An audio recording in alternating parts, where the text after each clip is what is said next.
Right, I think we're up and kicking. I have no idea, to be honest. Right, here we go.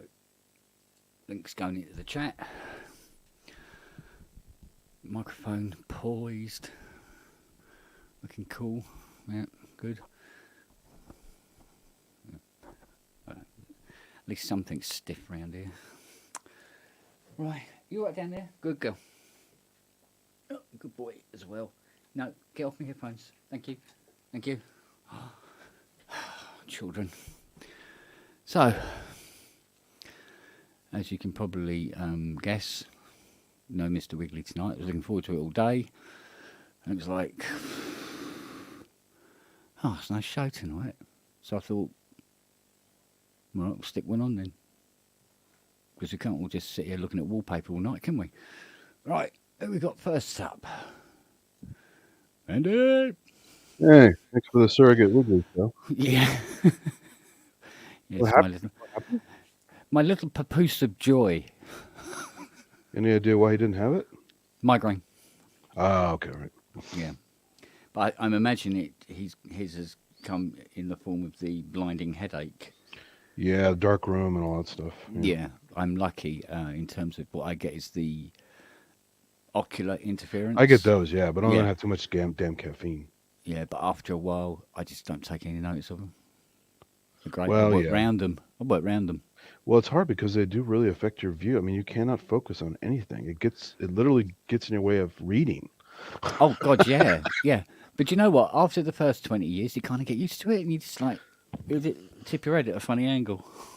I just discovered if I just kind of relax and sit back, it's kind of odd the way if you concentrate on the progression of it. Yeah. If you just can lean back, close your eyes, and watch, and you'll see the thing drift off to the side. And it get bigger and bigger. Like a galaxy you're passing in space, right? And then it just goes to the corner for a while, and then it just stays in the corner, and then I can function until it just goes away. I'll tell you the bit I hate is when it's actually out of your vision completely, but you can still see it, even though you can't see it. It's sort of it's almost weird, by your ear, and you go, but you know it's there. It's very, very strange. And that's when it gets a bit sort of like a bit wobbly. Yeah, it's odd how it just drifts. And then, when I first got them, before I read about them, scared the shit out of you. Well, yeah, because I don't know what it was, and it did seem to affect both eyes. Yes. It wasn't just this eye screwed. I was like, oh shit, it's a whole fucking optical thing. It's a whole nerve thing. It's like, Jesus Christ, what was this? Yeah.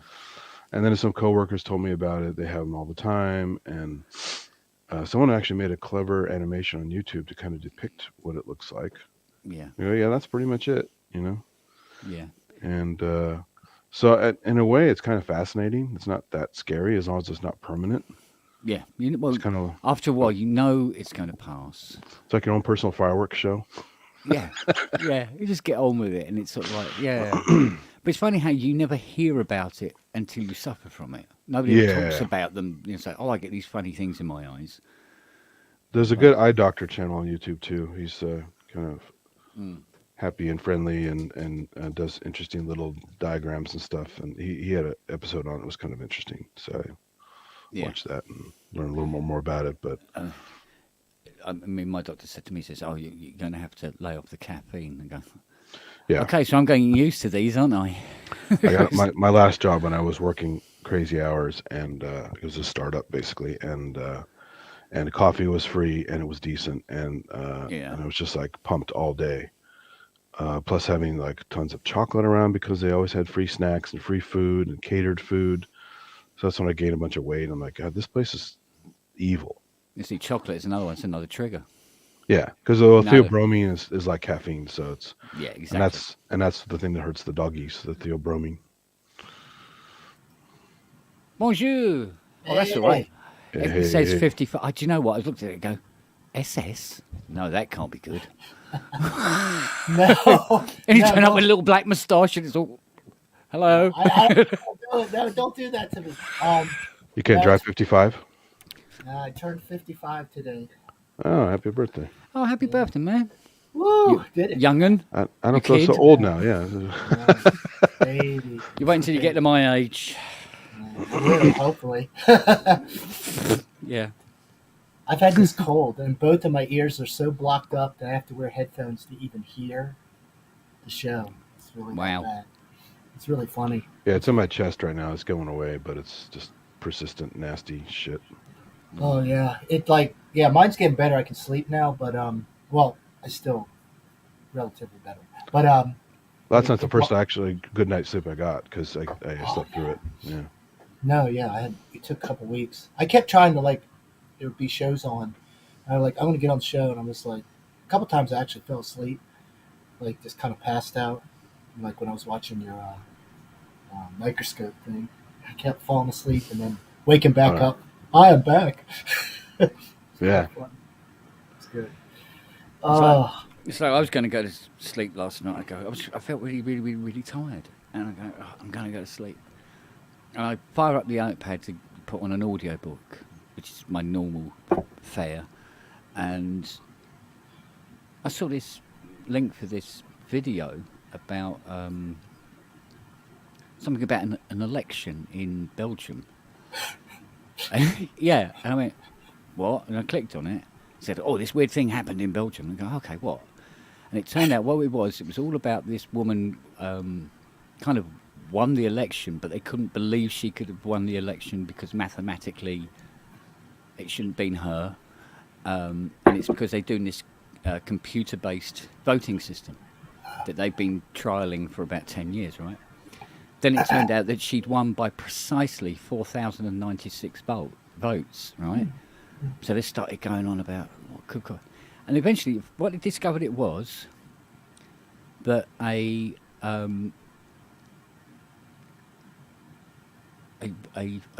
electron or something, cosmic radiation shit, had gone through this transistor 13, and turned it from a 0 to a 1 in the computer, and it registered it.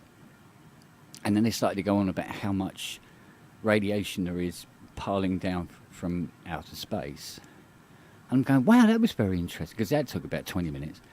And I go, oh, that's very interesting. And then it goes, you should watch our next video. I went, and it was about... oh, you did? Yeah, measuring the speed of light and how you can't prove that the speed of light is constant in one direction as it is in the other. That was another half hour of my life gone. No, it was keeping me awake. I was going, really? I'd never really thought of this. Oh my God. Oh no. Like that. Eventually got to my audio book and gone. But yeah, don't look at science videos late at night. Well, unless they're microscopes. Yes, I've watched some of Andy's stuff, and it's like down the well. Ooh, what's the next one? Ooh. Did it freak you out, the video? No, I loved it. Because a bunch of people said they can't watch it, even though they enjoy it. It's too creepy for them, so they have to can't watch it. Really? Which is actually a compliment, I guess. So, yeah. I suppose so. But let's face it, it is the shit that's all around you all the time. Bonjour. Hello. There's some cool stuff. Remember that circle thing where it's doing the woo, woo, woo, woo? I just kept watching it. It's like, what is? Yeah, I put chapters in there, guys. You guys can jump to it if you want to. There's the merry-go-round ciliate. There's the death of the one at the very end of the last one. That was really dramatic. Because you can actually see it break apart, and then all the vacuoles come out, and they kind of dance around for a while, and then they slowly pop. And then as the slide starts to drive, you get these kind of currents shifting through, and they start like a wind coming through and blasting through the remaining parts of the cell. It's just bizarre. Yeah, wow. It's really dramatic. It is bizarre, isn't it? Some of it. But the cell does continue to function as little fragments long after the whole cell is basically ruptured and spewed out of contents. You actually get the little individual parts dancing around, and they eventually break up. Yeah. But they can't rebuild. No, well, so there's a video. I have to get. I have to find the link for it, but there's a video, a really good quality video of a thing called a stentor, a really huge ciliate, and they actually have this little guy nipping the side of it and breaking it open, and it spills the contents, and it quickly can heal itself, but it lost like a third of its contents before it healed itself. Right. And it just kind of swims away like much smaller. But it's okay. Most things, once they get nipped like that, they're pretty much toast. But the stentor is really good at healing itself, apparently. It's fascinating. But these little predatorial ciliates, they actually dig into the side of these guys and make them pop. Yeah, it's interesting though. This whole world that goes on around you, completely unaware of. And you're just like in this little tiny little. It's fascinating, isn't it? They even had a thing at the Maker Faire a couple of years ago. These guys were studying stentors because they're really big, so they're easy to study. You don't have to look too hard to find them. And they have this kind of curl-up mechanism when they get a shock or a threat, and they unfurl, and they curl up, and they unfurl, and they curl. And so eventually, if you do it enough times, they get immune to it. They go, oh, it's just nothing, it's noise, and they won't do it anymore. And then they will hold that memory for a while and not do it for quite a while, so they can actually learn. Wow. And then eventually they forget, but they'll hold on to that memory for a long time, so they don't waste energy, constricting. It's pretty wild shit. Yeah, it's pretty sweet. Very wild. The famous stentors look like the Horn of Plenty in the Star Trek Doomsday episode, like a big cone. Just some of the, I think it might have been the first one you did. Just some of the whole textural, everything going on. You could almost, I think you were talking a little bit about it. You could see where artists had kind of used some of these ideas in their artwork. They're like, wow, that looks really familiar. Yeah, exactly. There's all yeah, and you thought, how did they come up with all this conceptually? Then I see that, I'm like, oh, duh. They were in science class, and it just. Well, all you've got to do now, Andy, is perfect your Sir David Attenborough voice, and you're done. Well, I had this kind of crazy deep voice when I was sick. That helps a little bit. I'm more like George Page from Nature. You ever watch the show Nature? Yeah. But you got a pretty measured voice, so it works really well. You don't get really animated. You'll be like, whoa, this is really awesome. It's kind of Bob Ross-like. Well, that's also because I was kind of half out of it, too. Well, it doesn't really matter why. Yeah. But it kind of goes with the whole vibe of it because it's just kind of happening. Yeah. Like, there wow, are a couple times I got excited because it was weird, like the little wheelie guy, the guy going in a circle. Oh, really? That was, yeah. Yeah, that was nuts. That was nuts, dude. I couldn't, at that point, I had to turn the volume off, but I was just watching it, and I was like, what? And then changed directions, and then it went back the other way again. It's crazy. Was it a bubble that it was going around? It's just a bubble, yeah. It's when you create the slide, sometimes you get air bubbles. So it found trapped. a little bubble, and then it was just, it's like. You get the similar idea in the edge of the cover slip. It's like a flume effect and surface tension, and they'll just kind of get pulled down this gradient from surface tension down the side, and it's just really bizarre. Yeah. And silly. It's very silly stuff. Yeah. And here we are battling over analog versus digital. There's all this going on around us. Oh, I stopped fighting over those long ago. Yeah, it's kind of played out now. It's just, yeah, it's kind of done. It's totally ridiculous at this point. Oh, I spent a few hours this afternoon. I decided I was going to do something for Hardware Jams. I thought, right, I'm going to sit down and write something.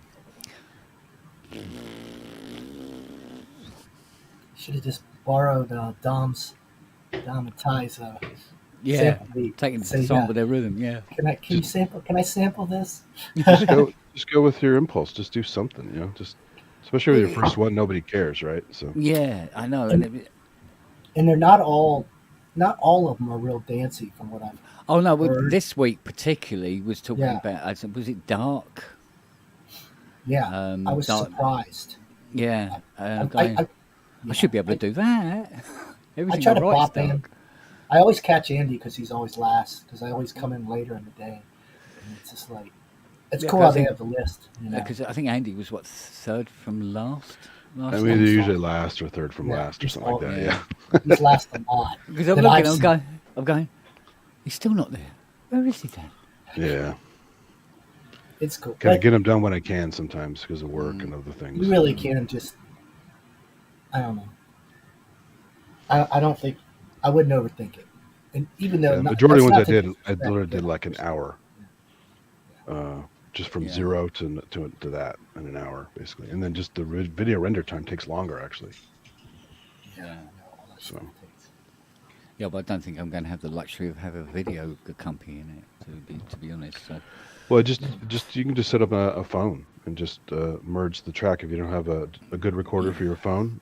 Well, I could always bang it up on my SoundCloud, I suppose. There was a few people who were just... people do that too. It's just fun to watch the process. They want to see video of some kind. So. Yeah. Like I don't do any creative videos. I just do basic ones, but a lot of people do a lot of creative stuff. So you could do some super cool stuff just with an iPhone, and you get like I had a little Behringer interface. You know, they were on sale for like $10, and I would hook it up to the mixer and just capture the live, and then you throw it in. What the hell's that little? On the phone, the iPad app, and you just put some images from your photos or. You just come up with something crazy. Yeah. You know? It's one time I had the phone in my pocket and it was on record, and so I got rid of the sound because you can clip the sound out, but it made all these light pulses, and then I just put some images over top so it looked like it was almost like modulation visually, and it's kind of fun when you just sit there and play with it. But I just haven't really been in the mental space to do it. Kind of comes in waves sometimes. Yeah, I must admit, I looked at that post that Robbie was talking about that went up on PSN last night from that guy. What was his name? My memory. I forgot, but I put a comment in there. Yeah. Carl Bates, was it? Oh yeah, that was very cool. Yeah, I was like, crazy, isn't it? Wow. I mean, not crazy, but. Yeah, but it's like it's kind of where'd like that come from? Yeah. I mean, this is live. No, but not that he mentioned. I thought that was really cool. I thought it was really cool that he did that. You know what I mean? Like I was like, wow, that's really awesome that someone took the time to say that. Oh, I mean, just for that would be, makes it worthwhile, doesn't it? Sort of it does. You've helped somebody out. Absolutely. So. See, it's not completely frivolous, right? It's not just about the you never know till you drinking. try it. That's the thing, But no, it was nice. It was nice to see. Super cool. I'm glad it was. It's been of a help to him, to be honest. So, I think I'm still hiding behind stuff at the moment. I get that feeling anyway. Throw myself into the work, music, dogs, the Mustang, anything. Because I can't even look at photographs of my mum at the moment. I go all around the houses to avoid having to see any photographs of my mum. And Fiona put up a photograph of my mum in the front room, and I just don't look in that part of the front room. I'm always looking in the other direction. Yeah, I had that for a while, but it goes away eventually. Yeah, it goes you get away. used to it. Yeah. Yeah. It comes, but it can. Yeah, it's. I know both of my parents are gone. And, they did. I know mine didn't pass as young as yours than did my mom. But I was about 35, and then my dad about 45. And it's weird. It's kind of weird. Every once in a while, it just feels weird. Not to have anybody that I don't know. Do you know what's just occurred? Unselfishly cares about you like that. It's weird. It's just occurred to me that when I set these shows up, and you have the name of the show, and then there's a description thing that I never put anything in. I just thought I could put the link in there. Oh. So there's the links there all the time instead of. Yeah, but it's kind of Right now, it's kind of like you have to keep feeding it in every now and again, sort of thing, just in case, because it's disappeared. Oh, it disappears. You're like, I want to get on. I can't. Yeah. Now I don't feel like it. But it's quite fun trying to grab the attention of anybody. Scrolling, okay. Turn the corner game. See, the real bastard is when there's 1, 2, 3, 4. When there's 8 people on, if a 9th person comes on, It's off the screen. And they're hiding behind my coffee cup, and I haven't seen them. And they're just Oh, it's sitting there. fun to be there, though. I've been there before. Just sitting there, I'm like, ah! Yeah, over here, over here. Yeah. Cathartic screams. Yeah, or it's just off the, it's just off the screen. You just can't. It's like the only indication is to get the little black margin thing will appear, and you go, "Why is that there?" Oh, hang on a minute, there's somebody down there. I'll go and find them. So I go, yeah. If I put the link in the description thing, duh. That way people can come in all the time. I feel like there might be some people that, because they didn't come on early, now they might have built it up to where coming on is like a thing. And I hope not, because But it's always for you, the same people here, though. Yeah. well, that's sort of what I'm alluding to. Yeah, but it isn't that kind of show. No, it's not at all. Free for all. Anybody can come on. Yeah. Yeah. I guess that. Yeah, a couple people told me they were wanting to come on, but they weren't quite sure. He said, just do it. Just do it. You don't have He said, to show looking yourself. looking at the chat, hint, hint. We see you. I mean, you just have to be able to talk out of your ass for a few hours, and then you're perfect. Anybody can do that. When it gets most people have that technicalized- talent. Yeah. Oh, yeah. It actually turns into something about synths or something like really talent-wise. I'm like, well, I'm out. I'm like, that's not my thing. Don't come and talk about bloody anything. That's the whole point. Let's talk about unladen swallows. European or South African?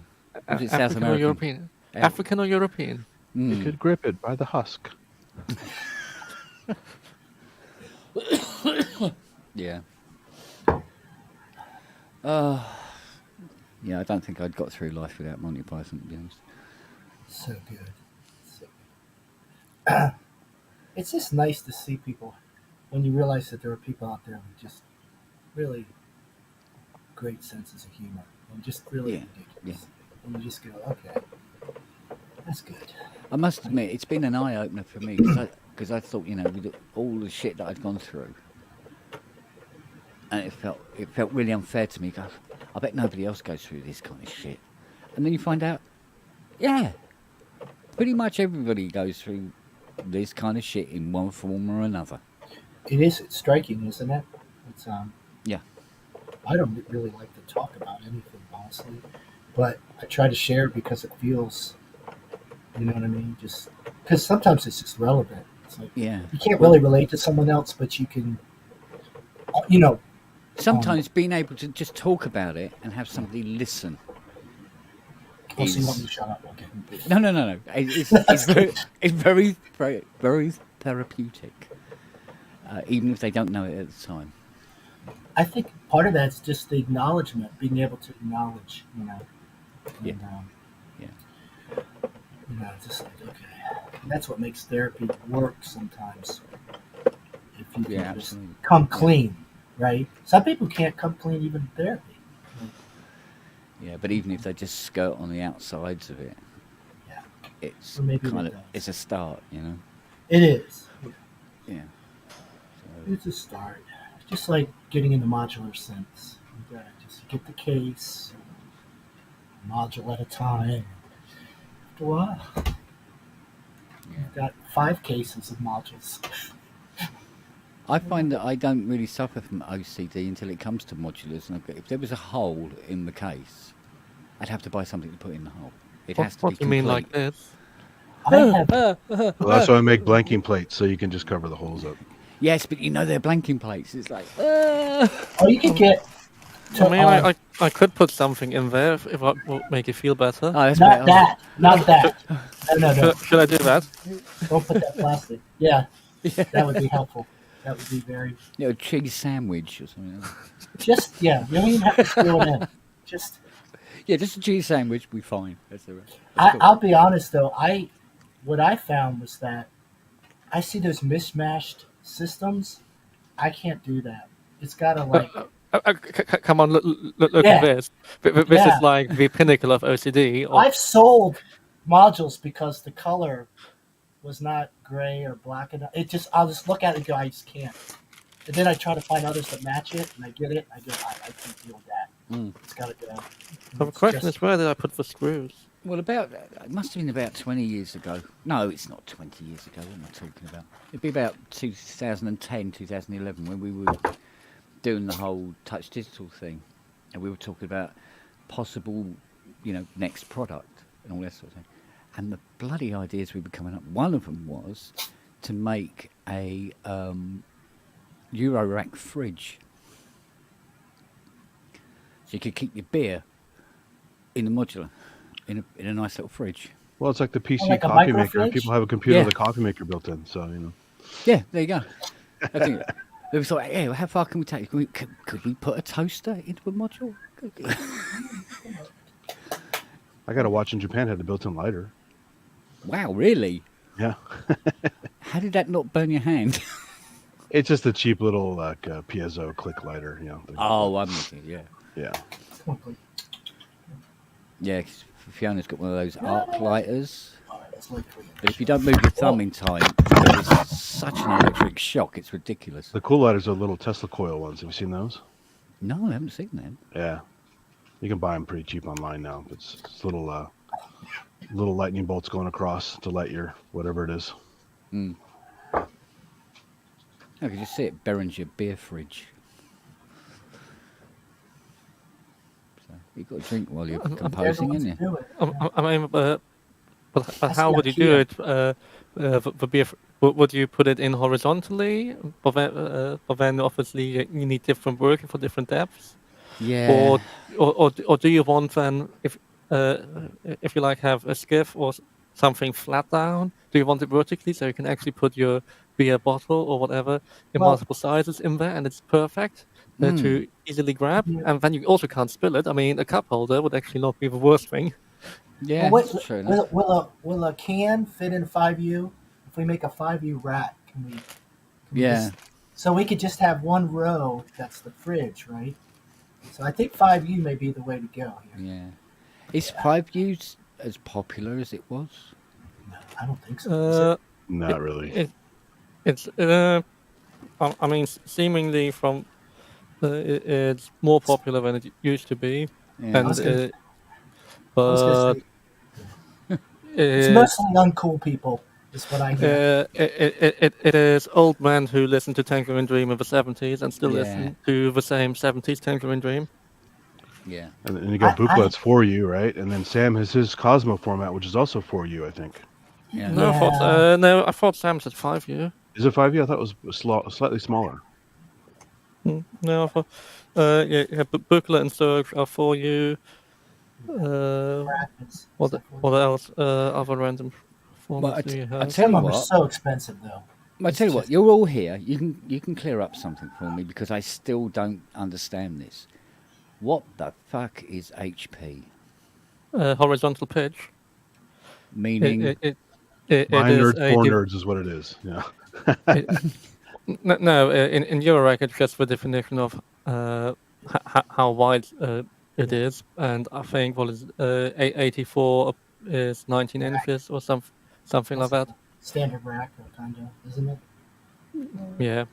I mean, to be fair, they have dot pitch and just fonts, the width. so yeah. It's just the width of the case. Yeah. Whereas in MU, this is one module, wide, and you just consider this as your minimum width, and then 960 is 8. That's nice and simple. Yeah. And in Booklet, it is generally called units, which is annoying. So a 1 unit module is your standard Booklet size, and then the for music easel, what's that? 1, 2, that's then 4 modules, 4U wide, which then gets really confusing in Booklet. 4U is just like, well, this is a 2U module. What is it, half height? Because opposite in modern Booklet, there's also half height modules, so you're gonna have a 2U high module. Oh God. I mean, I think so far we've only 1U, 2U high modules, but still. Did .com find somebody to fund them? I've been seeing some. Well, they've changed They've opened pre-orders for everything and said something is in the works. So you can now pre-order everything. So seemingly they've opened pre-orders. I really blew it. I had a chance to buy a .com system 15 years ago. So you can now pre-order everything. So seemingly they've opened pre-orders. I really blew it. I had a chance to so you can now. Yeah, they have some cool. Some of those box systems are pretty cool. Yeah. It's just not cheap, man. It's like everything else. Like, you know, you got to spend some money. It's cool. The Future Retro was bought by that other company, so they can keep making the Vectra. Is that what happened? I saw. Okay, so they also got some money. Is it ViewSonics or is that something else? No, that's now STV Sound Labs. Now it's getting hard to. Yeah, all the mergers. They're now also running Musonics, as in the company that bought Moog in the 70s. But they're now apparently making Moog clone modules under the name Musonics. Okay, that's what that means. I like his stuff. I like the STG. I almost bought one of the radiophonic little systems. The Euro ones, but I know he does definitely, he makes probably the best looking MU modules. Yes. Or actually, Club of Knobs and Synthwork, they also look amazing. Yeah. But obviously, he makes new ones and they're different. Yeah. You're using the wrong microphone. Yeah. Am I using? Oh. Nope. Oh, arse. We heard that. Pain in the arse. Right. Not in public. Let's try that again. Settings. I wouldn't put the mic there, to be honest. I like the .com stuff, but the cables get they get big. I mean, you have a whole pile of that stuff. Oh yeah, no, you get bludgeon somebody with those. You know? I don't know what you mean of having I saw you struggle to pick it up. Well, they use decent cable and the switchcraft connectors, which look lovely, but there's a reason I buy them from them, because I fucking hate soldering crack cables. At a good of time, Neutrik ones, soldering switchcraft ones is even worse, and then because the rings constantly come off, they glue them all shut, which is what you have to do, otherwise they just come off every 3 seconds. So it's an arse pain to make them. I remember building a 160 module Motem unit. Yeah, I had a Motem unit. And there'll never be a time when I'm ready to go back to doing anything like that again. Yeah, it burnt me out quick, but they're beautiful. Oh yeah, absolutely. But it was so many modules. Yeah. It was around. I couldn't. Yeah, I kind of burnt out just solved it all one day. I mean, the only way I could really build modules is circuit boards, like the one, the dual VCO I built that was suction arse pain, soldering all those front panels thing with loose wires. Just really, if there's one way to piss me off, it's loose wiring to a front panel. Let me write this down. I could think of a really good way of pissing you off. That's to ask you to drive around Leeds and actually get to where you want to be easily. Well, that's very unlikely until I have some more driving lessons and actually a license. Right, okay. Well, until you've done it around London, mate, you can't talk. Milton Keynes? I'd say, No way. That's all just big squares of dual carriageway. And roundabouts everywhere. Yeah, roundabouts and dual carriageway. This is a whole new... Do you want a roundabout with your roundabout? This is a whole new version of Road Wars now. London's easy but slow. I've always found, it's okay. Things are signposted. Leeds is just a pain. It's just horrible.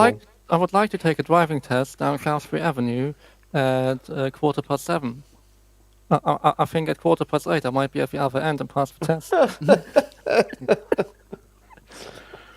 You want to see bad? You should see parts of New Jersey like Whippany and Parsippany where you have these stupid expressways where you cannot do left turns, even though they're basically business district streets. You have to do these stupid J turns, that Jerseys. come off and wrap around and go across at a light. It's like I just want to go left, so I have to go out of my way down the street to go left on a J turn to get to something way past me that I had to go way past. Ian, it's ridiculous. Greetings, Earthlings. Hi, Ian. Hi, Ian. how you doing, And John? Andrew. I'm all right. Hi, For a Sunday afternoon. Sunday afternoon. It's a Sunday evening. No Andrew. idea. Andrew, are you less snotty today? I am rather less slotty today, actually. Thanks, Keith. Yeah. Glad to hear it. Glad to hear it, because obviously Jamie's called off his show for snot. Yeah, he has. So, what?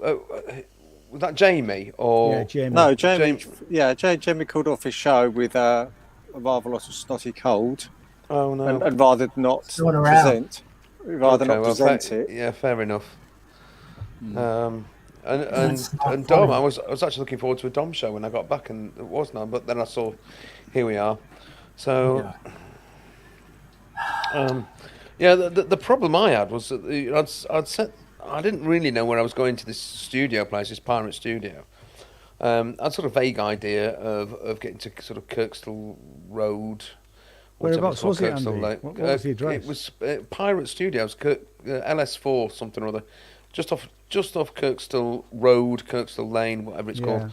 So, well, the problem is that you set a sat nav and you're following it. Your sat nav takes a particular way, but there are so many road closures in the centre of Leeds. Is ludicrous. It's absolutely There's so many. stupid. That, of course, it says and turn left, and you go, Yeah, well, I you can't Yeah. go left, and then it goes recalculating, and you go around. And I went around. I thought, and eventually I thought, I'm sorry, but I'm gonna have to go this way. In spite of the fact that it said taxis and buses only, and I thought, sod it. If I get a ticket, I get a ticket, and I'm beyond caring. And then it was fine. But it was just why is it that it always seems to be difficult, just at the point where you need it to be easy? It's been that for a couple of years, really. Yeah, it's been I bad. used to go to Leeds a lot, and it used to be fine, and then suddenly Yeah.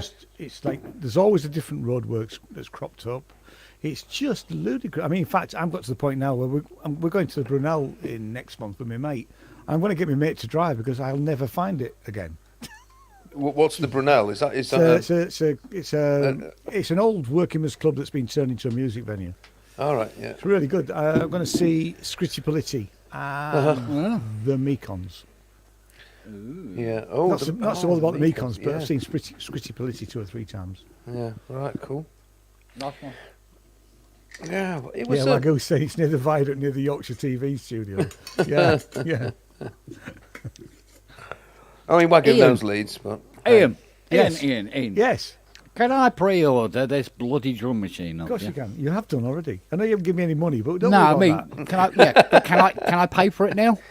that. Yes. Yeah, Kent, if you'd like to share your credit Yes, card you can. details with everyone, yeah, that'd be great. yeah. None of us have got a pen handy. Or anything recording the like show. that. No. Right. My number is long number is. No, I'll it's send. just I'll send you an email with a PayPal thing. How was that? That's probably the easiest way of doing it. Yeah, because I'll do- if I I'll do buy that. it now, Yeah, you've got the money. yeah, fuck knows what it's going to be got- like in Yeah. whenever. Yeah. Yeah, but you Okay, won't be mate. able to spend it though, Ian. Once he's sent it to you, because you might never get any of them. They might never arrive. Well, Oh, well, they exactly. will- No, they will arrive, but Yes, but will I when? remember? That's okay. Yeah. at some point, fairly soon, What I'm drum hoping. machine? I'm hoping 2 boxes are going to land that I've potentially forgotten about, like a modular case which I ordered, which has to be made, and the sample track that'll arrive one day, and I go, oh God, look, oh it's here, look, it's there it is. Me and everybody else in the entire world that's ordered a sample track, but. Well, that's the beauty of any Kickstarter. That when it actually True. comes, like, oh, You've forgotten. I've never done one That is so before, nor true. since. I have several that showed up out of the blue. I'm like, oh man, I thought this was never going to get here. Yeah, I've got one coming from Italy for about 3 months now. There's one something that Ramsey showed on his show, and yeah, I was okay. Yeah, get one of those, and the email says it's on its way, and What is it, Keith? And you'd ask all questions. So, It's been so long. you bought it. It's been so long, I couldn't. I really. Let me see if I can find an email. But it's been so long, I just.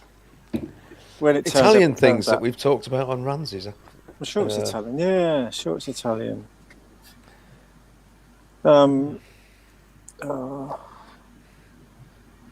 So keep going, keep chatting. It's take it. No, we were letting the suspense build up. Yeah. No. Actually, I've got a bone to pick with David. Not just that he didn't tell us it was his birthday, apart from the 55. So Yeah, gives it away, David. but- Oh, is that you're today? That's I did. speed limit. It's not. It is SS. It is SS. Yes. Happy birthday, Dave. It's right there. I'd have sent you a card, mate.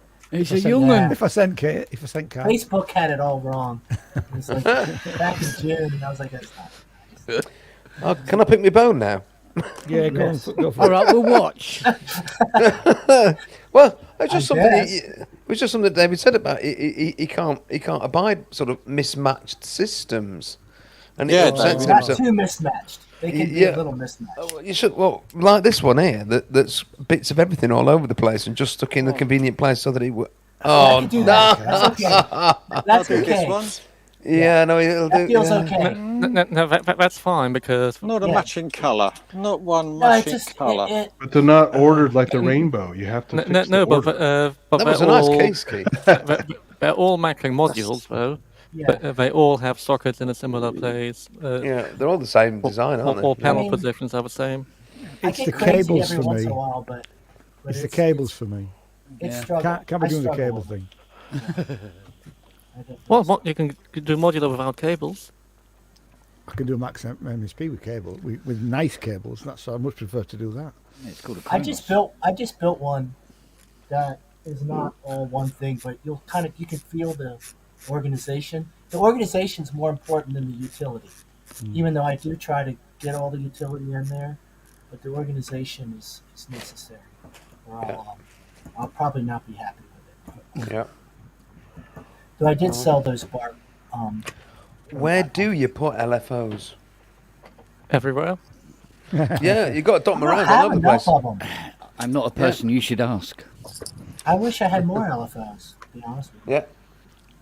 I never feel. I think I have solved enough. that problem for myself.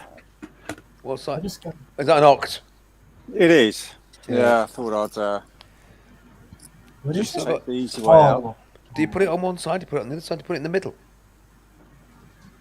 I haven't got anywhere to put it yet.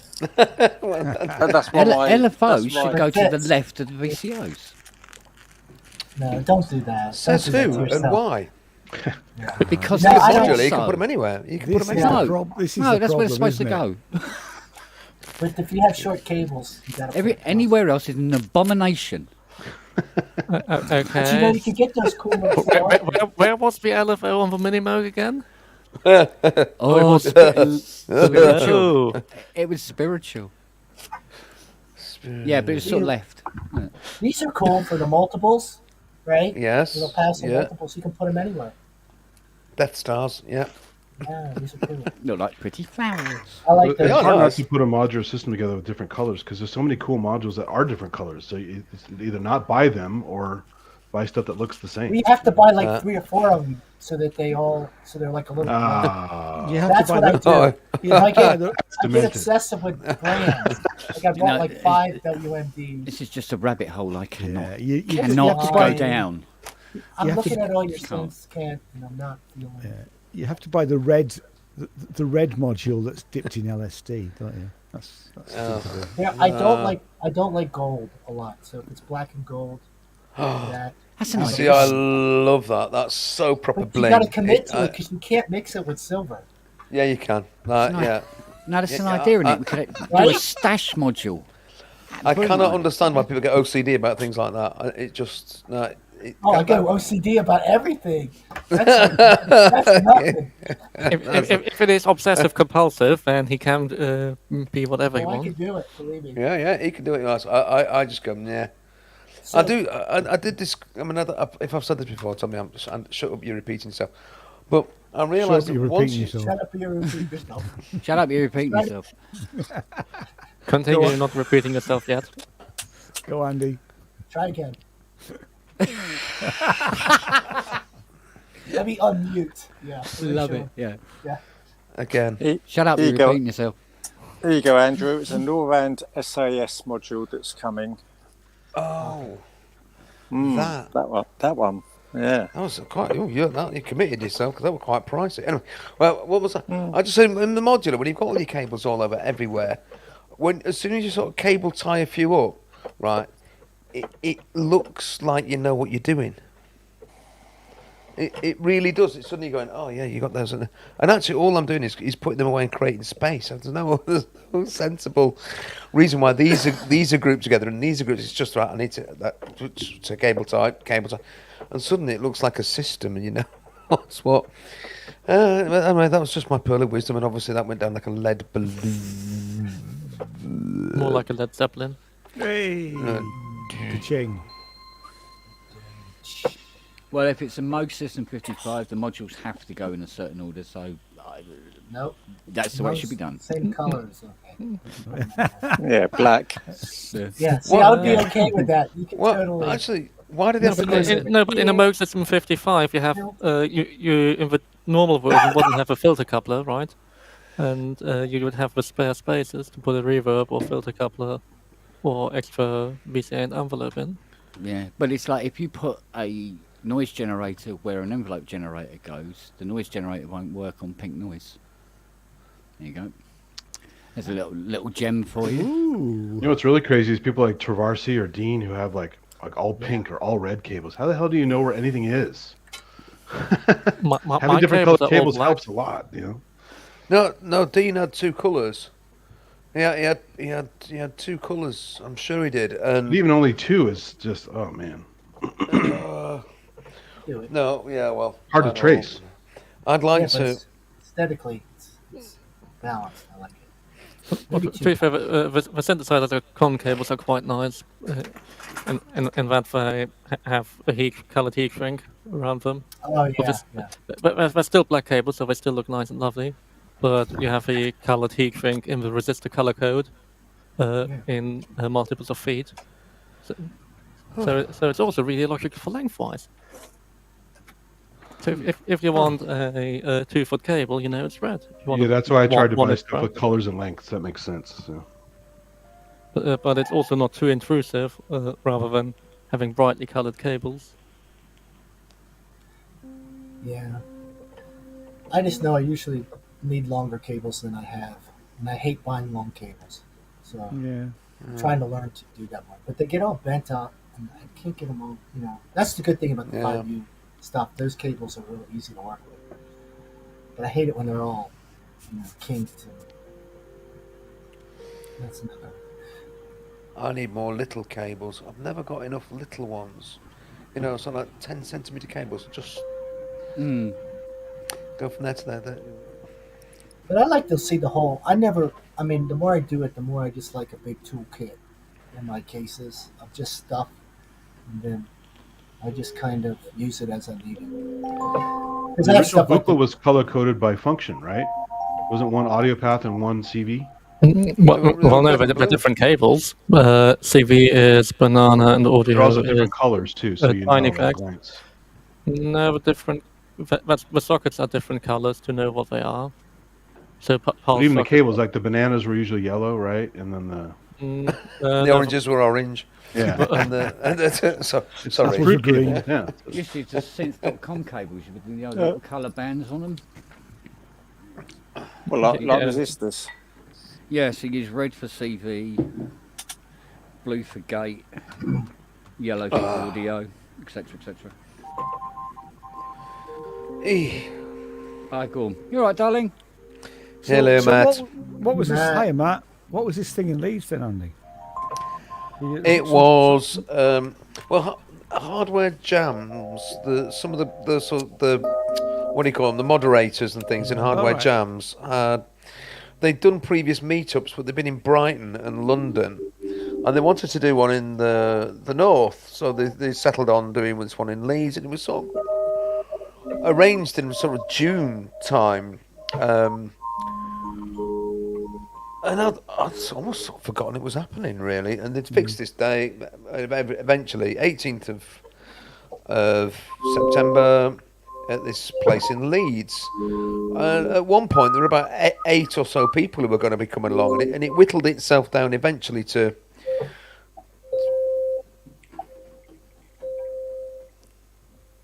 Sorry, it whittled itself down to just 3 of us. There was me, Steve Rutherford, and a guy called Logie Bear, who were all members of the Hardware Jams group and contribute regularly. I mean, Synth Addicts will know their names. Steve Rutherford plays mainly guitarist, really. Got the guitars, pedal board, and he was controlling a Typhon from his guitar. He got a thing which did sort of like pitch to MIDI converting, with really quite nice. And I went down with the modular and the Pro One. Cool. And the little keep these bits, and it was just a case of setting up, talking about the right. Well, just jam. Oh, who is that playing the electric piano sound? Is that you, Rob? Sorry. Just turn down a bit, mate. Yeesh. Sounds a bit loud. It was hot. That was one note just went straight through my skull. It's more Frank Ellis thing. Yeah. Are you trying to torch me because I'm? Why is that happening? No, sorry, that's my fuck up of the routing here. Yow. Yeah, right. Anyway, I forgot. Anyway, Yeah, yes. Bellow. Buy with 2-4 war. So, was there any video of it? Oh, yeah. It's videoed. Oh, good. It's videoed and recorded. Logie came down with an Allen and Heath digital desk. Really nice, beautiful thing. I mean, like yay big, sort of about the size of your standard Mackie, but it got a big screen on it, and it got motorised faders and a little light strip above the. I was so envious. I bet it cost a bomb, but it was really, really nice. The other thing that he had was an Allen and Heath DJ mixer with 4 like stereo channels with loads of. I thought actually that was so cool. The things he was doing with that, I mean the effects, the stutters, and the flipping it. I thought, oh right, yeah, and it's the sort of thing I would never ever have considered looking at because it's a DJ mixer. And he just said, it's not a DJ mixer, it's a musical instrument, and you put things in it and you perform with it. And I just thought, absolutely right. So I'm really intrigued by that. So that was great, and I suppose that's one of the nice things about these sorts of meetups. You meet different people, and you're doing things in different ways than you would normally do, and you're seeing people doing stuff that you would never have thought about. Yeah. So it was a lot of fun. So we recorded about 6 jams. I mean, admittedly, one of them is just one of the jams that we did, but at double the speed. Right, well, let's double the tempo and see what happens. and then that went off in a different tangent, So it was fun. It was a lot of fun, and it was cool, because you never know what it's going to be like when you meet up with people. Are you going to get on? Are you going to be singing from the same hymn sheet? Is it going to actually work? No problems at all. Are they weird? No, we just got on like a house on fire. It was really good. I had a fab afternoon and evening. So, quite when they'll appear and where they'll appear and how they'll appear is yet to be decided. They were talking about perhaps different individuals putting them out on their own channels, or just putting them all out through the Hardware Jams channel, which seems to make more sense because that has the subscribers. Well, we'll see. It'll all come out in the wash, but they will be visible. So, it was enjoyable. Just a pity it was Leeds. That I had to drive through Leeds. Yeah, Leeds is only about 35 foot across. It's a little place, isn't it? It is. It's tiny. Yeah, really. Yeah. Surely it's smaller than Hebden Bridge. I mean Hebden Bridge is. It's huge. Was it a town that became a city or something? What's wrong with it? No, it's always been a city, I think. Actually, since done it, it's a town that became a city.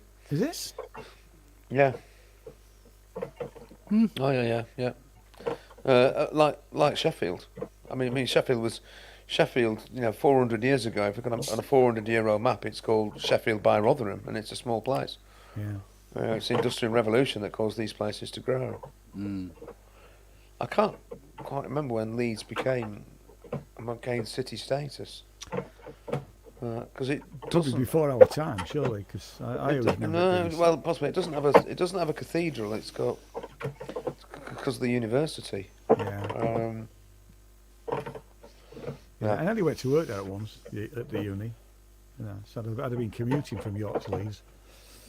So, and I used to go to Leeds a lot, but I haven't done that for years now, really.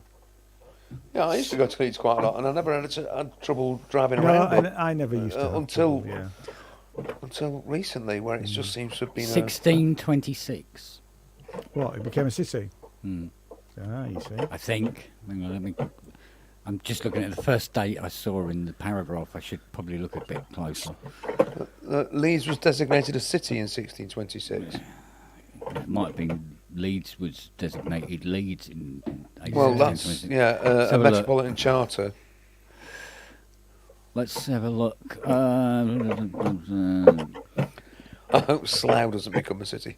Come friendly bombs and fall on Slough. It isn't fit for humans now.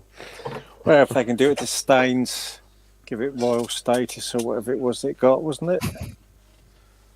Staines is beautiful. What?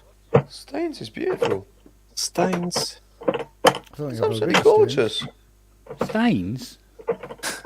Are we talking about two different places, by the way? Staines, what are you talking about? near the airport. West London. Which? Oh, no. LEG no, right? Staines. Staines just a bit north of Whitby. That's a it's right beautiful. Yeah, I'm going to say. That was Staines is a right rat hole. Yeah. No. The only decent thing that was in Staines was an organ shop, and that's gone. Yeah. Okay, right. And they used then to take a trip to North Yorkshire and visit Staines of North Yorkshire, because it's really delightful. Lovely. It's a really beautiful place. 1893, Leeds became a city. 1893, see, that's modern. Yeah, that's modern. Yeah, wow. Well, good on you. Wikipedia's great, isn't it? Yeah. Yeah, but as I say, Slough became famous because it's where they made Thunderbirds and Jerry Anderson. Mars chocolate, Slough.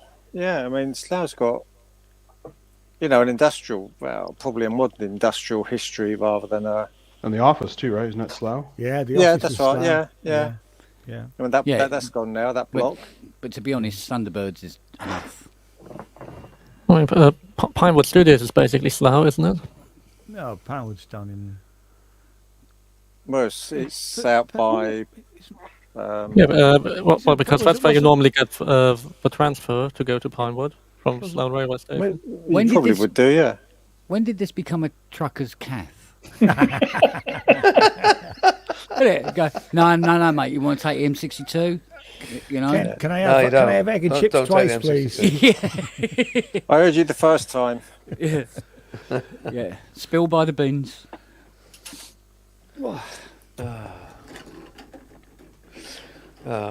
Beer. Oh, I wanted to. I don't know if anybody's been checking out Paul Ortola's VCPE rack videos and some of that, but he's got some cool stuff. I think he goes by Uncle Chrome on YouTube, okay. But he does these really detailed VCP rack, and it's cool because you can see what he's, the connection. So definitely a quick shout out to Paul. Nice. For that. Check that out. Cool. I keep trying to. Yeah, I keep trying to. Eventually I'm going to get that VCP, at least the free one. It's on the list of stuff. The list.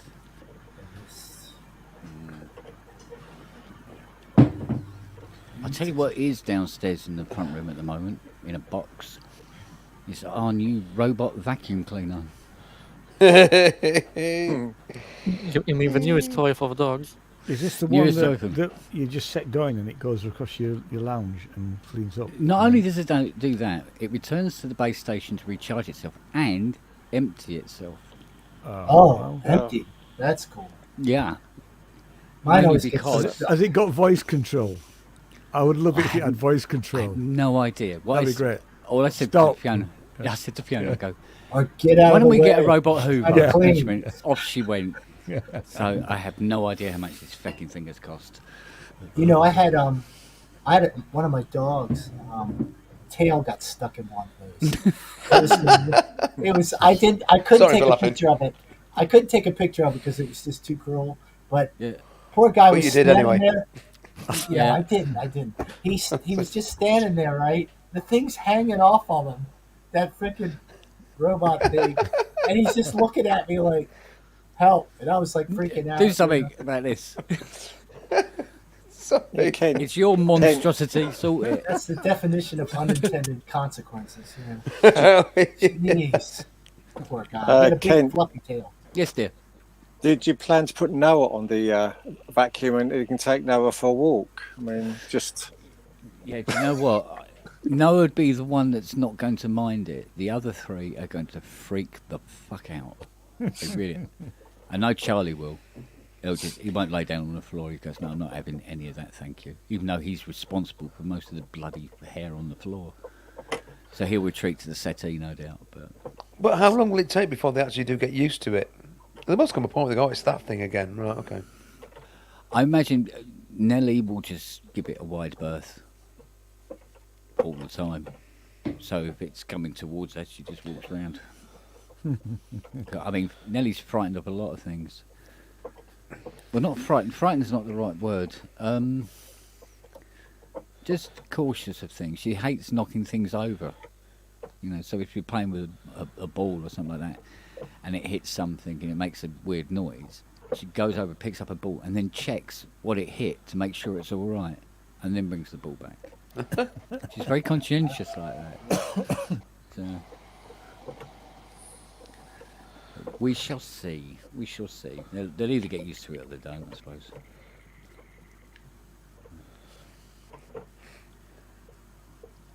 I just hope we don't have to come down into the front room every morning and it looks like it snowed. Honestly, every single morning it's just hair, and then you hoover it up, and by lunchtime it looks exactly the same as it did in the morning. So you hoover it again, and then by tea time it looks exactly the same again. And it all gathers in the same sort of like spots. And if you go, oh, it's the same spots, don't worry about it. And then it just builds up more and more, and then it's everywhere around the outside. It looks like a winter fucking wonderland in there if you leave it for a day. Unbelievable. Give it 2 weeks, you'll come down and the display on the Hoover will say, fuck that. Yes. There you go. I retire. Goodbye. Yes. Yeah, but you know when you get these, like, Have these to dog empty brushes? itself after every 3 feet. Yeah, it'll literally go out, go back. Yeah, it'll be right back. It's hairy here again. Wait a minute. Now, you know when you get one of those dog brushes, you know those wire brushes, and what you can do, you can pull all the old hair out of the dog like that, and blah, blah, blah, blah. And then after about 20 strokes or so, you empty the brush. Charlie, huge pile of hair, like huge pile of hair, and it takes forever. I did his back hind leg, just the top half of his leg. I filled a Tesco bag. Oh my god. Oh yeah. Yeah, but that's The it, wife will isn't come it, in Kent? like, look what I got! Look what I got! I'm like, Yeah, but that's it, isn't it? You pull it out and it goes Yeah, like that, and it's about 10 times the and size of even what if you you pulled out. squeeze it up, it's still you got a resistance of it because it's like so closely matted on his back legs anyway. Like I've still got the rest of him to do. Holy shit! So it's winter coat time, you see. So you like shake like that, and then you can't see anything. It's mist. God's sake. Don't do it in front of the TV. You won't be able to see the end of the film. Unbelievable machine. Anyway, Ian, are you now? Are you drinking pedigree out of a bottle? I'm drinking Estella.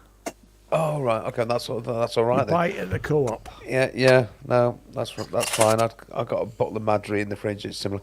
No, I just saw the red label and I thought, surely Ian wouldn't be drinking.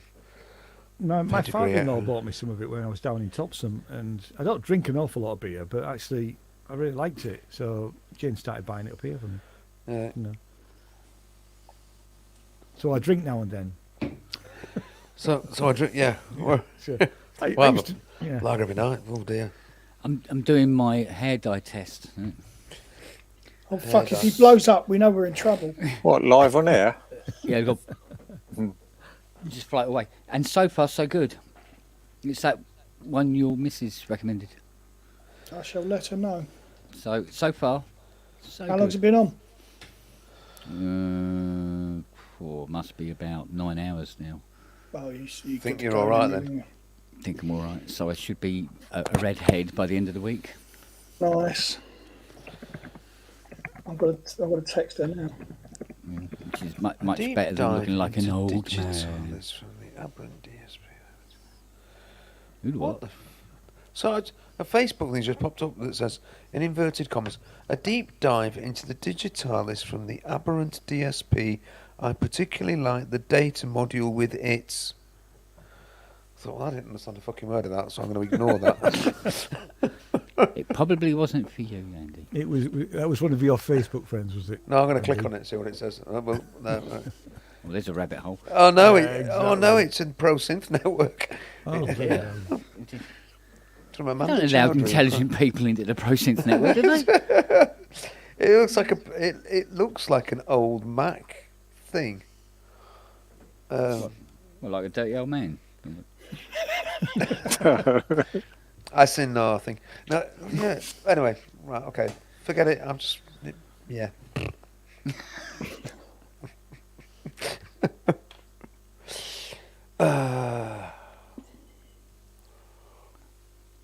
Well, that killed it, didn't it? Oh, I'm good at that tonight, aren't I? I'm really proper down on everything. Yeah, I was just watching the tumbleweed roll across the screen.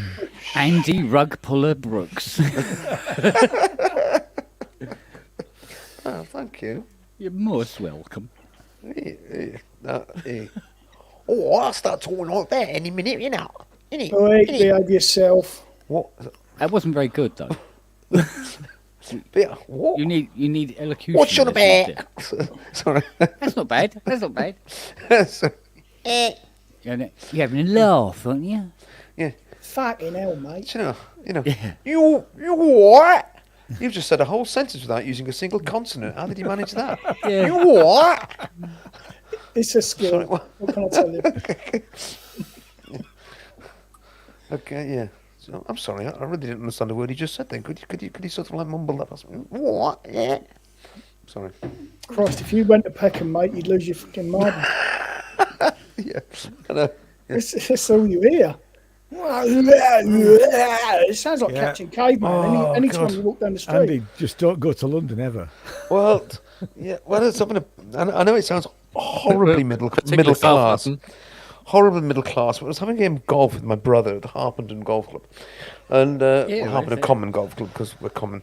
And one of his mates joined us, and he's right off his ear for something. He went, "You're an owl or a blade?" I went, "I beg your pardon. I'm sorry." What? So what was that? You're an owl. You're from Sheffield. You're an owl or a blade? I said, well, there are places in Sheffield which still make blades. I know this to be true. There's the Cutler's Hall, and I said, and there are owls because I've seen those too. But I'm really not sure what you're getting at. So, Brooksy, is your brother a fucking idiot or what? You know, and I'm going, oh, my brother was absolutely bleeding furious with me. So he's oh, why did he have to do that? You know, oh, dear me. And for those of them that don't understand what the owls and blades thing, it's football. Oh, okay. Yeah. No, I still don't understand. No, exactly. No, I do understand because unfortunately it's something you can't avoid if you live in Sheffield. But I try my damnedest to avoid it if I can. So it's Sheffield United and Sheffield Wednesday. So the Owls is one of them and the Blades is the other. Don't ask me which. I can never quite I work believe it out. Wednesday is the Owls, isn't it? Don't do football. Don't ask. Don't ask me. So I just feign ignorance, you know. So what? Yeah, I used to get it. I used to get it when I was out cycling in the club kit with Watford on the back, and someone shout out, "Oh, go on the Orms!" I look round and go, "What? Oh, football! Oh, yeah. Yeah, That's the one. Yeah."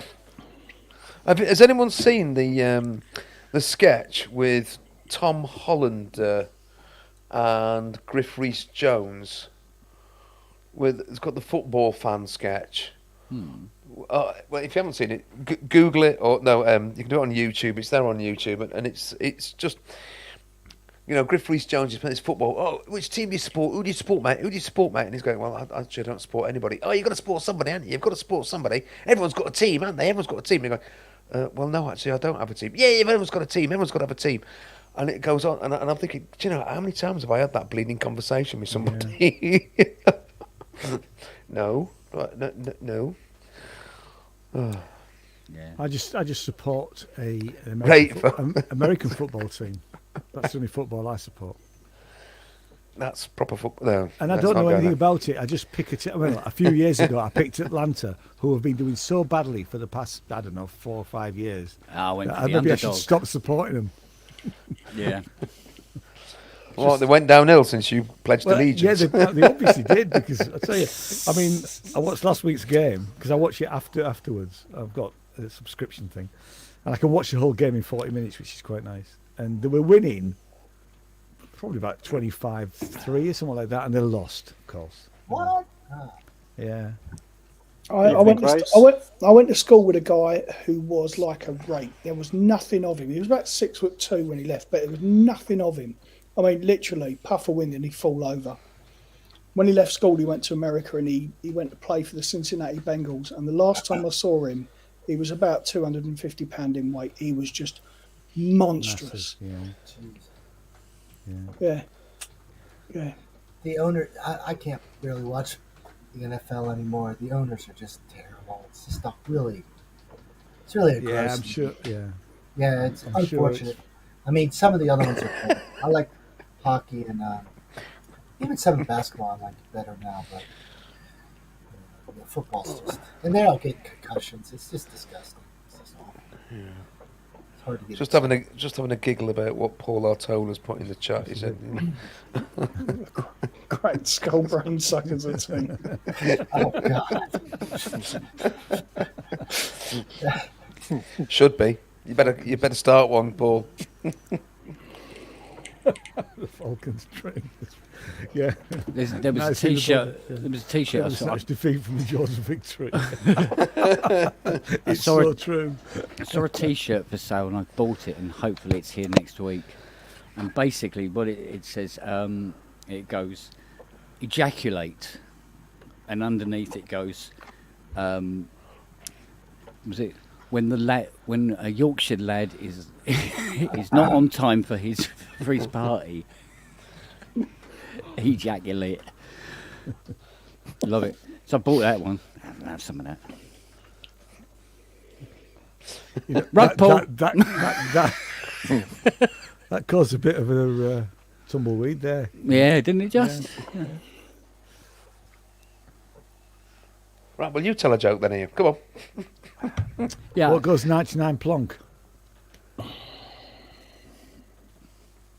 Is it a centipede with a wooden leg? Exactly. Yeah. Only joke I know. Oh, we're going back to Victorian times, are we? Okay. Yeah. Right. What we need is pub games. What cribbage? Anyone for cribbage? I haven't played cribbage for about 30 years. Yeah, same here, Matt. I know. I've played it. I mean, quiz or pub quiz or darts. We could do a pub quiz. Yeah. No, we could be doing darts. We could do topless darts between. I'd win that. I'd win that. Box of questions. Yeah. Well, we didn't recognise with your clothes on, Matt. Yeah. Fuck off. Sounds like that. Oh, it was like Dom's quiz a couple of days ago, wasn't it? That was fun, actually. Yeah, that was awesome, I was robbed. Oh, hey, you caught up well, I must admit. You weren't robbed, you beat me. I was robbed.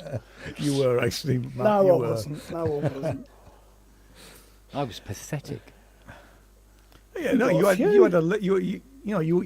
were rolling along at the end there, Ken. You were catching up. Well, I started on half a point for turning up clothed. explain it.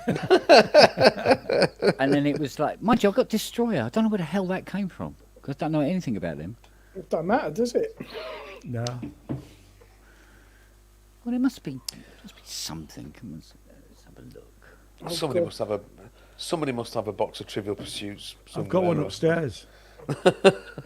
I mean, I've got the music one upstairs. Yeah, the 1980s ones in the loft, the originals, Yeah. probably buried the other side of a wall somewhere up here. Dates, doesn't it? That's the problem with It it. does date, yeah. They Yeah. date. Yeah, but it's very old, so it don't matter.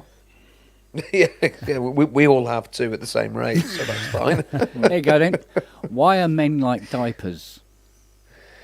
Oh, full of shit. They are usually full of shit, but thankfully disposable. That's good. We'll No, like that's that. not even a question he's looked up. He's quoting Fiona directly. Yeah. Wait. Oh, is that one of Fiona's questions? All right. This so- is that's her nickname for me. What, diapers? diaper. No, media whore. Ah. Oh, for fuck's sake! This took a good dark turn. What kind of bees produce milk? Boobies. Boobies. Yeah, I mean. fucking hell. Nah, move on. Crabs on your organ. Gross. What's worse than lobsters on your piano? What do you do? What do you do with 12 months worth of used condoms? Turn them into a tyre that makes a good year. Thank you. Could Did you write these? No, unfortunately, I'm really good at dad jokes. Oh, okay.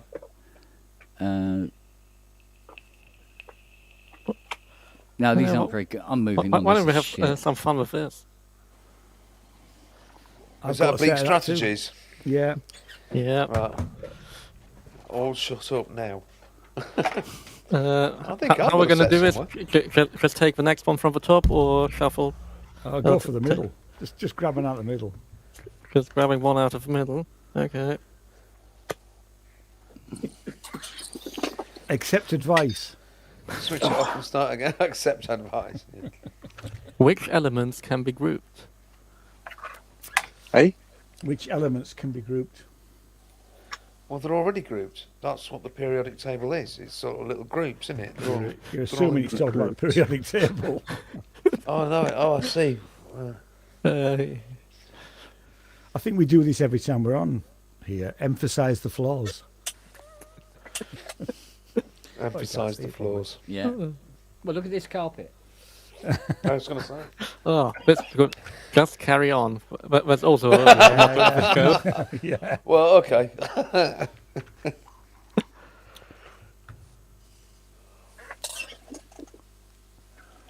Forget that one. Do something boring.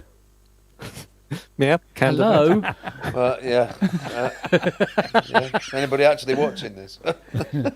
Anyone understand it? Yeah, exactly. I'm having a bit of trouble here.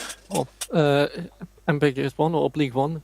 Retrace your steps. Yeah. Oh, yeah. That's A classic, a good one, yeah. That's The most important thing is the thing most easily forgotten. well, there's a fortune cookie. Yeah, yeah. Perhaps that's where he got most of them from. Perhaps he just got a little collection of these things from his Chinese takeaways and thought, do you know what? Gardening, not architecture. Oh, God. Cheers. Garden. There's some crackers in there. What on earth does that mean? Sounds like Lula May's quick fire question, doesn't It it? is, Gardening isn't it? or Yeah. architecture? Yeah. No, Architecture, gardening, please. not architecture. Well, that narrows it down. Oh, gardening then. Is there something missing? Question mark. I've got a good one. Disciplined self-indulgence. I can't have that disciplined.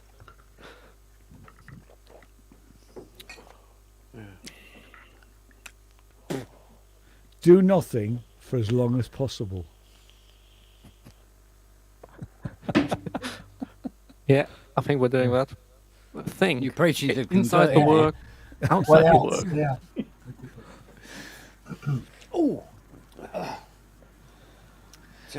just rearrange my marsupials. There we go. That's better. Take a break. Have a Kit Kat. Yeah.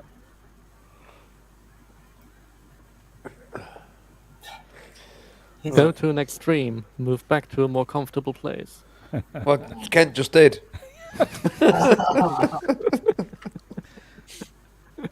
And here's one of the best ones. What would anybody want it? It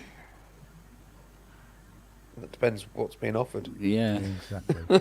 I'm thinking about our music. Oh. I am Don't too. be I'm going to have frightened such a of bad back cliches. tomorrow. This is why we have platforms to Not. force it on people. Yeah, exactly. Yeah. Has I'll tell anyone you got what, bending Has over a anyone- bloody modular system for 6 hours in an afternoon is destroy nothing. Nothing. What's the top thing? Now that's a good one. I don't think I've got that one. Is it though? No, if you're stuck on something and you just okay. pick this one randomly up, and you're afraid to do anything, well, normally for me it is. I don't know what to do. I just pick them up randomly, pick a random one, and even if I don't want to do what it says on there, I'll stick to it. They're good. And then, Yeah. They are good, actually. and then either it resolves the issue or it doesn't, and I just abandon everything. Just icing the body electric says, I wish Eno had bunged a limerick in there. Has anyone got the card, analog or digital? Oh. No, I think so. No, no, not a card for that. No. Oh. There might be. It might be, but yeah. Yeah. well, what's the last work? Oh, yeah, it's the 2001 version I have. Who I've should be got- doing this job? How would they do it? Who God should knows. be doing it? Yeah. Nobody. Yeah. Somebody more Exactly. professional.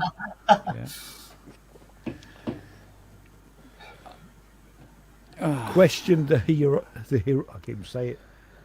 The erotic. It's not erotic. Steady. Steady there.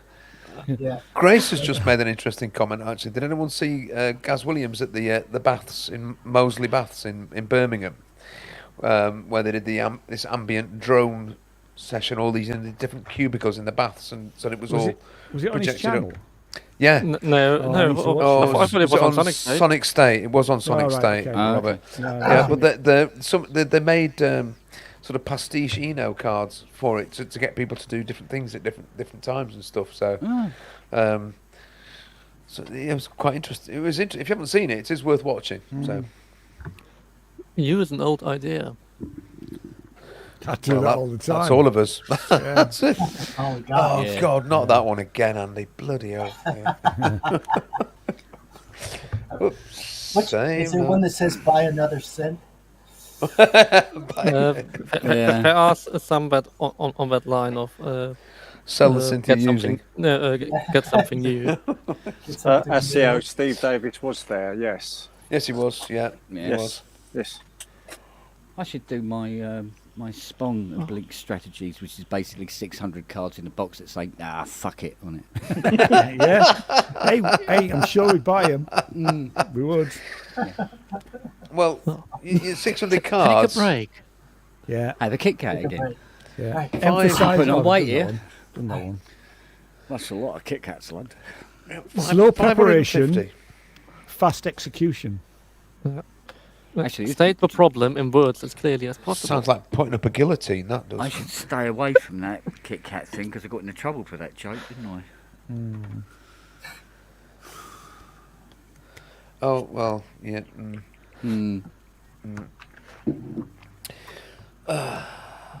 Oblong Spong. Overtly resist change.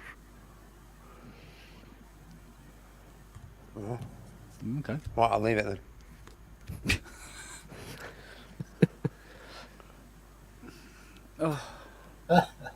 Right, that's enough of these bloody oblique strategies. Let's move on Yeah, to put something. them away. Depressing. Eat more No, chips. just the opposite. Eat more chips. Use filters. Use Is it carbs are finished? good. Yeah. If it's too quiet, try turning it on. No, that's the IT support one. If you try to name off on again. Yeah. The sponsor support cards, that would be great. Yeah. If it's for not phone sharp, it's probably a butter knife.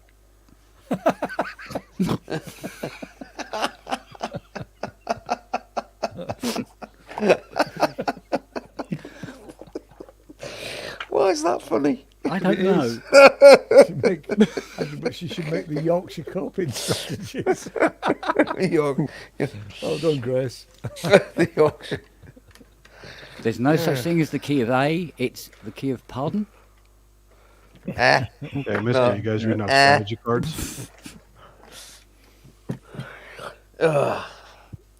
Well, that's Barnsley dialect for I don't understand, therefore you are stupid. Oh, right. Yes. Well, yeah, honestly, it's sort of like this sound, and it goes, Eh? Yeah. and it means I don't understand, therefore you are stupid. It's not the fault of the person who emits the grunt. It's the Anyway, It's not just Barnsley; it's also the Republican Party. I don't understand. Therefore, you are stupid. yeah. Grace is go to heaven. I think Grace is on one. Great. Go to Hebden Bridge. I wonder Grace, where are you? Well, are these the Spongle strategies? The Spongle strategies. Yeah. No, these are the Yorkshire strategies, aren't they? Yeah. Yeah, put the kettle on, eat chips. Go to Hebden Bridge. Have you guys actually used those strategies before? Anyone Henderson's with everything. I use them all the time. Yeah. I should have used them this afternoon. I haven't used them for a few months now. Well, There's another cheaper card deck called Patch. It's a similar thing. Say again, Andy. There's a cheaper card deck called Patch that's similar. You can get on Amazon. Yeah. There's also an app on the iPad, I think, that is free. Oh, it used to be. I used to have it. I don't know. I've still got it. It's like the magic 8-ball of synthesizers. Can somebody British explain Jacob Rees-Mogg? Yes. His parents had a shag and he was born, much to the regret of everybody else alive. Yeah, but unfortunately it happened in about 1786 and he's still fucking there. Jacob Rees-Mogg. Jacob Rees-Mogg invented you mean the Dorian time Gray? machine. He is. Yeah, he is basically Dorian Gray. I'm sure he's a Dorian very nice Gray's a better. I'm sure he's a very nice person, really. I'm sure he's lovely. I'm sure he's a delight. lovely, delightful man with a just a crap painting politician. in his attic that's fucking rotting. Yeah. But if you've got as much money as he's got in the bank, you can say the stupid things that he says and think it's wisdom. But because Private Eye had a thing where a lot of his money is actually offshore. Mm-hmm. Well, like of course. Like the Daily Mail. Yeah, you know. Heaven forbid that an little bit of MP should pay politics. tax. I know. Good grief. What? That's for plebs, like school teachers. Yes. Yeah, I think I paid more tax last year than Boris Johnson did. Yeah. Well, at least they could get that bus repainted, couldn't they? What did he send his wallpaper with him? Wallpaper that the state paid for in number 10. What was it, £1,000 a roll or whatever? Yeah, it's awful. That's gone on since the dawn of time. Yeah.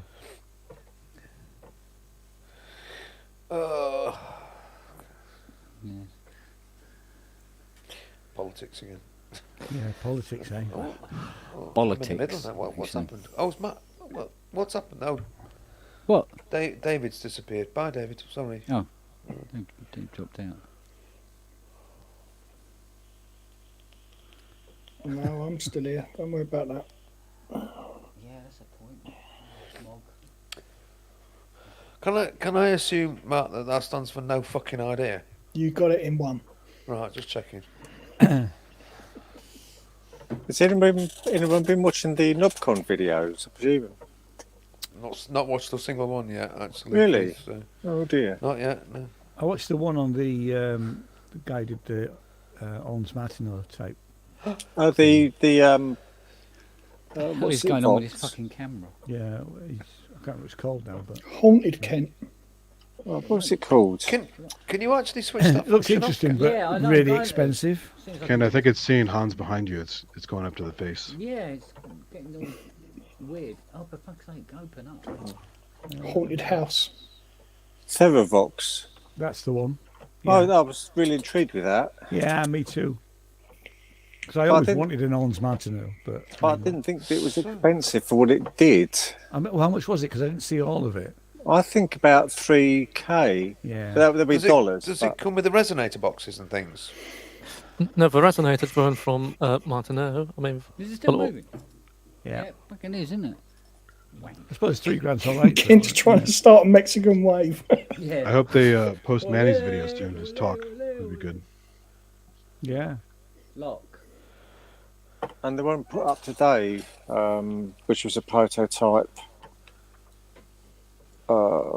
Atlantis or something. It's even worse now. It's not. Oh. Good thing you're not full screen. Make everyone sick, Kent. Yeah. Artisan.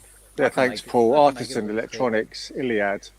I mean, that was something like starts at 6 voice and would go up to 16 at a price. Had lots of clever stuffs on it. But Just looking. Oh, yeah. You say, was it the Artisan Electronics thing? Really? yeah, that was it. Yeah, Yeah, I'm just. that one as well. I mean, that's obviously 3.5K dollars upwards. Right. What else? I think they're the two that really caught my eye. Just, if they can take off, they'll just have a good future, I think. What's Kent doing? I'm. Help! Get out. This thing's. He's in a tailspin. SS Titanic. I'm Yeah. hitting reset and it's going, no, don't want to know. What? Oh, fuck me. I knew I shouldn't have This is touched the drunk fucking... store studio. Tour You ain't got porn on the screen, innit, mate? Oh, fuck this with game cards. Hang on. Don't turn it off altogether. Oh, there's a spider. Oh, it's stuck there now.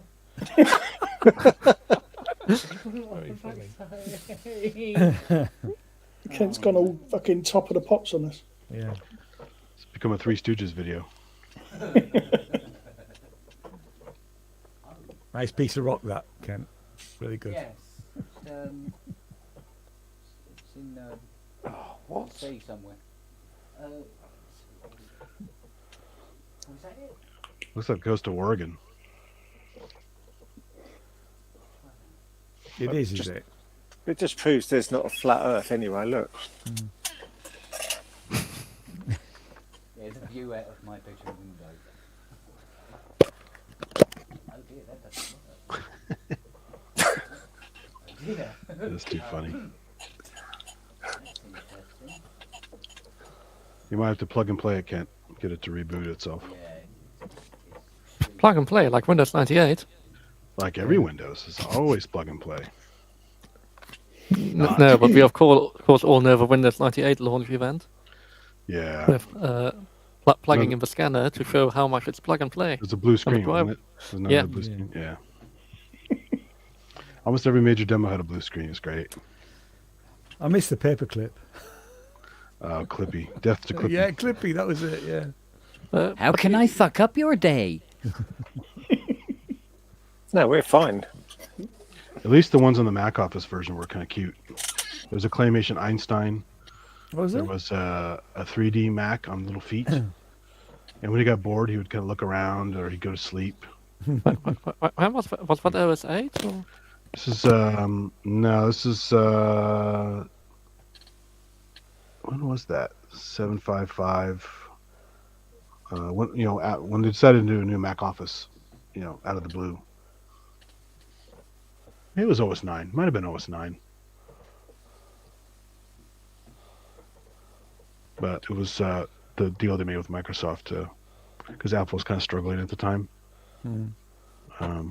because of Gil Amelia and all those dopes. Well, also because the operating systems were utterly terrible and inefficient. Well, yeah, they never got the multi-threading, multitasking they promised. So.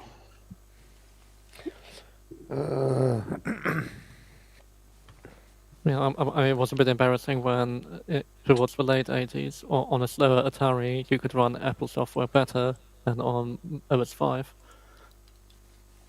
Yeah. The fat binary stuff was a little weird.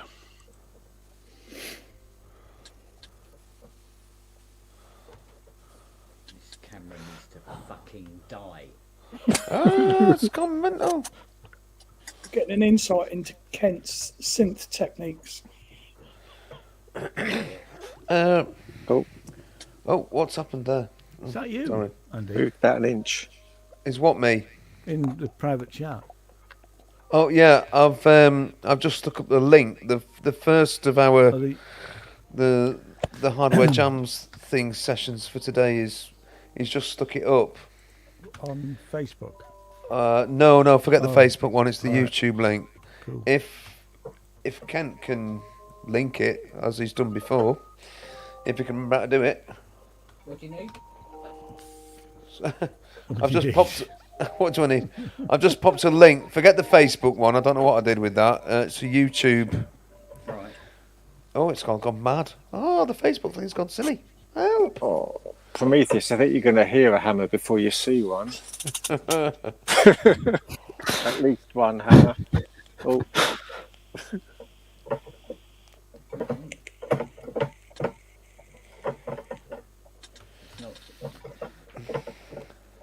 Can't get it to do anything. Ken, what are you doing? There's a big rock on. I know. Help me.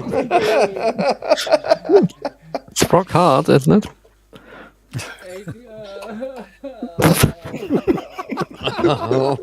We're not laughing at you, Kent. We're laughing with you, mate. Well, should we call an ambulance? No, we're not. All we need now is Ty and Robbie to appear. Yeah. Oh, if Ty turned up, can you imagine? What the fuck are you doing? It wasn't my fault, honey. Who the fuck is a media whore? I'm a media whore. You nicked my title. Yeah. Oh, for fuck's sake. What's going on here? Fucking camera, for fuck's sake.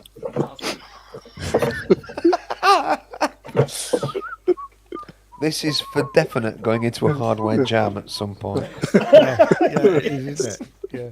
No camera detected. It's fucking there.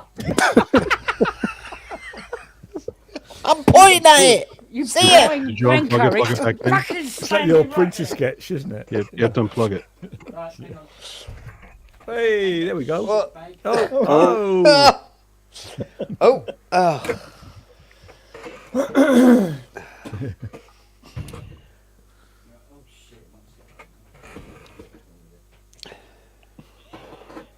You need the BBC. Normal service will be resumed or whatever it used to be. Right, let's see where it is now. Need the old test card with that girl. I'm just going in to say, that. well, put one of the dogs in it, but yeah, you're absolutely right. Yeah. Oh, no, you've been crossed out, Ken. You've cancelled yourself. Your cameras. Oh, bollocks. Disco. Sorry. Couldn't help that. Yeah. Well, hang on. Let me turn my light out first. Let's go. Let's get this. Oh, God. Good job I'm not epileptic. Oh, but where's the red strobe light? To be fair, it's one of the easiest way to find out visually epilepsy if you take red strobe lighting. Many people who don't even know they have epilepsy will find out with red strobe lighting. Yeah. can I just ask you, Rob? Does that floating peanut not really irritate you? Not just want to eat it all the time?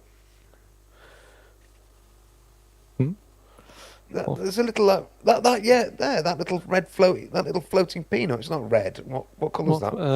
The microphone. Yeah, it's just like it's like they're going eat me. But you never can. Because every time you move your head forward, it moves forward as well, and you never quite get it. Can you see it now? Oh, you've eaten it. That's amazing. How did you do that? Well, I just pulled it off. It's just technique. Just taking the windscreen off. But I better put it back on, because as soon as I exhale, you will be pissed off. Again. Full stop. Again. I'm so sorry. Yeah, fair enough.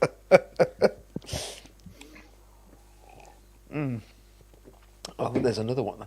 Oh, sorry. He's tugged it off.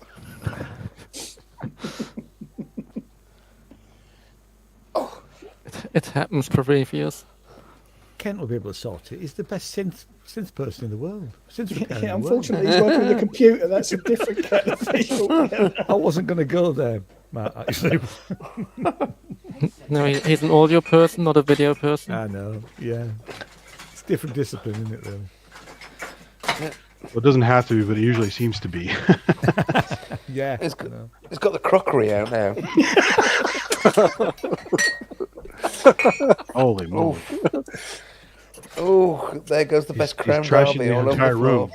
He's having a fit. No, Andrew, what he's got 3 plates going like this at the moment.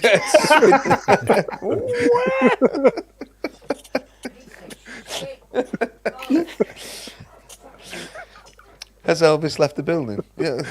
Now he's just crawling around on the floor with a load of Royal Dalton plates.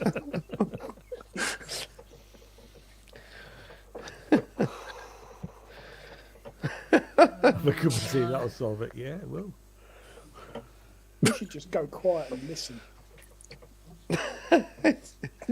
It's SPQR or whatever it's called. ASMR. No, that's not right. Sorry. Senatus Populus Quae Romani is not what I was after. What is it? SPQ, not SPQR. What was it again, Andy? ASMR. Just put up Ken Hanks having sexy party. Yeah. Ken, come back to us. We miss you. He's folded hands over the fucking CSA.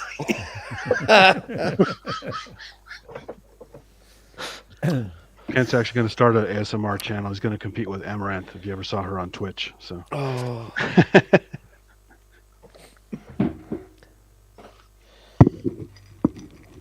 We should all apologise to Kent now because he's obviously listening and we're just sitting here ripping into him.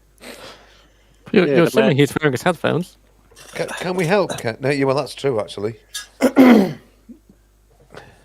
Still streaming, so it's obviously working. What did he do, by the way? I was busy looking at these.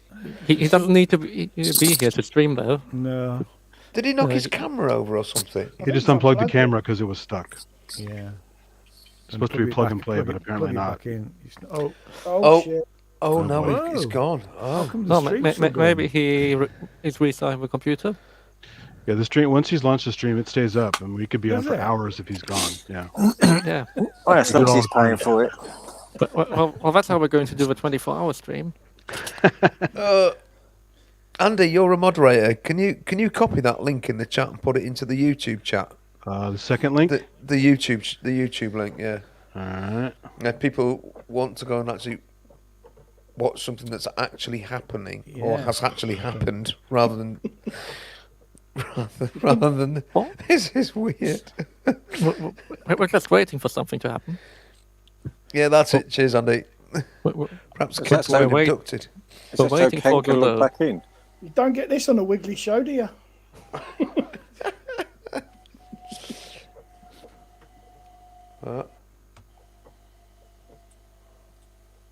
There's a distant train whistle. It's all gonna be quiet. What, here? Yeah, right. Just had the train going to Watford Junction. No. Ooh, yes.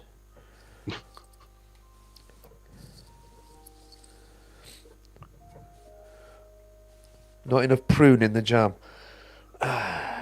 He probably just rebooted his computer. He'll be back. Yeah. There's plenty of prune, although honestly, When all the vids come out, there's plenty of prune greys.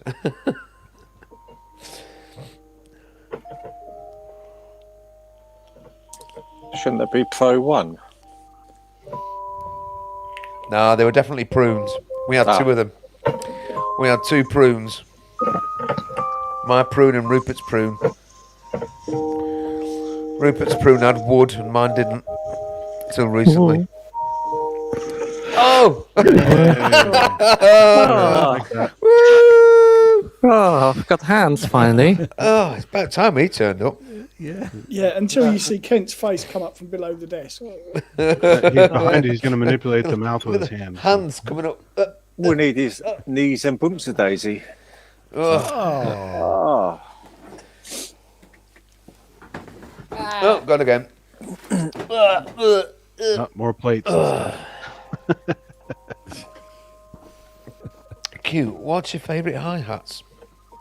10-gallon hat. Welcome back.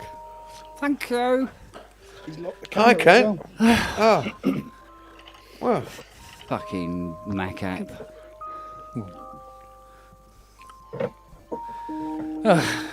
Did it just totally lock up, or was it just the camera? Well, no, the app went all stupid, so clicked on the app and it wouldn't work. So I reinstalled it, and it goes, it is installed in this directory. You can go in there.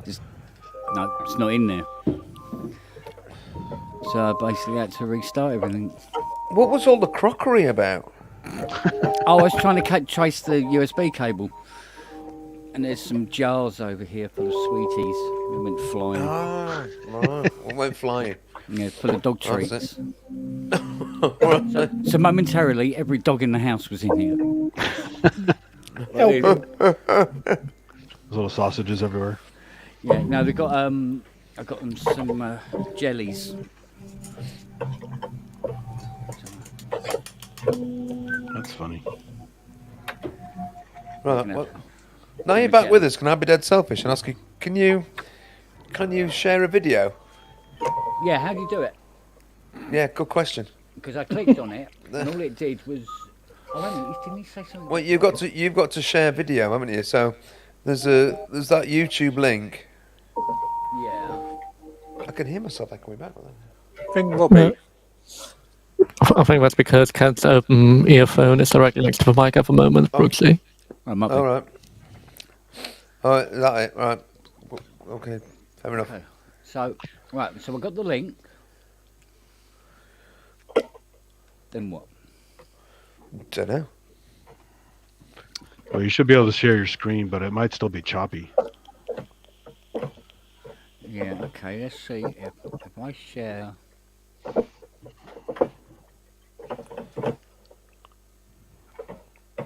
Screen. Hang on. Pull that up. Man, that keyboard's noisy. Was that you, Rob? Was that Clomp, you, Andy? Sorry. It's a lot less noisy than the Ensoniq keyboard. That's true, they're allowed to. But boy, the first time I played the Ensoniq without headphones, I was just like, Jesus. Yeah. Right then, so if I was to... Oh God, no, don't do that, Ken. Oh, for crying out loud. I've got to learn how to do this. When I get my computer keyboard, it's even noisier. Oh, not the chicka keyboard, right? Yeah. It's got Matthias switches for clickiest you can get. Oh, God. Those little IBM keyboards. Yes, indeed. The good old Alps, clones of the Alps switches. So have you ever used one of those curved keyboards? No. I'm just saying I use them because my hands are getting pretty crippled from typing, but they are clattery as hell. They, just have to get used to them, really. Yay, Oh, there we go. Look what I did. Blimey. Oh, Does it work? I just started. Hang on. Oh, we even have audio. Oh. Who's that? That's a deep prune. Oh, listen to that. Sounds good.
Oh. It's really good. Yeah. Hey, that sounded quite cool, actually. Yeah. Yeah. Very, I deliberately very haven't watched. experimental. Well, yeah. Well, that was one of the last ones we decided, because this week's challenge was dark, so that's going to be uploaded, I think, to the Hardware Jams Dark Challenge, if you follow me. So that's why let's do that. So my one is still here. You've got time yet. You can do it tomorrow morning. It's not been coming. It's not been coming, mate, I tell you. Oh, well. Yeah, well, that was the lovely Pro 1 that Kent's had his mulling hands all over and made it work again. Sounded good, didn't it? Yeah, it's nice. Yes. Sounded like what she oughta. What she oughta. Yeah. Oh, I'm going for a Waz now. Bye. Lovely. No, every time I try to write something, I just end up sounding like Vangelis, and I go, you know what? Forget it. And what's the problem about that? He seemed to do quite well out of it. So yeah, but there's been one or two Vangelis type tracks on Hardware Jams over the last few weeks. I mean, you know, the sounds, the style of playing, or whatever. But yeah, what always ruins it for me is when they do things like that, then they put a 4/4 beat on top of it, and it's they don't mix. Yeah.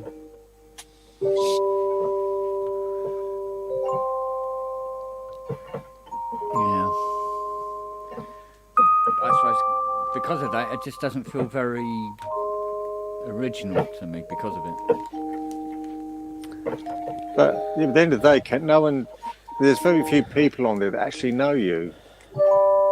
And what you do, isn't there? You know, you could tell last week when you went on that, there was a lot of the regulars there that didn't know your name. Yeah. So what you also, plenty of people that may not know Vangelis at all either. So that's true enough. That's true as well. Yeah. Yeah, I just don't know why it always ends up like that, though. Like, even when I don't intentionally mean to go that way. Well, that's the point of the challenges: is you get out of your rut, you try weird shit, and just throw shit at the wall and see what sticks. Yeah. Yeah. Well, we'll see what arises. I mean, Ken, thanks for showing that. Actually, really, cool. Appreciate you doing that. Hope people thought it was all right. I liked it. No, it's great. They're not all like that. We had a couple that were in major keys. And you want to play major G major? Major? Steve, G what? Do you mean G minor? No, G major. I went, oh God! I don't think I've played in a major key since I did my grade 7 piano. Just way back, God knows when. Wish I could still play to that standard. I can't, but there we are. Never mind. Yeah. Who were your mates? Paul.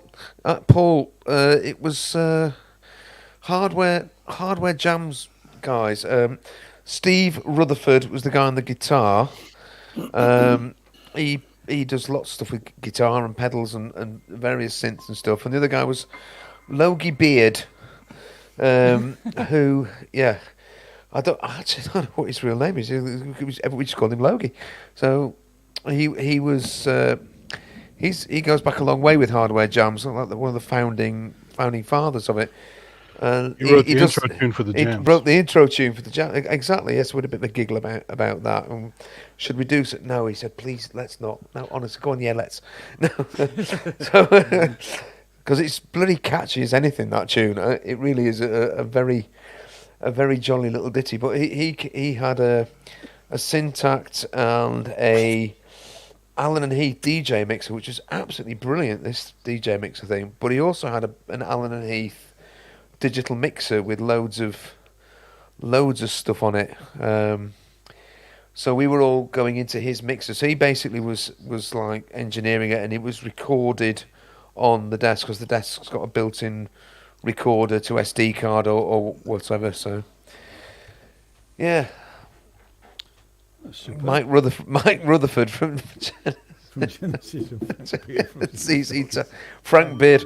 Yes, basically it was a Genesis ZZ Top meetup. I mean, couldn't you tell? Cool, blimey! It was the Beards that did it actually. Right, I'm going to have to pop off for an hour because I'm going to go see my wife, who Miss Popoff. Did anyone remember Miss Popoff? Who has been complaining that I'm spending too much time with you guys. It's funny because Fiona, says, "Thank God you're out of my hair, spending all your time with those guys." That's exactly what my missus said. I'm going to go make her a cup of tea, watch TV for an hour, then I'll Genesis come back. of ZZ Chillage. Yeah, well done, Paul. Yes. Well, you go and watch. I've got to do my thing. When she's gone to bed, you can do this without any guilt. I can. I'll be back.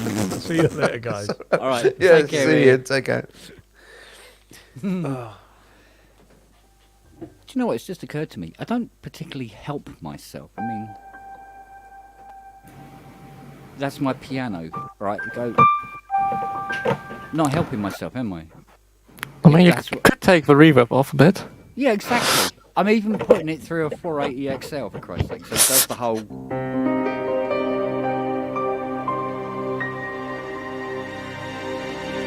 Yeah, just do some rolling equator noodlings. That'd be great for a jam. Yeah. Yeah. Just make it dark. Oh, there's all kinds of dark shit in there. It's great.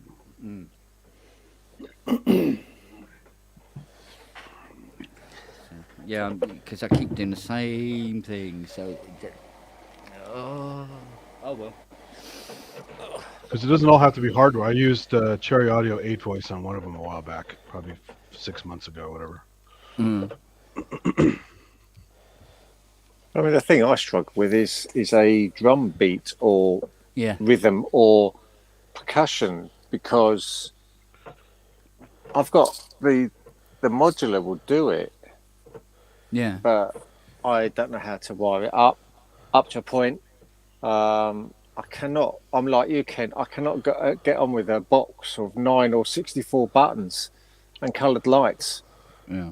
And learn the muscle memory of making it produce a pattern or patterns, like and load samples, trigger them, whatever. I cannot.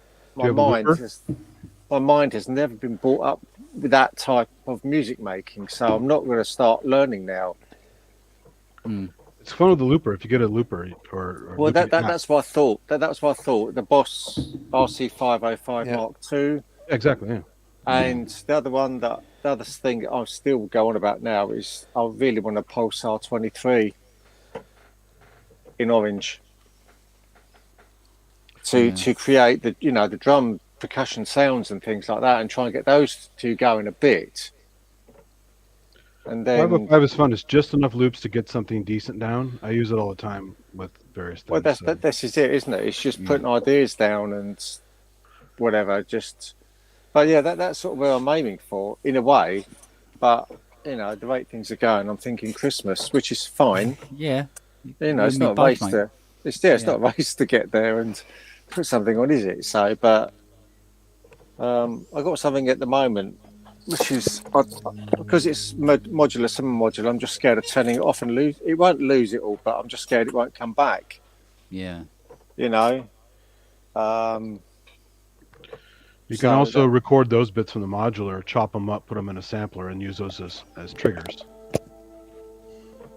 Yeah, that's part of your jam. Because I use the SP404 all the time to fire off little bits live while other stuff is going on. So. Yeah, I mean, Neil, I'm using the DFAM at the moment with stuff, and I think that's been triggered by the subharmonicon for to clock it and things.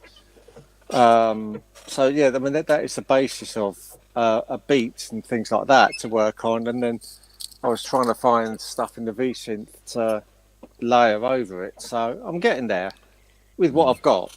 I'm getting there. And then it's just getting into the mixer to get it out again, but I can do that. I'm getting more enthused with it at the moment, should I say? You know, so. Oh, here we And go. they don't have to be polished, finished pieces either. I do a lot of stuff. No, That's no, like no, 2 hours that. before it's due, and it's there. You go. That's all you got. So. Yeah, no, I know that. It's I think once you start, the first one, whether it's polished or not, like you said, someone they'll appreciate it and whatever. So I mean, it'll get there. But anyway, I'm gonna have to go because it's like power mode on the camera, the phone. So I'll stick around in the chat. All right, buddy. Right, nice to see you, Keith. Yeah. See you later, buddy. Yeah. Good man. Bye. Good man. So yeah. Yeah, it's. I suppose. Oh God. Yeah, there were some chords I was working on, and they turned out to not be very dark. That's the thing. Just do some diminished chords. Put a tritone in there, and then call it dark and done. Just take a few bits from Rachmaninoff and put them together, and Yeah. there you go. Or just C and F sharp. Yeah, some Or- Beethoven stuff, some Rachmaninoff, some Yeah. dark Bach stuff, some Wagner, not nice and easy. Wagner, sure. Yeah. Yeah. Take a go to Demerong, just snip random chords out of it, put them together in any order. Will sound dark. There you go. Make it go dark. Ah, the good old twiglet of the blobs.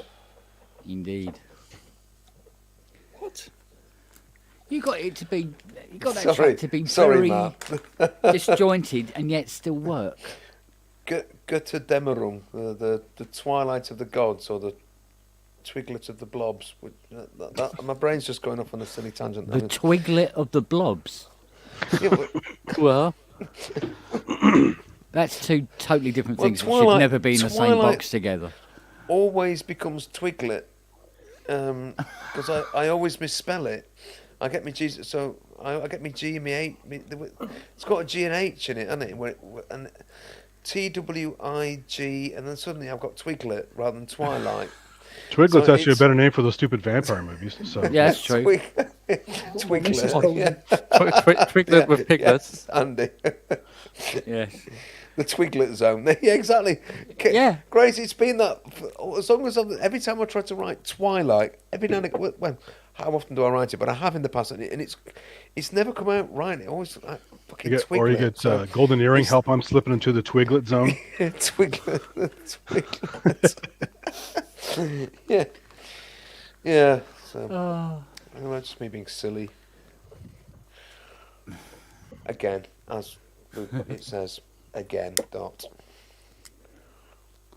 An F-35. Do you feel enlightened now, Mark, just out of interest? Do you feel like you've been edified by that particular piece of stupidity? Me?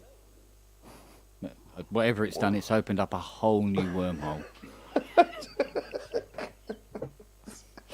It's good for wormholes to be open, otherwise you Yeah. couldn't use them. Correct. They've got to get out somehow.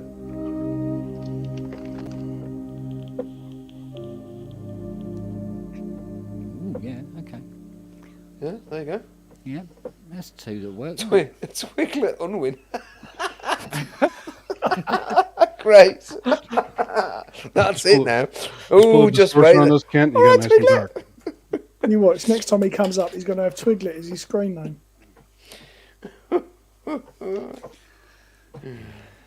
Twiglet. Yeah.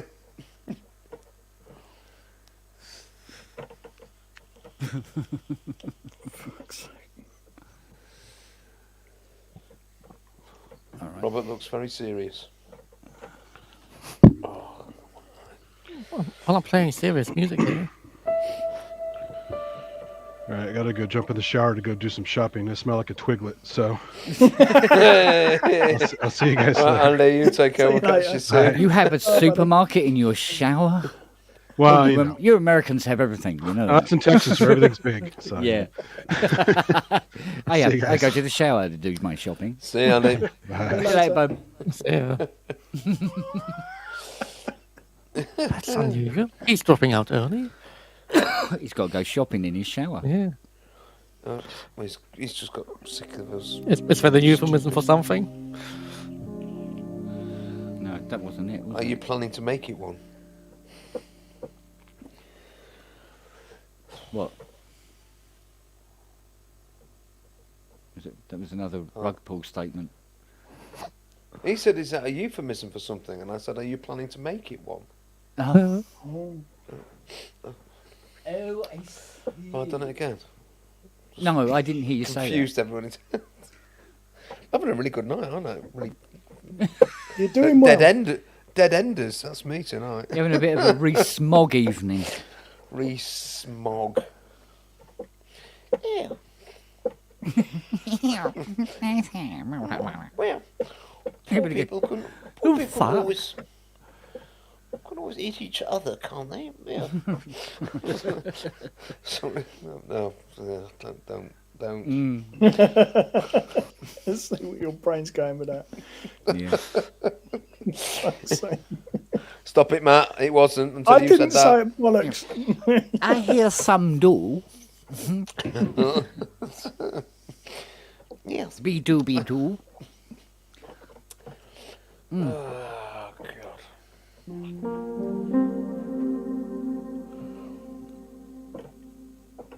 No, that's not too much reverb. What are you talking about? That's never a thing, so if it's too much reverb.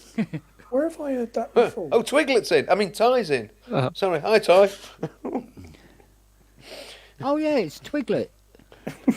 Twiglet. Let's give Twiggy a link. Twiggy. Do you know what? no. There are moments where shit changes, and this is one of them. It's rug pulling time. Oh, Mr. Popes. Oh.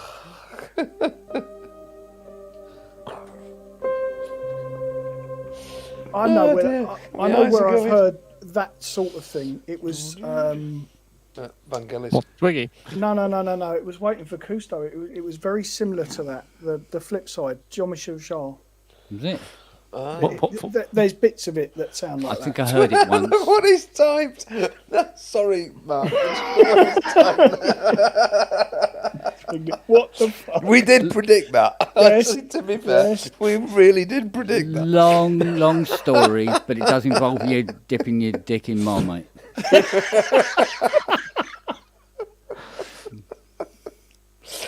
This place gets... okay, my fault. I put my hand up. Mea culpa, mea maxima culpa. All me. Ah. What? Text only here. Sleepy head this side, sleepy daughter that side. Oh, bless him. Oh. Okay. Oh, my eyes are going again. Ugh. It's all that Bovril. Beefy Bovril.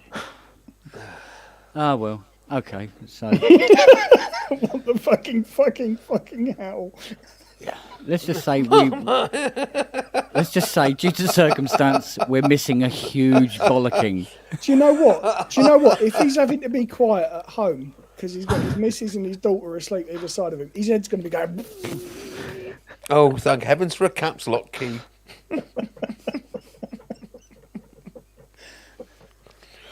Oh fuck! Grace, sorry, it's time. Yeah. Yeah. No, all right. Grace did start it. She's going to have to own up to that. Blame Grace. It's all her fault. Blame Grace. Yeah. Grace. She's going to have to own up. It's all her fault. The fact that we took it, reconstructed it, and made it a lot bigger than it was to start with. Not our fault. Like the Angel of the North. Yeah. That was just two matchsticks stuck together originally. Look what happened. Very bored prison project. What are we going to do with all this steel? Yeah. I know. We'll make an aeroplane and stand it on its head. What is in that vape of yours tonight, mate? Horsehair? Horsehair? What? Horsehair? He's got the Hilton blend in that one, hasn't he? No. I don't do any of that. No CBD stuff or any of that. No, it's just. That starts something. Marmite, love it. Yeah.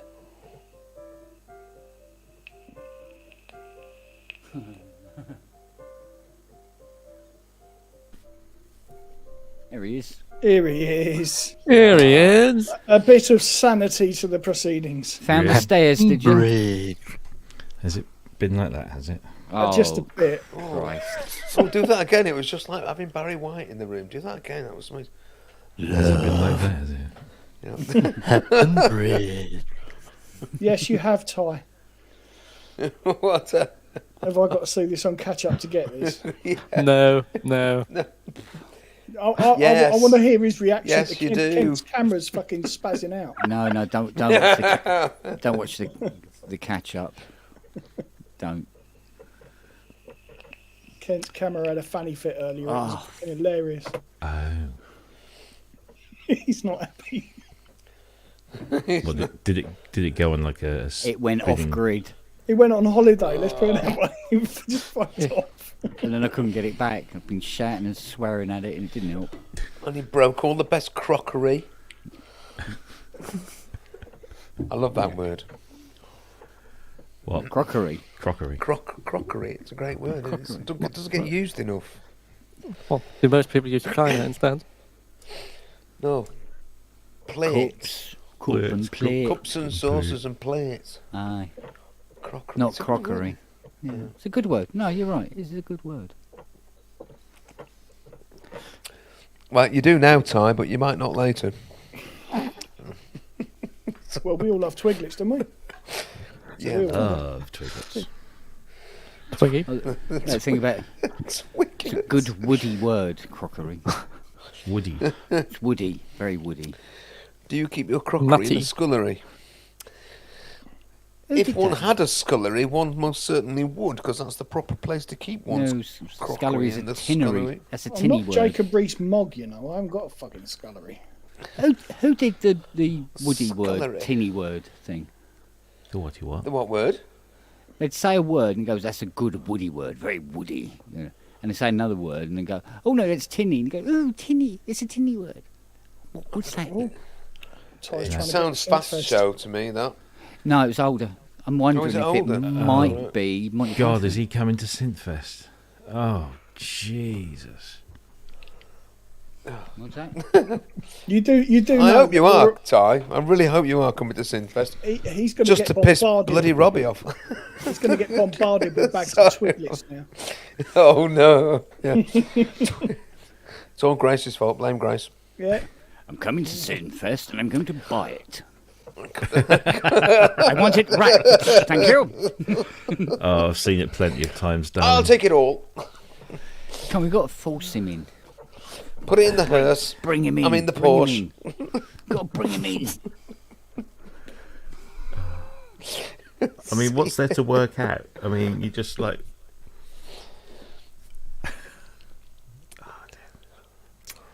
Now you fucking don't.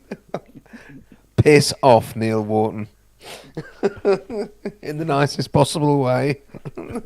There's a nice way. You've never had your hands on my crockery. Never once. There's no answer to that. Innuendo bingo or something. Innuendo. Innuendo. This is a boring 1970s hospital. Please It stick to was- using innuendo. It was Monty Python. It was. It's just come back to me. Caribou. That's a good woody word. No, nibbling at the croquet hoops. It is. That's where it comes from. It's a very obscure Monty Python sketch, though, I must admit. No. Croquet. What a lovely word as well. Yes, croquet. Good, sturdy, woody word. Going out onto Wimbledon croquet and tennis club. Knob. Good woody word. Erection, even better woody word. Yeah, tinny word. Tinny word. Tinny word. No, tinny. Stiff. Undulation. Which one's, that's fourth season, isn't it? What? Well, I think that's fourth season of Flying Circus. Pass. Don't know. Sorry. Neil, just shut the fuck up.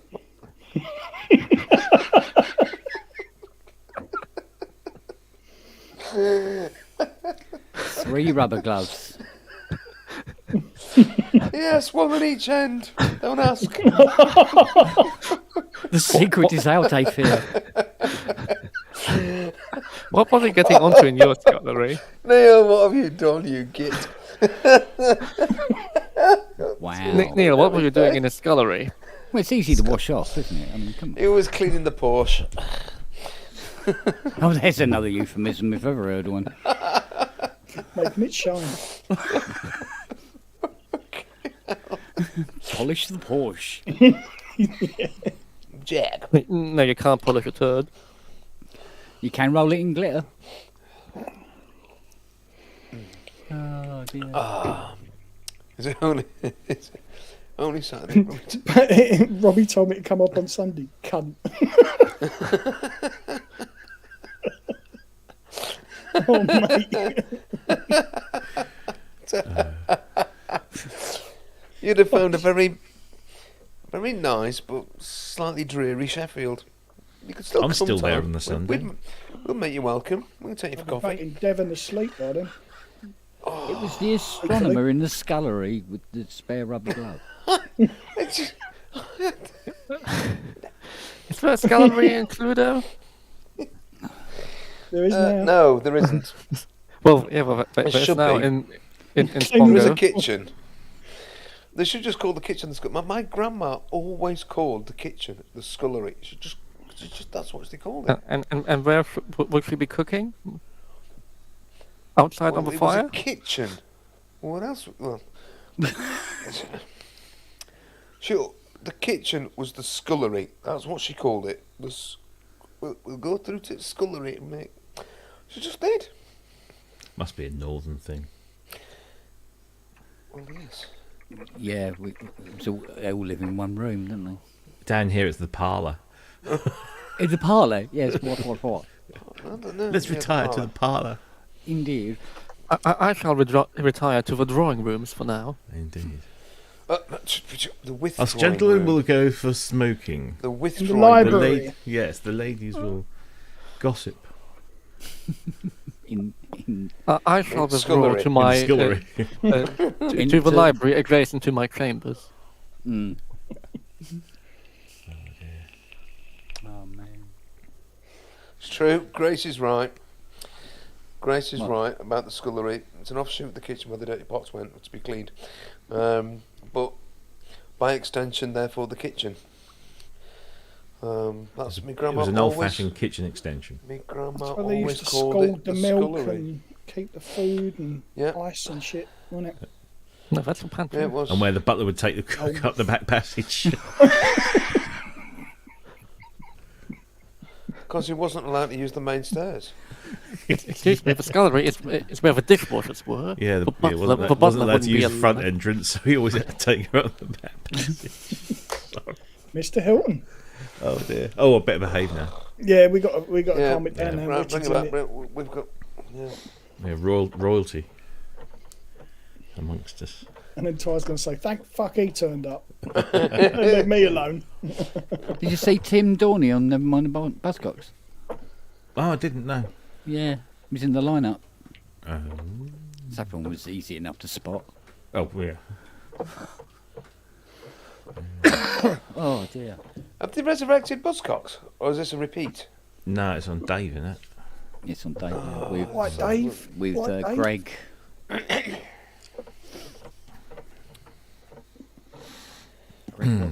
Please don't. Sorry, Richard. Did you ever look at that thing, Matt? That bootloader thing? No, Whatever I it's haven't. I haven't had a chance, mate. I've No. been steaming about like a loon today. Lots Not like going every on. day. Well, yeah. Yeah. No, it's lots going on, especially tomorrow. Tomorrow's a big day down here, so. Yeah. Apparently, yeah, we got an email on the local parish grapevine about the 8 o'clock minute silence that we had earlier. and we could all stand out in the street and observe the minutes. I said, fuck that. I'm sitting on my sofa and I should be watching telly. Fair enough. I shall be listening to the no. Pistols. No, our day is nothing to do with that tomorrow. We got other gear that's just kicking us in the proverbials, and it's so let's call it D-Day tomorrow, shall we? Okay. Oh, is goes it? on what You're invading France, aren't you? Oh dear. Well, there's an idea. What? We had a bit of luck last time. Well, yeah. Ty, let me tell you about the minute silence at 8. 10 seconds in. He dropped his guts. No? Yeah. Stop invading. No, we didn't invade France. We liberated France. I suppose that's the. All right, Jacob. What? Did the UK government shut down domestic flights? No. British Airways has cancelled a bunch of flights that would fly over. Kill the noise, innit? There you go. Told you there's a fart involved. Yeah, there's always a fart involved. There's a fart involved. No, I think they've cancelled or delayed or rescheduled a bunch of stuff so it doesn't, because obviously Heathrow and Windsor Castle, where she's going to end up, are all but neighbours. I'm so proud. Was it a fart or was it just a modular?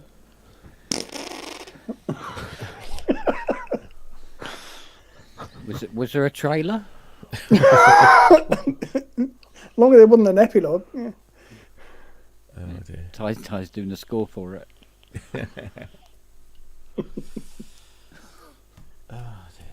Mind you, I've had that today with Noah, your dog. Why is he my dog when he When farts? he farts in my face, mate, he's your dog. Smelly It's little like the bastard. children. He was up on the set. We were watching rugby together, but he had his head facing that way, and he just went, moved his tail a bit. It's like, oh, fuck, turned him around. Oi, oi, oi. Shite. Oh, I don't know what he's been eating. My Staffy Whatever you used to fed him.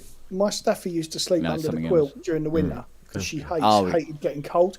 Yeah. And then she'd drop her guts, climb out because she was choking herself, and look at me as if to say, "What the fuck have you done?" Yeah. Yeah, it's always your fault. Yeah. Yeah. Oh yeah, little bitch.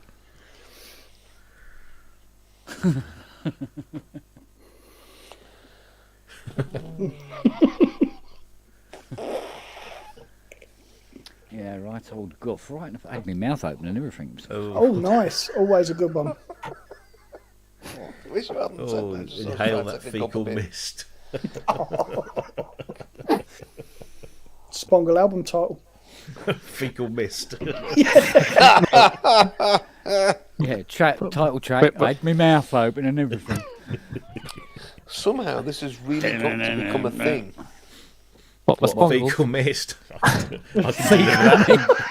could deliver that quite regularly if you wish. Metformin. If it sticks, it's fresh. Metformin, yeah. We need to. Met farting. God. Oh, dear me. Right. Oh, Is it fresh? Fecal. Yep. Oh dear. Oh, toilet humour. It's gone. hardware jams. Yeah. Here's the theme for next week: Spongles. They would not have a fucking clue, would they? Neither would we. This week's. They'd have to deal with the lyrics. I wonder. Who could, Inky. Well, Inky's challenge: fecal mist. What? This week's challenge: fecal mist. Colonoscopy And to the just- stars. I was seeing stars when they shoved that up my ass. I couldn't see anything. There's My eyes old are episodes of the crossing Two Ronnies up here. They've never before seen the light of day, and you wonder why.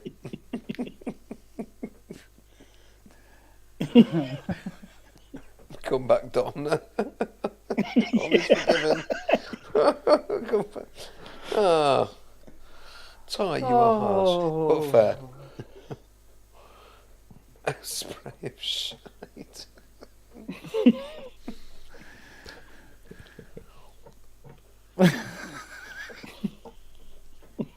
Guided by the shite. Fecal spray in the middle of the night.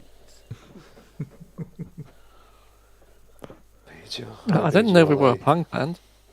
Oh, why not? It's more Manfred Mann, that, isn't it? Yeah, we went through all the eras, didn't we?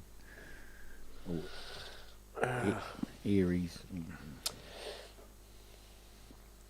The Stockaken and Waterman era we went through was definitely the best. It was so good. Well, there was a lot of tracks, wasn't there? Yeah. All identical. 79 of them, all fucking the same. Yeah. we just kept changing the person at the front. Yep.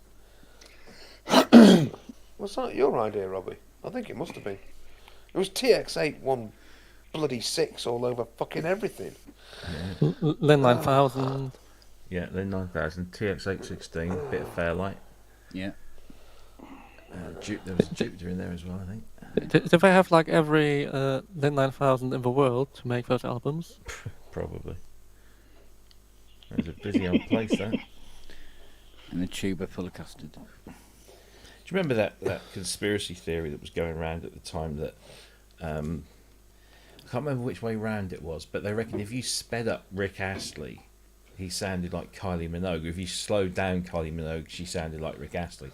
And so there was this conspiracy theory that they were one and the same. Well, Rick Astley sounds like he's been slowed down anyway, and actually that's pretty harsh because he's quite a good singer. He's a very good singer.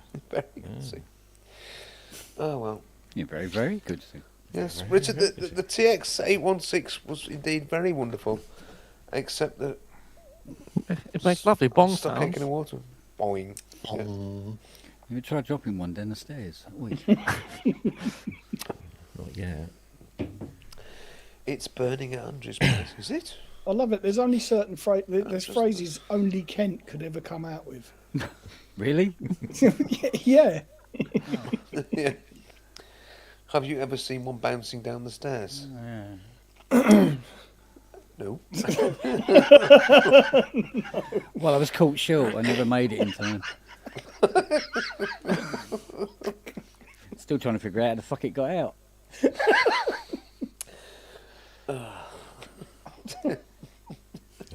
And curtain. Yeah. Is that what you wiped it on? Rapturous applause. Banana. Oh. Hey! We're waiting for your bidum-tish, Robbie. I'm off. Yeah. Roll credits. It's very fast, like Acorn Antiques. Yeah. Oh, Miss Babs. Oh, sorry. I managed to link a web page and show it. Rob. He did. Wow. I did. I know. Wow. All of the My dids. work here is done. I'm now redundant. That was after the computer reboot, though, wasn't it, Kemp? Oh, okay. Yeah. There was and that. the crockery. And the crockery. And the scullery. And the scullery. With the spanner. Yeah. And then the fecal spray. In that order. Crockery and the scullery with the fecal matter. Yeah, that's not included. That's a cholera pandemic, isn't it? So waiting to happen.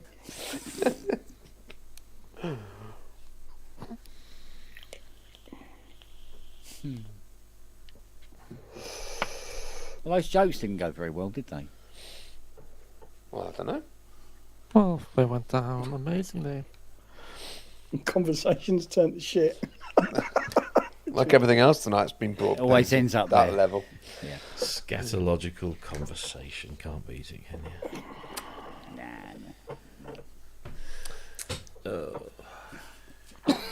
Is that really what scatological means, Robbie?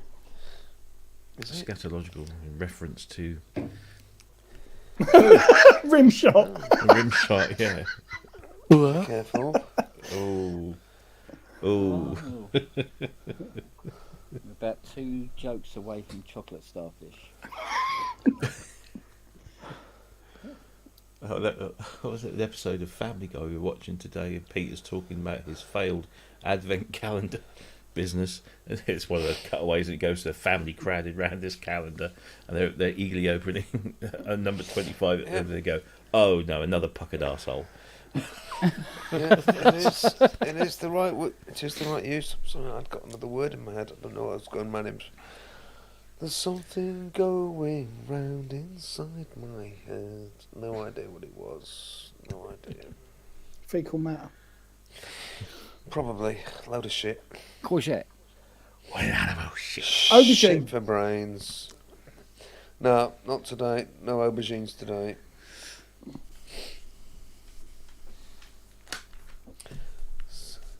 A couple of new books the other day.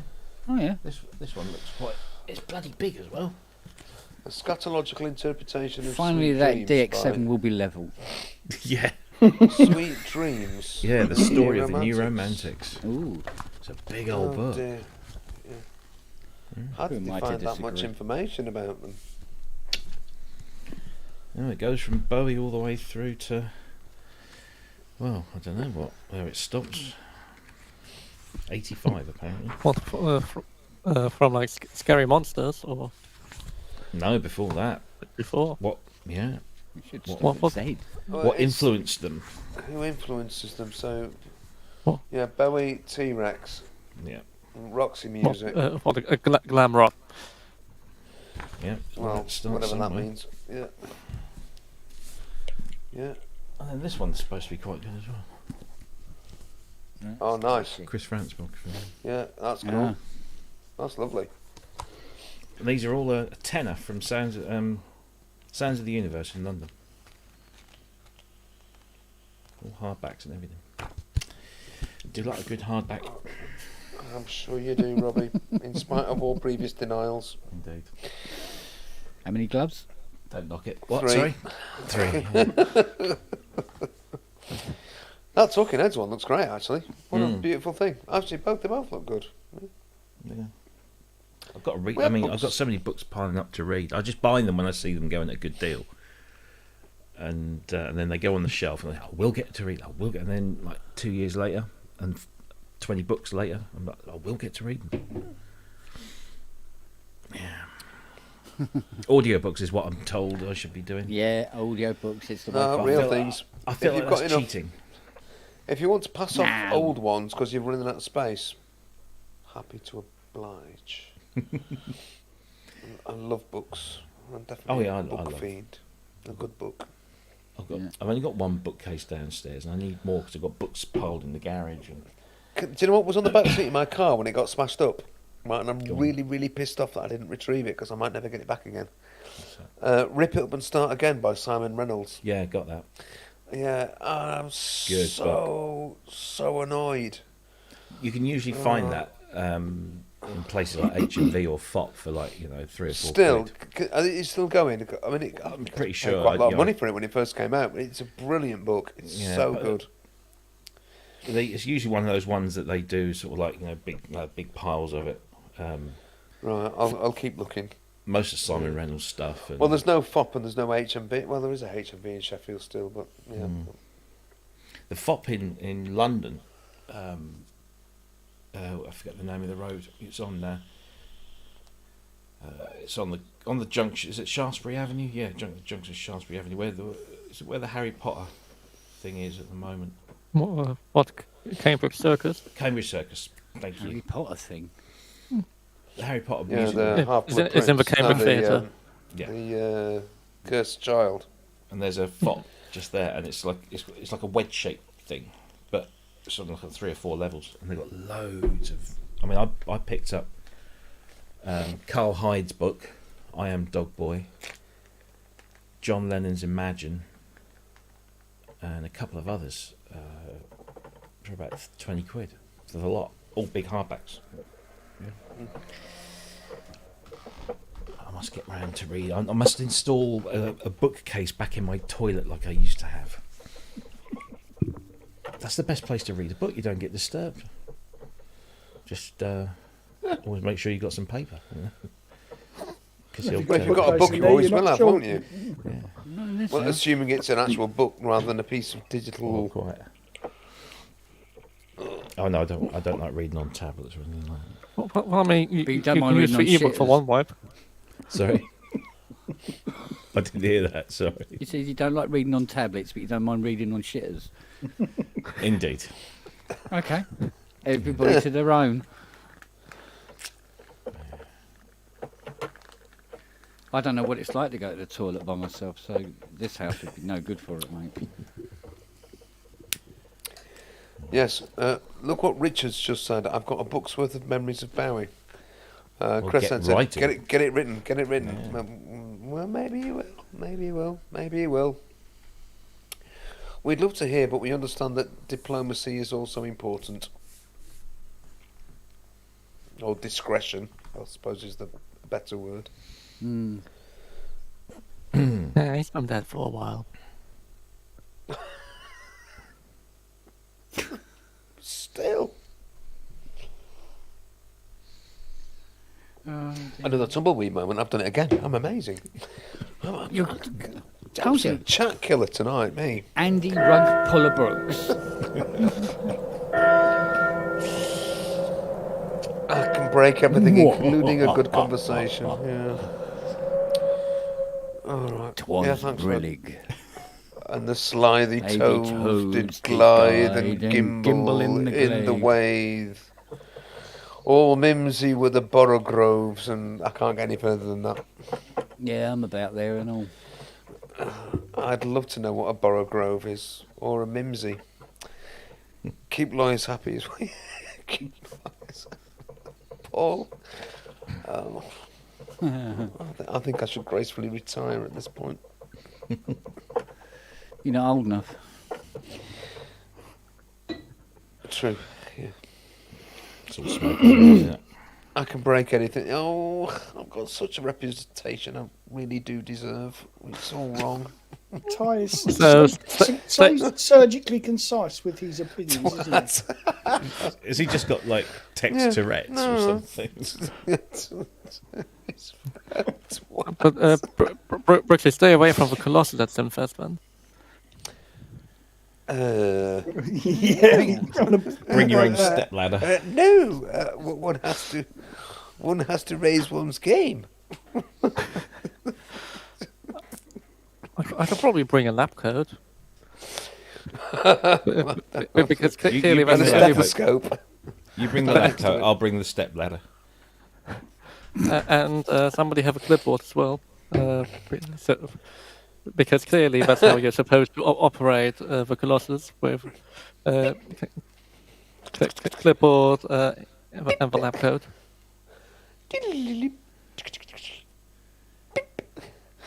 Oh yeah, that'd be great. Man, why do you need all that gear?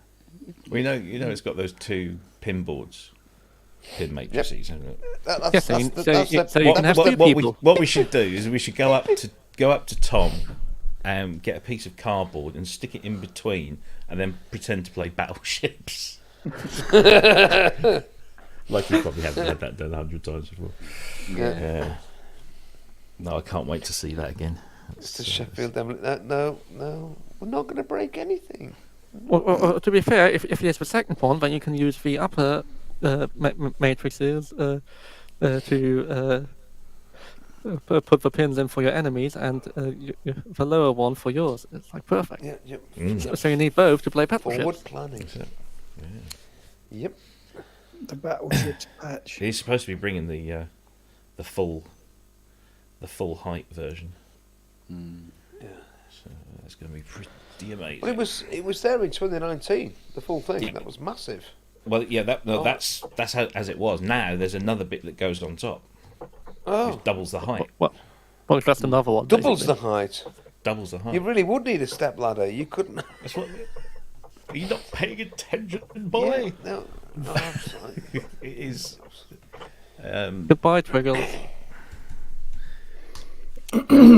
Let me show you a next picture of this one. because it's. He's just trying to get it Ty's somewhere. ducking off. Is he? See you later, Bye, buddy. Ty. See you later. He's run out of See rude you words. first. Bring a thesaurus next time. Either that or his daughter's farted and knocked him out. See you the day after St. First. What is he coming for Sunday? Shh! Don't tell him. Don't tell him.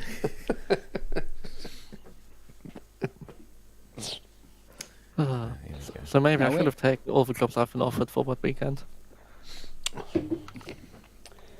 Are you coming up, Rob? You going to be there?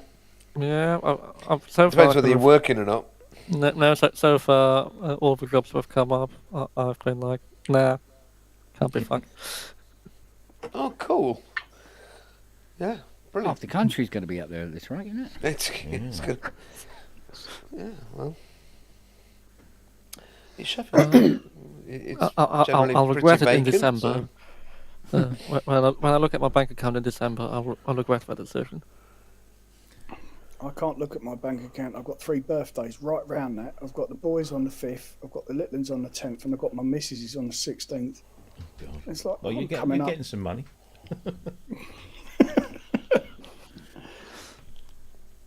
Here we go. Regrets, I've had a few. Je ne regrette rien. Oh, excuse me. Robbie, weren't you faffing with something? Haven't you faffed yet? Hasn't And got if his you gloves were- on. Do you know, I don't know what it is. Whenever I'm Thanks, Matt. Whenever I'm doing the stream for ProSynth Network, my computer behaves perfectly, and I can pick things up and share things around. But when I'm doing it on here, it doesn't like doing it. It's weird. There you go. That's full-size Colossus. Still not as big as Anaglyph, is it? Well, no, it's not as wide, I don't think. But Well, look at the size of that. How is Ty going to fit that in his Porsche? Well, no, Ty's only got to buy. That is. No, has Ty got one of these? It was mad enough as I don't well. think he has. Or has he? I don't think it's just liquid nicotine. Yeah, so he would just buy it on the spot. Yeah. But then he yeah, couldn't the take it back split in his is Porsche. Just yeah. It's an incredible thing. So that makes a full. Oh, beg your pardon. That makes a full Synthi 100 then, 12 VCO. Yeah, I'd say it's 12, isn't it? Yeah. yeah, don't call it a clone though. Tom hates that. Oh yeah. Was it? There was an interview done with what was it? Oh fucking hell, Deadmau5. It's not a clone. No, it It's isn't. inspired No, by. but It doesn't Deadmau5 sound referred anything to- like a Synthi 100. Deadmau5 referred to it as a clone, and he went. Oh, Anyway. Yeah. wow. And also referred to Tom as Andrew. Me? Oh, he's I off to a didn't good make it. start, hasn't he? Tom. And now I know when I phone up Robin and say, "Oh, I need a vernier dial for a VCS3." Oh, I haven't got many here. It's because this fucker's nicking them all. Exactly. How many? 2, 4, 6, 8, 10, 12. There's loads. 4, yeah, there's 24 on there, isn't There's there? 24 on there, yeah. Oh, wow. So is that 24 oscillators? Well, it's 12 for the Colossus, right? 12, but yeah, so that's 24. So, so you got it's- 12 it's- there. So it's made it It's 20. double- Oh, so it is. So that thing is two double what was Synthi there. 100s spec. Pretty much, yeah. Yeah, I think- It's basically just the second one on top. but it you've does the got- most delicious doorbell patch you've ever heard in your life. thing is, I think if you- Does it do linear FM? Those oscillators? Does the bottom panel look a little bit too thin for the top panel? Well, it's Well, apparently- It's like- that's some nice wood that could carry a load of weight. But it was designed that I mean, it looks obviously it's huge, but the width of it was designed so it would fit through a standard British doorway. that was the it must be able to go through a standard British doorway. Yeah, but now the height doesn't conform to a standard British ceiling. No, well, no, see, there's a split right down there, and it just Oh, sits you on can, top. you can cut it in half. Oh. Like you just pop that on top. Yeah. Oh. There you go. Yes. Oh, bless. And the thing is, I remember talking to him when he first announced this, and he said, "This is either going to make me or break me," and thankfully, it hasn't broken him. No, I think he's sold quite a load of them. Yeah. To be fair, good. because it is a beautiful thing. It's a but it is a hugely insane project as well, isn't it? You know. Yeah. I mean, that's testicles you wheel round in a barrow to do that, isn't it? And you can customize these. So what you see here is just like one version. You can have extra keyboards, these touch keyboards, or if you've got the money and the dream, you can sort of say, yep. I want some of those in there. You can change these things. Firechild got one of any else. Did you ever see my anaglyph video? Do you remember that? I think so. Yeah. I think so. But importantly, can you get a vocoder in the blank panel? Don't know. I'm sure if you ask Tom and you pay him enough money, then yeah. Yes, Grace, there was one at 2019 Synthfest, and it was just the Colossus as it was then. I don't know if it intended to put a second huge semi-detached house on top of it, but there was. It was the thing that was there was massive enough. Yeah. If you throw a hard-boiled egg at it, it just goes round. What is it made out of lead? Its own centre of gravity. It has its own postcode, doesn't it? Yeah, Grace, there was. It was lovely. Oh, excuse me. Ooh, it also comes in black. Yes. Although I don't know if that was just a limited thing. Yeah, he did a blackface version. Was that for Ty? I don't know if that was something that he just did as a limited thing. I mean, a limited edition of the Colossus. I mean, in black. Really? Why not? I mean, how limited can it be? I mean, how many are there going to be anyway? I'm sure there's a picture of one. Oh, there it is. Let me share this screen again.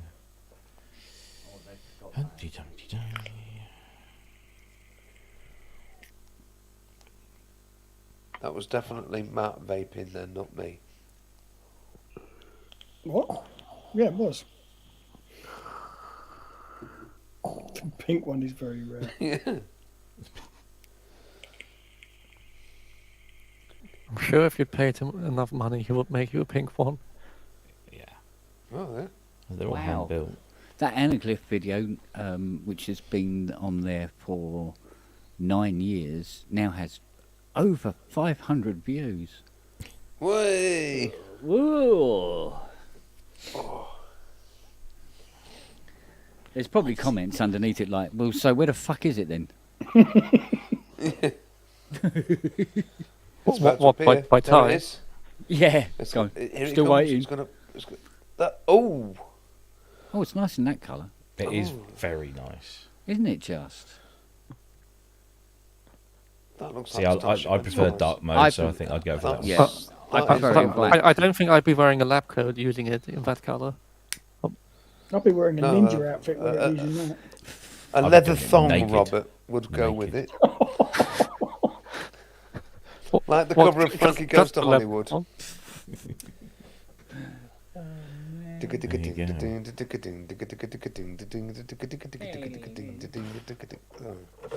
Yeah.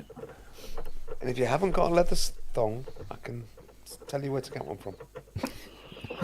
You were going to say Top something drawer else bedside there, cabinet, weren't Andy's you? bedroom. You were going to say, I've got one I can lend you.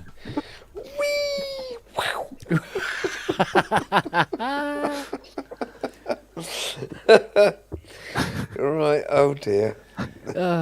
Always looks like a protective. It always looks like a protective squirrel. I don't need yours, and Andy, I already have mine anyway. I'm sure you do, Robert. I'm sure you have more than one. No, I only have one leather one. Spandex doesn't count. Sorry. Yeah, the other one's lacquer. Slapping around like a bag of spanners. It's the quick release of the foil one he's not talking about. Excuse me. Do they do crotchless ones? Was there any They point? do. They most They do. certainly do. Yeah, but I mean, could you ever think of a more pointless garment than a crotchless thong? well, Why? It's like a one-finger glove, isn't it? Well, yes, they most certainly do. Well, Andy, no. A mono glove.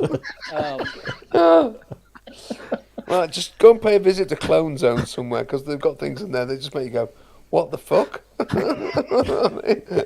It's just, hang on a minute. What is the point? It covers nothing. It protects nothing. It supports nothing. It does nothing. It's just simply made of leather. It's just a bypass, isn't it? Really? Yeah, like Newbury. Yeah. Sorry. Don't apologise. Apologies for all our viewers from Newbury. Yeah. Yes, sorry, Newbury. We were not suggesting you were a pair of nuts. That weren't supported by anything. Weren't even supported leather. by anything, and no point. Oh no, except Swampy. He was supporting them. Mind you. No, enough of that. Let's not go there either. Oh man.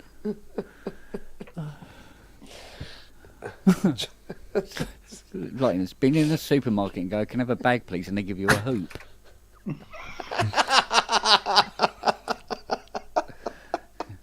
What was I supposed to put in that? Oh dear. I really shouldn't have clicked join tonight, should I? Really? Oh, it's been delightful, Andy. It's been delightful. Nothing wrong with clicking join on OnlyFans. On what? Who did what? Nothing. Oh, come on. You heard it. I'm sure Andy knows what OnlyFans That was is. wait. Yeah, well. Well, that's for streaming, isn't it? No, I don't actually. Have I got something to find out now? Yes. On what? What's it called? OnlyFans. What? I haven't got any. No, you don't need any. Pardon? It's basically a website. It's basically a website. This is so I'm told. Those who know tell you. Right, okay, enough said. Right. OnlyFans is for what? It's for people who want to sell their services only to fans who Have pay you seen money. me, Robbie? No, Who's going to pay for this? No, I'm not suggesting that you it's people fat pay and you. broken. You might pay. It is other also people. used by musicians. But it's mostly used It is for the mostly purveying used, of personalised adult videographers. adult entertainment. So yeah, So I'm here's none the me. fucking wiser. What am I missing here? not a lot. You have to pay money. Well, you and so me both, yeah. Ken. I'm sorry, but Yeah, I was like, what? What? All right. pornographic interaction. So let's just say Says that Richard. I want to I want to sell my my content online. Intimate photographs. Intimate and such photos like. or videos or whatever. Okay. Or audio. Basically, think of it as like it's Patreon for porn. Okay, there you go. There's a simple. You understand Patreon, don't you? Yeah. I do. You subscribe Understand to. porn. Oh, Yeah. right. Okay. It's like Now Patreon that for make- porn. Yeah, Where it's women it's used like to, an where people used to Hang on complain a about minute. their private photographs getting hacked and stolen. Now they're fucking selling them for £15 a month. That's it. Does Well, I make a suppose lot that more makes sense. sense. What? Yeah, it Every does, month? Oh yeah. Well, if you don't subscribe. unsubscribe, Well, not if like you were Patreon. stupid- It's, People it's don't like stop up there rolling in the cloud first- for wanking. That's the long and the short of it. Literally. You the can sound get of these it. pictures for free. I don't. There are people making thousands on it a month. Oh, at least. Really? Oh, yeah. Shit, I've been He would doing it know. for nothing. People are making an absolute fortune on there. Okay. Right. There you go. Well, that's my eye. job sorted. Rob's I not. noticed at that point we went back to tumbleweed, so clearly not. Well, I We're all clearly thinking- hope it makes more money than all my Pornhub videos when I'm like 10 years old. Yeah, but What have you done porno videos? Have you, Bob? What have you not been telling us? When was that? Well, about 10 years ago, maybe. Oh, okay. Fair enough. There are things in the World Wide Web for you to find. It's Git Van Schlanger again, isn't it? There's a Schlanger. Right. Do you remember that episode? PSN with Git Van Schlanger was on there, and he was just rattling off film names. Oh, yeah. It was a fucking... As Schlange is the German for snake and also for other bits of appendage, I'm assuming it is also the same word in Dutch. It must be. So, Gert van Schlange. I mean, I understood that one. Gert van Schlanger. Yeah, Gert van Schlange. Alex What a Ball. Schlanger. How's it flanging? There we are. Back to my Chi or whatever it's called. Chi my Chico. Whoever. Pico. Oh. What? That's what it means in English. Whoever. Paul Artola. What's Paul just said now? Unsuspecting butt crack videos don't count as... Buildersarse.com. Yeah. Changed my gearbox oil. Is there something you're not telling us, Paul? It's all coming out tonight, isn't it? Or have you actually just told us and we can then blurb it out everywhere? Well, if This it's is now public domain. you keep your butt crack where it is and we'll say no more. Send more, send more. Oh, nudge, I'm nudge, just wink, wink. Can't help wondering. I'm just wondering. More nudge, nudge, wank, wank, isn't it? Say no more. Ooh, suits you. Oh, the goose just arrived. Oh, here we Back go. again. Back. I got sequestered away into an adult train simulation that pops up once in a... Adult train stimulation. Simulation. Put your Simulation. glasses on, Oh buddy. dear. Come on. I can't. I've still got tears in my eyes from the last episode. Oh yeah, That that makes pops sense. up. Where have you got a blue moon, Wagyu? Just out of interest. And why would he pop something into it?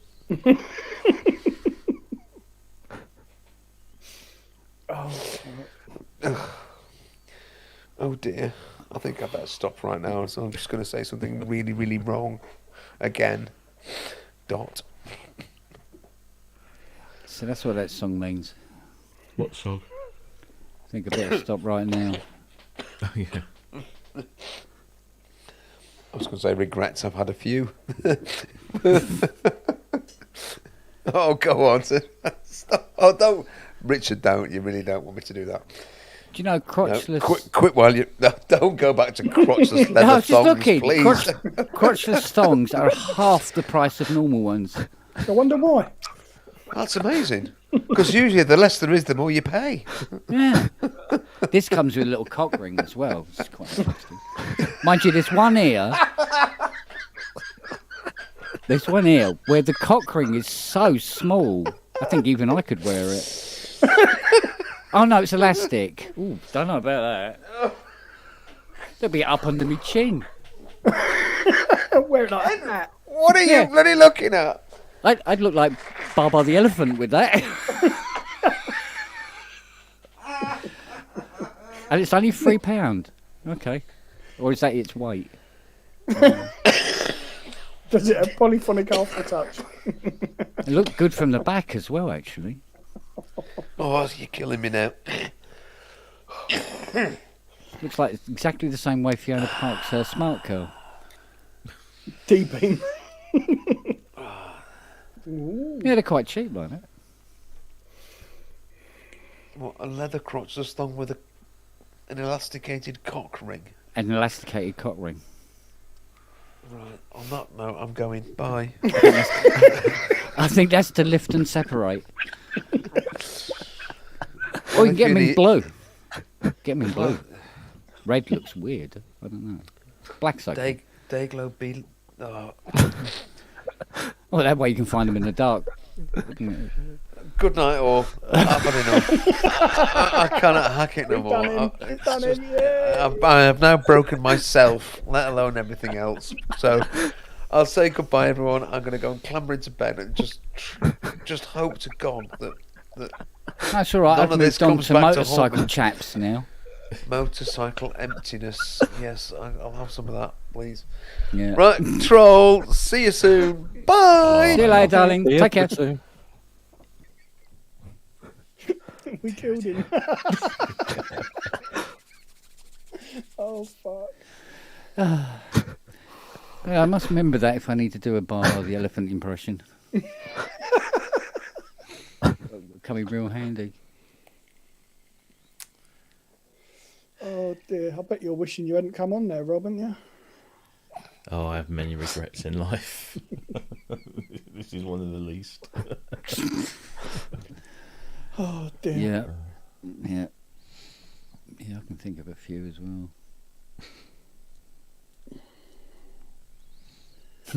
Oh fuck.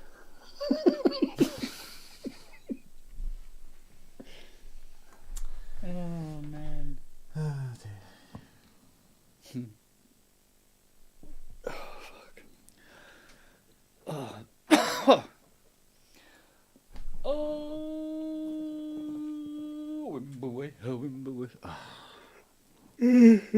Excuse me.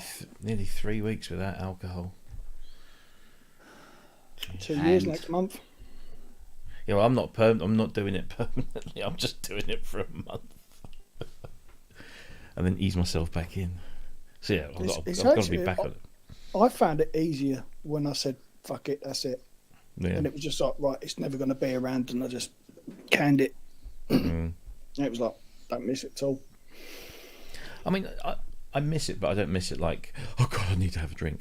I just miss a nice glass of wine, the taste of a nice glass of wine. So do I. I miss the taste, but I don't miss the effects. Because do you think you could do quality rather than quantity? Well, this is what I'm when you go back. do. Yeah, because I just got into this really bad habit of just like at the weekend, it was just work my way through a bottle of wine a night for a couple of nights, 3 nights maybe. Yeah. And then you not get just to a bottle with lunch and a bottle with dinner. No. Just in the evening, across 4 hours or so, you know. And to be honest, I mean, I don't know whether it's just my physical makeup, whether it's my genetics, being Italian and all that, you know, it's the law. But I rarely get hangovers. Rarely. You lucky bastard. I know, and I wish I did, because maybe that would give me some more of an incentive to not do it. But I rarely get a hangover. Yeah, it's like Fiona; she doesn't get hangovers. And sometimes, every now and again, it all depends. Especially if I drink a wine that I'm not familiar with, or maybe isn't, I don't know, is of a slightly different quality or whatever. It might affect me a little bit, but. No, I just don't get hangovers. But what I do get, I had this conversation with my nurse, and I was saying, I was telling her about my alcohol consumption, and I said, I'm quite fortunate I don't really suffer with them, but she said, well, you do, in other ways. You might not get the thumping headache and feeling like you want to throw your guts up, but other aspects of your life. And I'm like, oh yeah, actually, because. On a Saturday morning or a Sunday morning after I've had a few glasses of wine the night before, I can be a bit sort of, it's just, slower to wake up, and, you feel a bit more tired and lethargic. And so, a hangover is a multitude of different things. But, no, what I want to do is I wanted to prove to myself that I could do this. And I know I'm doing it, and it's not really bothering me. But when I get to like October 1st, I'm not going to go right. I will just sort of. I don't know what day is October 1st. 2 days before Sunfest. It's a Saturday. Oh, look at that! It's a Saturday. So if it was like in the middle of the week, then I'll go to the weekend. But no, what I'll do is I won't have anything on the Friday, but I'll probably have a bottle of wine on the Saturday and just see how that goes. You watch how shit you're going to feel Yeah, it probably will. I hit me. guarantee It's a bit like you, it's smoking. going to slam you like a fucking train. Yeah. It'll be I like. mean, I'm glad I quit when I did, because my missus sort of said, "Well, if you're doing it, I'll do it." And then a year later, kidney cancer she had, so it was like, right, well, that was a great decision, because now you've got to stay off the booze. Yeah. Because your body can't cope with it. So it sort of happened. It happened a year. We stopped drinking a year before that kicked off. So that was fortunate. Yeah. Now another reason is when I feel like I drink, I stay off it, because I don't want to start it again. Yeah. You know, and we do a very similar thing. Weekends, you know, bottle of wine between the pair of us. Yeah. Yeah, so I just want to cut it back, mainly because I need to keep my blood sugars down, and I need to lose weight, and that's one of the things that was getting in the way of me losing weight, because I might eat very healthily, go out for a walk, but at the weekend, and that just how many calories in a glass of wine? There's hundreds. Yeah. So it was just kind of defeating the object. So that was another thing. See, I cut out sugars in my food and cut out the drinking, and I dropped 2.5 stone. In a year. It was like, oh, okay. Yeah. I mean, I cut out sugar years ago. I mean, adding sugar to things. Obviously, if it's got natural sugar in it, then but I try not to eat. I've not got a hugely sweet tooth, but of course, it's not just in sweet things; it's in other things as well. So yeah. Yeah. So, got to do something. I've got to lose this. This is where I start pissing everybody off. Yeah. Why? I'm the same weight I was when I was 18. Doesn't matter what I eat. There's not a lot to him. Doesn't change. Yeah. If I turn sideways, you can't see me. He has to run around in the shower to get wet. No, you piss people off. You're just very fortunate. That's all that is. It's just your genetics, isn't it? Mate, I have to change my jeans to a size lower when I go for a shit. Another notch on the belt. Yeah, there you go. Oh, another one. Yeah. My dressing gown is a drinking straw. Yeah, it's ridiculous. It never moves. It never fluctuates. It never goes up. It never goes down. It never does anything. It's a source. Yeah, Richard's saying take a year. Oh, I don't know. I could do that. Well, like I say, if you come back to it and you find that you do enjoy it and you don't need as much to get to the same level you wanted to get to, and you don't have to do it as often, it's as good as, isn't it? Really? Yeah. I mean, I never feel like I have to drink. Well, not only that. I mean, if you have to do it again, you can do it again. That's the thing. Yeah. Once you've done it once, you can go back and nail it again. Well, I didn't have any doubts that I would be able to just do this and it not be a problem. I actually get through to the end of here we are Sunday, and I haven't really thought about it. I haven't thought, oh, where's my glass of wine? It was only actually, I tell a lie, it was when the missus said to me at 8:30, 8:45 tonight, would you like a cup of tea? And I'm like, actually, I'd really like a glass of wine. No, I can't have it now. So it's just little things, but it's like when I gave up smoking, I was 40 a day, and I stopped dead, because remember, my wife got pregnant, so it was just like that was all the motivation I needed. But that was tough. I mean, I was smoking 40 a day, and at least 20 of those I didn't want.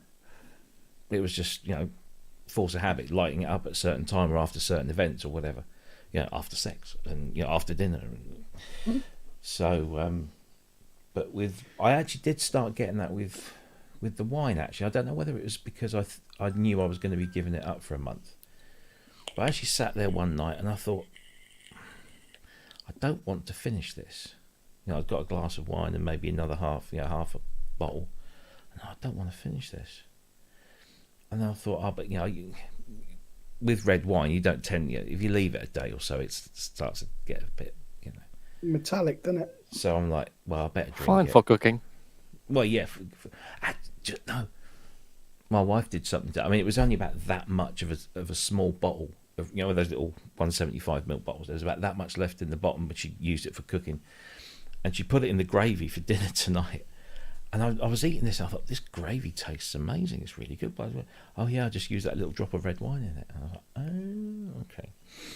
So, but no, I just got to that point where I thought, I'm not sure I actually want to finish that. And I thought, well, that's a good thing. Yeah. But I finished it. Don't like wasting stuff. Maybe I should just change my tipple. What do they say? Clear spirits are less calories. I don't know.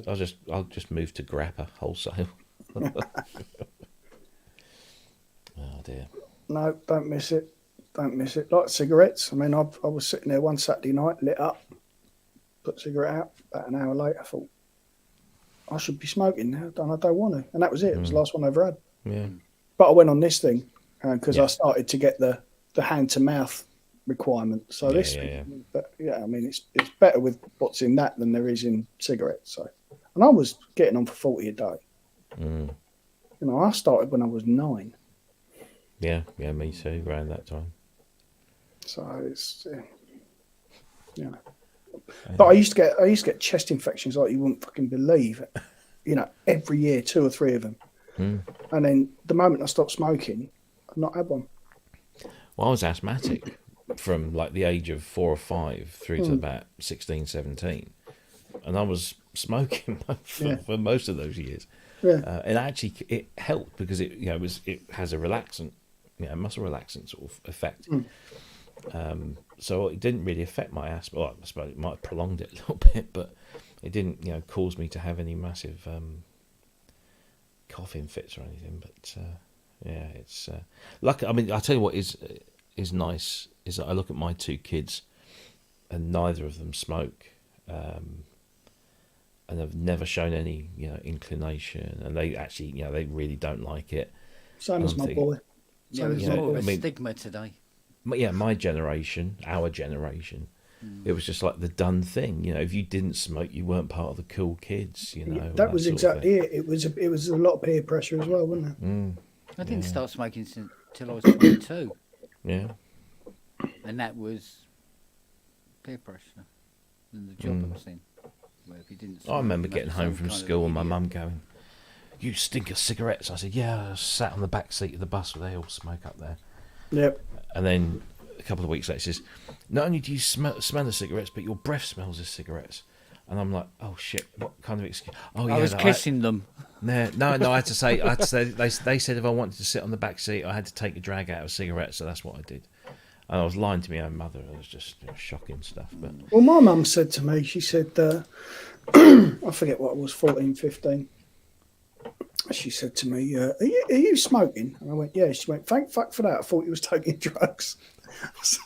Cheers. How much of an arsehole was I? That's what she thought I was doing. But she said, I don't give a shit. She said, so long as you don't nick mine. Which I did. Yeah, it's weird. My dad smoked roll-ups. My mum smoked 40 a day. And then a long time after my dad died, my mum's boyfriend, he smoked. And I never did. And it was only until I was working up at the garage that I was forced into doing it. See, another thing for me that was kind of a driving force was that my granddad smoked all his life, died when he was 49. And when I got to 49, I was like, fuck, I'm not going to make this. You know, you get something in your head and it just stays there. Yeah. And I got to 50 and it was like, actually, I've done that. I've beaten him. And that's when I started to get healthier because I was a mess for years. And that's when I started to get healthier. And, there was all the kick that, like when I had the stroke, 14 years ago, the doctor said to me, don't give up smoking now. He said, worst thing you can do because the stress of stopping could trigger another one. So, and I think it took another 3 or 4 years after that for me to give up. But, yeah. No, I grew up. I mean, my old man was a smoker for many years. I mean, I don't remember him not smoking until after I left home. I think when he remarried, my stepmum didn't really, she didn't smoke. She didn't like the fact that he smoked, and she did try and, I think when I first gave up, because I gave up 2 or 3 times before I properly, gave up. And he was like, "Oh, you've given up? Oh, well." And he saw it as a kind of a challenge. He said, "Well, if the boy's given up, I'm going to do it too." And we both failed, but he did eventually stop. And for at least for the last 20 years of his life, if not more, he wasn't a smoker. So, it was, but then we lived in a restaurant in the 1970s and the 1980s when smoking was you walked down and it was the smell of stale smoke, stale alcohol, garlic. To me, those smells are home. Well, apart from the garlic, that was pretty much the same thing when we had the pub. Stale beer and stale cigarettes. There's nothing you could. But I remember sneaking, like my dad would put a cigarette out in his ashtray, half smoked. So I'd take that and. I started at sort of fairly early age, but by the time I got to sort of like my mid-teens, I was sort of smoking regularly. That was a thing. When I was, my parents got divorced. Well, they split up when I was 12, and then for a year we lived with my gran. So it was me, my mum, and my sister living with my gran. So I got into a bit of a rebellious phase, and as kids with that kind of background do. And I befriended a guy, and he lived about 2 or 3 doors up from us. And I don't mean this in any way disrespectfully, but you would say, oh, he's a little simple. He was, it was clearly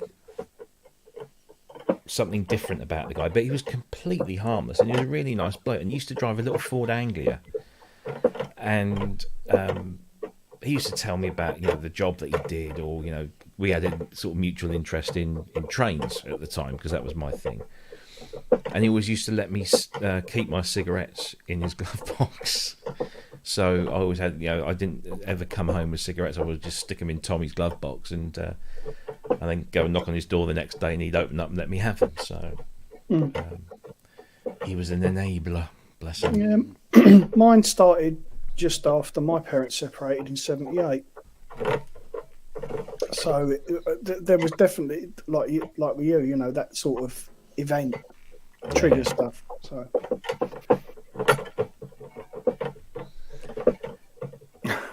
Hasn't Robert finished building that fucking shed Oh, yet? there you go. It's just that keyboard. That goddamn keyboard. Oh, dear. I don't know. This is so quiet. Yeah. Oh, I can also hear it through my microphone. Wagyu says, sounds like a robot made by Mattel.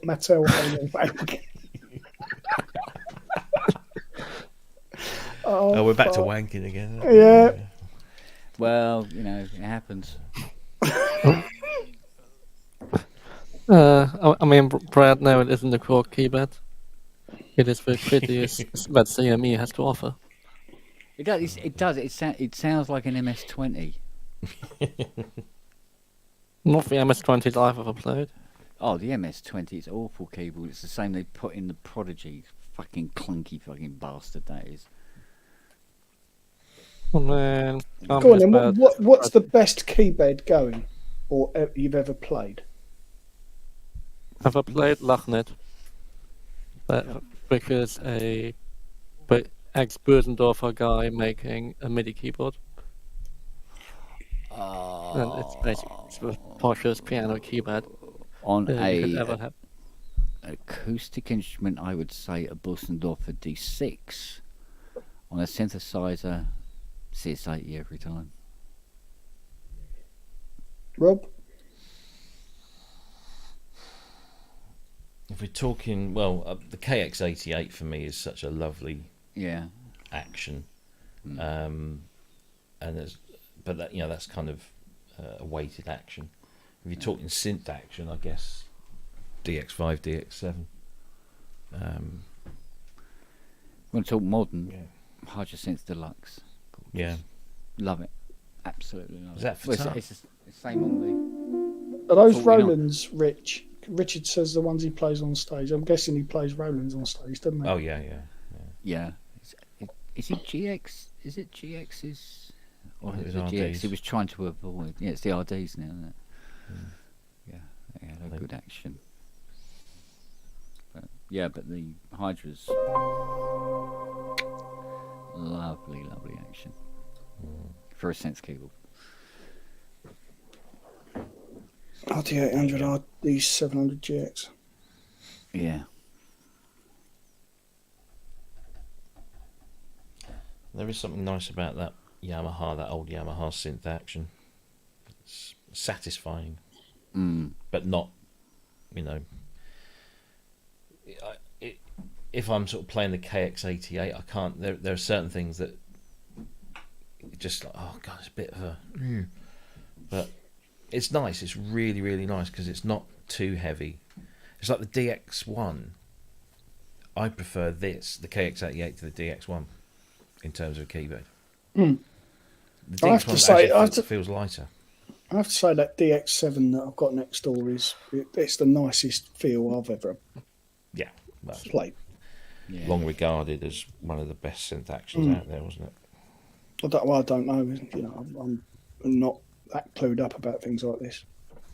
Well, it was used. That same action was used on the sevens, all the sevens, the 5. Korg used it. M1 T Yeah, series. the O1W has that action. Yeah, O1W. The Z1 has that action. M1. All of those, and it's all So if you're repairing any one of those synthesizers keyboards, you can just go to any one of those and spot the bits off. Yeah. But yeah, I mean, people were hanging on to DX7s long after they were no longer flavour of the month, simply just to use as controllers. Masterboards. Yeah. It's just such a nice action. And then, like I said, I think I've said it before, like the Fairlight keyboard actions were bloody awful. Apart from the very few that they made with a weighted keyboard, which were very nice. I don't know what they used in that. I think it was a Fatar.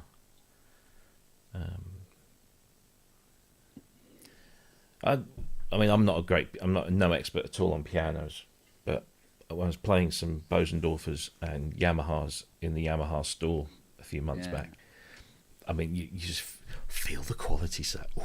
Feel the quality. Do you want it, sir? Do you want it, sir? Yeah. Sir. But they were very nice. Suits you. It was playing a Bosendorf that got me back into playing piano. For a while, I didn't play piano for about 2 or 3 years. I just fell out of love with it, and then found out they had some practice rooms at the university, and I could go and use a grand, and it happened to be I just loved it. I could never afford one. I'd never be able to buy one. Oh no, same here. No, I'd have a D6 tomorrow if I could have one. But I must admit, the Clavinova keyboards, they're delicious. It's just the size of the bloody unit they come in. Yeah, there's some of those prices that we were looking at in the Yamaha store was certainly eye-watering. Yeah. And there was a couple of blokes sat down there. Obviously, I think it was like a father and a son, and they were doing finance agreements. And I was thinking, Jesus, I absolutely no way I could afford one of those, let alone put it anywhere. Yeah. But I must admit, when it comes to the Clavinovas, though, all you've got to do is don't buy it and wait 2 years. Sometimes it's like, buy a collect and you can have it. Yeah, exactly. I mean, we were offered them when we had the shop, and Yeah. they were just too big. We couldn't have accommodated them, and people were literally giving them away. See, I think because we got I think it's a 304 CVP. It's lovely sounding. I think it's a 8-speaker system in it, and it connects to the internet, and you can download lessons and songs and all sorts of stuff to it. And it's just so fucking big. It's just so heavy. I mean, I did have it there, and it took 3 of us to get it up the stairs in 3 parts. It's a right old lump. As a MIDI controller, it's delicious, you know. This is the one you've got downstairs, yeah? That's the one downstairs, yeah. Okay, oh, it's so big and so heavy. And then the GS1 turned up and went, fucking hell, it's not that big though, is it? It's GS1. Jesus Christ on the stick. And heavy. Man alive. Is the GS1 real wood or veneer? It's veneer, and it doesn't help. It didn't help it. It might as well be made out of like 2-inch fucking lead. The thing is so heavy, it's unbelievable. Absolutely. Because we had a dolly to bring it into the house, and it broke the dolly. Wow. Snapped it. So then we had to sort of, well, we say carry, it was more like drag into the front room. And I mean, the legs, it's got legs on it, it's about this square, these huge bolts, and then there's the big centre section, the Lyle that has with the pedals, and then it has all the XLRs and jacks and power connector built into it just behind the pedals. And it's got these huge brass casters, like rollers, not like, you know, normal wheels, they're like rolls, like rolling pins. And you roll it around and it's like, it's lovely. It's so easy to move about, especially when it comes to hoovering all the fucking dog hair that builds up there. I don't know how the proper hoovers piano rollers. Proper piano rollers. Yeah. And then if you really want to roll pianos around, then you get the triple scene movers below them that slot into them with nice soft casters. Yeah. Three wheels below and the laser Susan, and then you can like with one hand push a piano across the stage. Yeah. But I mean, you know, the thing is, because of the parquet floor, it can take it, but of course you can't bring it in with the legs on it. And then it just becomes this dead weight, and because it's all curves, it's like no real place you can properly hold it anywhere to get any purchase on it. But we've got to get that in the back of a bloody V70 when it goes. That's going to be a good thing. Is he's bringing another one down because I'm going to swap the MIDI boards over, and because the one he's bringing down, the card reader does work, and. So I'm just going to swap the MIDI board into the working one, and to make one working GS1, but with MIDI. And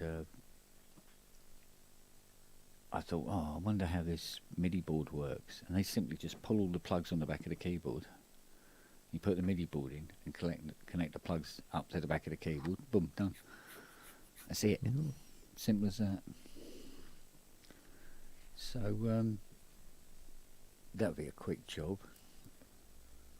Take about 5 minutes to swap that over, and then fucking 4 hours to get the 2 bastards out of the bloody house.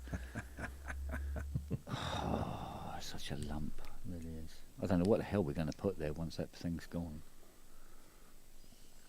Oh, I'm sure you'll get something. It's the law of averages. There's balance in the universe. So. Yeah, well, the idea was to actually have as little stuff in the front, because it used to get so cluttered. It was just stupid. And it's nice having this more airy feel to the place. And Fiona's going, she goes, no, let's not put anything there. I go, well, it look a bit weird. You'll have a whole wall with nothing against it. It'll just in this house, that's just weird. I remember when I came and I was walked into the porch, and there was fucking God knows what there, but walked into the living room and there was Prophet 5s, Jupiters, Oberheims, I was like, huh? Yeah, all down that far wall. Yeah, that's where I took the picture of the Jupiter. Yeah, that's where the drop-off point was. So it went. Yeah, but there was a couple of Oberheims around the room as well. Yeah. What? Yeah. What? So- Musician's wet dream. You have all these keyboards in the hall. The toilet was chock-a-block with boards. That still had the DX1 in there at the Still time. had the yeah. And then you come into the front room, and there was keyboards all along the wall to the kitchen door. And then the kitchen had a couple. Then there was a ton of them under the stairs in the kitchen. Then the shed was chock-a-block. The secondary shed was chock-a-block, and the workshop was full up. And the workshop right at the bottom of the garden in the corner was completely chocker with keyboards. Then the garage. Well, I remember just inside the front door there was Moogs. There was there was more Profits. What else was in there? I'm going through it in my memory. I remember looking in the loo and seeing a TR-808 in there and going, "What the fuck is this?" It's like, what? Oh, it's insane. I've never seen anything like it. Oh yeah, see if it was in the bog, that means it was done and it was ready to go. Yeah. Oh, it was brilliant. Yeah. So we didn't see that toilet for 2 years solid. I just decorated it as well and just filled it up with keyboards and never saw the toilet again.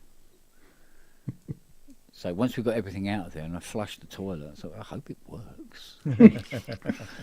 And fortunately it did. Test it with a 303. But the attic's full of scents. You know, that cupboard's full of scents.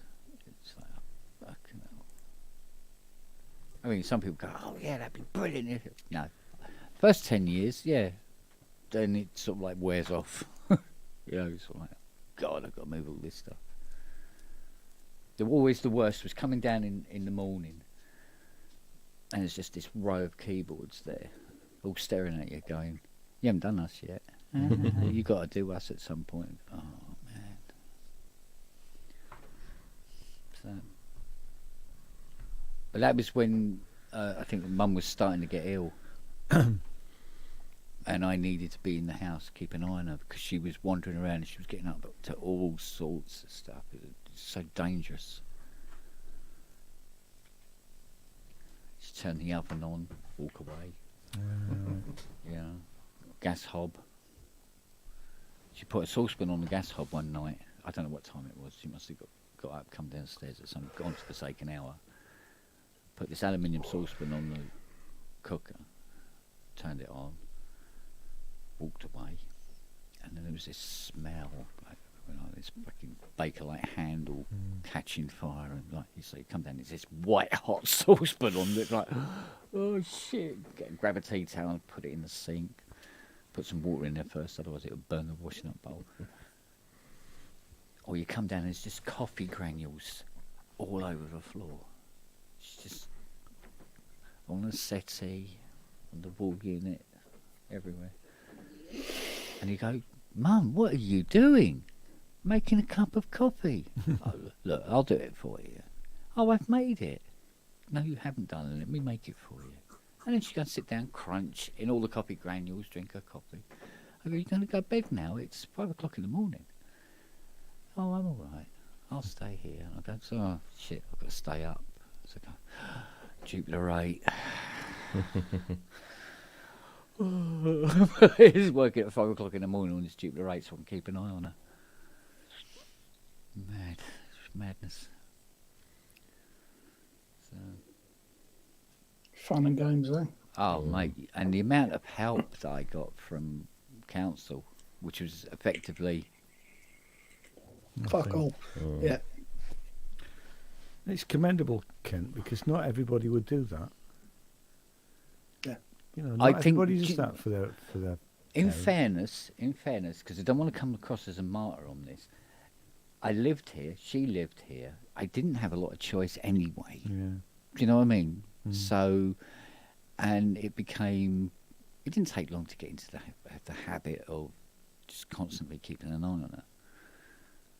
But she got so much worse, that's the only thing. And then I had to keep the dogs away from her because she was becoming violent. Yeah. And she would lash out at the dog. I mean, poor old Max, he'd come up to say hello and she'd just kick him straight in the face and crack him under the chin sort of thing. He'd like back off and go, "Oh." You hear him yelping, I come in and find out what's wrong. She didn't mean to do it. It's just the way things were. I mean, the amount of times I got punched in the face by her, unbelievable. It's especially when I had to wash her hands because she'd been picking up dog shit with her bare hands and then making a sandwich. And I've got to wash her hands, and you wash her hands. She hated water, absolutely detested it. I made the mistake of trying to get her into the bath one day, and she picked up. I don't know what it is. She picked it up and cracked me around the side of the head with it. And there was fucking blood everywhere, and I couldn't then focus on her, so I had to let her get out and dry her off and put a dressing gown on her and go and take her into the bedroom. But when she used to go out and pick up dogs, because she used to like going out in the morning, collecting all the dog shit into her bag and everything, and take it out to the bin, and she would do it religiously every morning. So part of her mind was going, "This is what I do." But the rest of it had gone, so it's like, well, pick it up with my hand and put it into a bag. And then she'd have shit all over her hands. So I'm washing her hand as best I can. And with her other hand, she's punching me like this. And I just had to keep, ow, fuck you, bitch, fuck off, fuck you. Dry her off like that. And as soon as she was dry, she was all right, and she'd shuffle off. And then throw away whatever sandwich it was she'd made and make her another sandwich. It's like, tiring. And I must admit, I mean, it wasn't the guy's fault, but there was, what was it? It was SQ10. And he brought it in for a service.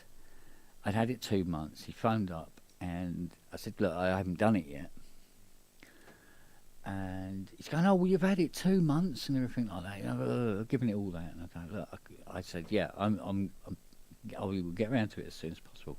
Oh, I need it. I'm going to be doing a blah, blah, blah, and I need this thing and everything like that. I said, all right, well, I'll have it ready for you for the end of the week. Shit's breaking out all over the place. I forget. He phones up on Thursday night. Can I pick up my SQ10? Oh, man, I haven't done it yet. It's fucking giving it all this. And I just completely lost my fucking shit. Like you would. And I gave him such a mouthful. I felt really... And I'm going, and you can fuck that up your ass! Bang! Like this. And I was like, oh, shit. I was trying everything not to do shit like that. Oh, why did I do that? Oh, I'm going to have to phone him back and apologise like that. And I phone him back and he doesn't answer. And I'm going, oh, bollocks. bollocks. So out of, I don't know, desperation, I went out and bought in this SQ10, tearing it all apart and giving it a whole service, replacing caps and getting switch cleaner in all the pots and getting rid of all the crackles and cleaning all the bloody jack sockets on it. And at some godforsaken hour. Anyway, I phoned him in the morning and said, it's all done. You can come and collect it. And I do apologise for last night and everything like that. And he's going, oh yeah, I've never been spoken to like that, and all this sort of business. And he come round and I explained to him what was going on. And he just went, well, it's not my fucking problem, took it and walked off. After all that, I thought, and as he's going, I just went, fuck you. Yeah, what a knob. Wow. So you can't win half the time. No. Oh, mate. But it was a very interesting experience. Looking back on it now, at the time it seemed like a living hell. But afterwards, it was very sobering. I became even more aware of what other people are going through or can be going through. Because I was doing this sort of like, yeah, no, everything's fine. Yeah, everything's a fucking laugh, mate, like that. Because I just didn't want anybody to have to know what shit was going on behind the door. So, and it did. It made me seem more open, more aware of what other people might be going through, and always giving people the benefit of the doubt. So there might be something going on here. You know, that kind of thing. The only experience I ever had of it was when I must have been late teens, early 20s. Yeah, because my dad died when I was 18, so I was 20, and my mum, I was obviously still living at home at this point, and my mum brought my auntie, who had dementia, to live with us. Yeah. And I mean, this is a lady who I had a lot of time for before she had dementia. She was lovely, and it was a real sort of almost culture shock to see this person. She'd gone. She'd completely disappeared. The person that I knew, and this lady that sat in our back room, which we turned into sort of 1-bedroom flat, who would literally use £10 notes to light her cigarettes, and just became incredibly violent, and didn't, if ever I took her a cup of tea, she would just swear at me. Yeah. So my mum was saying, you better not go in there, and I mean, it was for about 18 months or so, and then she eventually went into a home and sadly died, obviously. Yeah. But it was, I mean, I realised at that point that she wasn't the same person that I'd loved and liked, that person had gone, Yes, I think this is one of the things that I discovered only once it happened. That once she finally passed, there was this. Thank fuck. Yeah. Right, but the person that I knew, I had ages to say goodbye to. Because there was just less of her every day. But it's still that sort of thing that what I'm trying to do now at the moment is like I say, but I can't look at a photograph of her now. And if I do catch a glimpse of her, and I remember what she was like while she was in dementia, not how she was before. And I think, but that's fading. So eventually, you'll get to the point where you remember how she was prior to all that. Yeah. So it's two separate people, and that's really, I mean, that's really hard because we don't know how we're going to end up. No. And I mean, if I end up with dementia, I want my kids to remember me now or earlier. Yeah. And Jane and I have had this conversation that we don't want them to almost go through that. Yeah. Because you do, sadly, you remember the person they were at the end more than all those years that, you had a great relationship with them. Yeah. Yeah. But I mean, it's funny actually because my sister-in-law, her mum, who is I think she's late 80s, she is demented, and we were down in Southampton last summer, and we've seen her again in October. But luckily, she's sort of stuck in a demented phase where she remembers herself as a young girl. She's very happy. She's very jolly most of the time.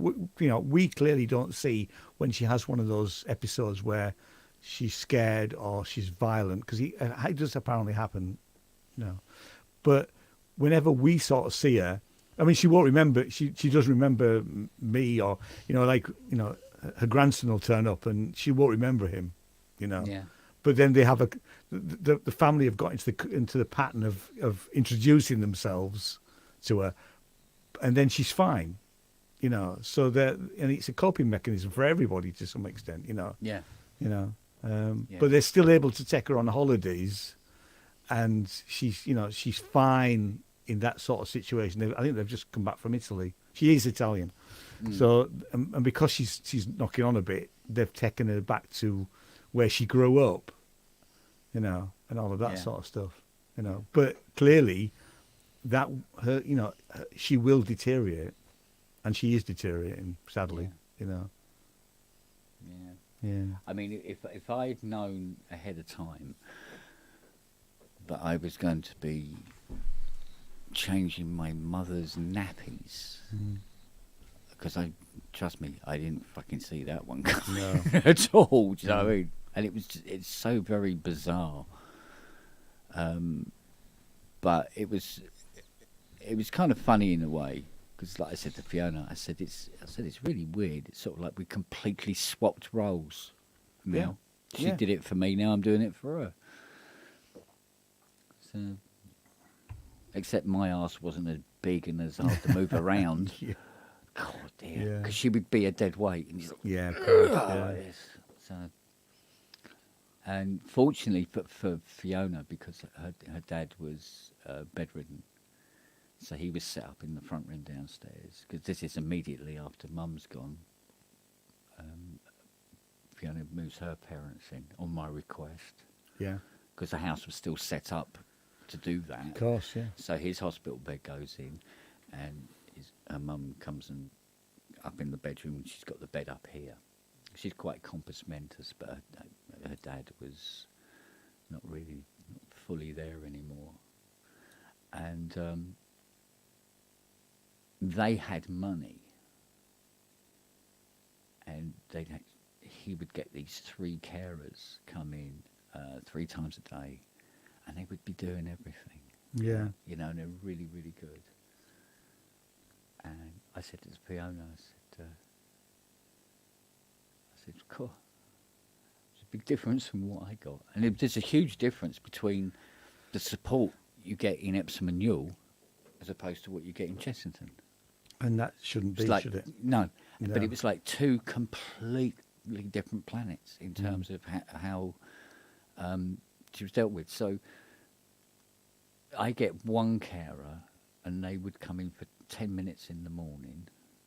And there was one particular girl, she would come in and go, has she had her tablets? And I go, yes, she has to have her tablets at 6:30 in the morning. Okay, good. Mark herself down as doing 15 minutes and fuck off. Yeah. The other girl, who was from Romania, she was brilliant. She'd help out as much as she possibly could, and actually spent more time than she should as well. She was really, really good, but she eventually had to go because the Brexit thing was starting to hit in as well, and that was starting up. And so she had to go back, and the other girl just used to come in, and she had a tablet. So yes, tea. Yeah, it's funny because my mum's completely compass mentis. She's 91, and her mobility is an issue, and she's deaf in one ear. So talking to her on the phone, we have very, very short phone calls. Yeah, you know, like he's like, "Hello, Mum, how are you doing? All right? Yeah, I'm fine. See you. Bye." Literally, like that. Yeah. You know? But she's not cleaning the. She's in like a little sheltered housing. It's not a flat, but it's She's got it's a single bedroom with a little lounge, and we've been trying to convince her to get a cleaner stroke carer to come, and they have somebody who comes to the sort of complex, and we spoke to they've got a couple of wardens who sort of in the morning and stuff like that, and so she got this girl. And we met her and we had a conversation with her and everything seemed fine. And I said, look, I'll pay for it and we'll do it over. You know, I'll just tell me what it is each month and I'll pay you. Yeah. And then she starts and my mum, I said, how did so-and-so work out? She said, oh yeah, it's great. I've paid her. I said, oh have you? She said, yeah, I paid her the 30 quid. I said, okay. And how long did she stay? Oh, she stayed about 40 minutes. It's supposed to be £18 an hour. You know. Yeah. And so we're ringing her up. We popped in, and we're seeing some improvement to the place, but not masses. And anyway, and then we get this sort of message from my mum. She said, "Well, I've documented everything that she's been doing, how long she's been staying, and how much I've been paying her, you know." And she says she always seems to sort of come, do a bit, have a cup of tea, and then have to go off because she's got something, either got to pick up her daughter or she's got something else to do. Yeah. And clearly there's a thing going on here where she's getting paid 30 quid for, not very much work really, So we've actually, there was no written contract either, which we were slightly concerned about. So we've terminated the agreement, and we're actually talking to a proper firm that do this. And yes, it is going to cost us. I think it's going to cost us £30 for the first visit, which might be a couple of hours, and then after that it'll be slightly less. They reckon that they won't need once they've done the first. Yeah, but it'll be top dog care. Exactly. It's a contract. Yeah. We will have a written contract. They'll tell us exactly what they're going to do for her. Yeah. And what and she's going to be involved in that conversation because we're going to meet. We're all going to meet together. Yeah. And although, like I say, she's difficult of hearing, I can see me and Jane seem to be able to get through to her. Yeah. So she'll understand what's going on. But it seems that this person was just taking them for a ride, really.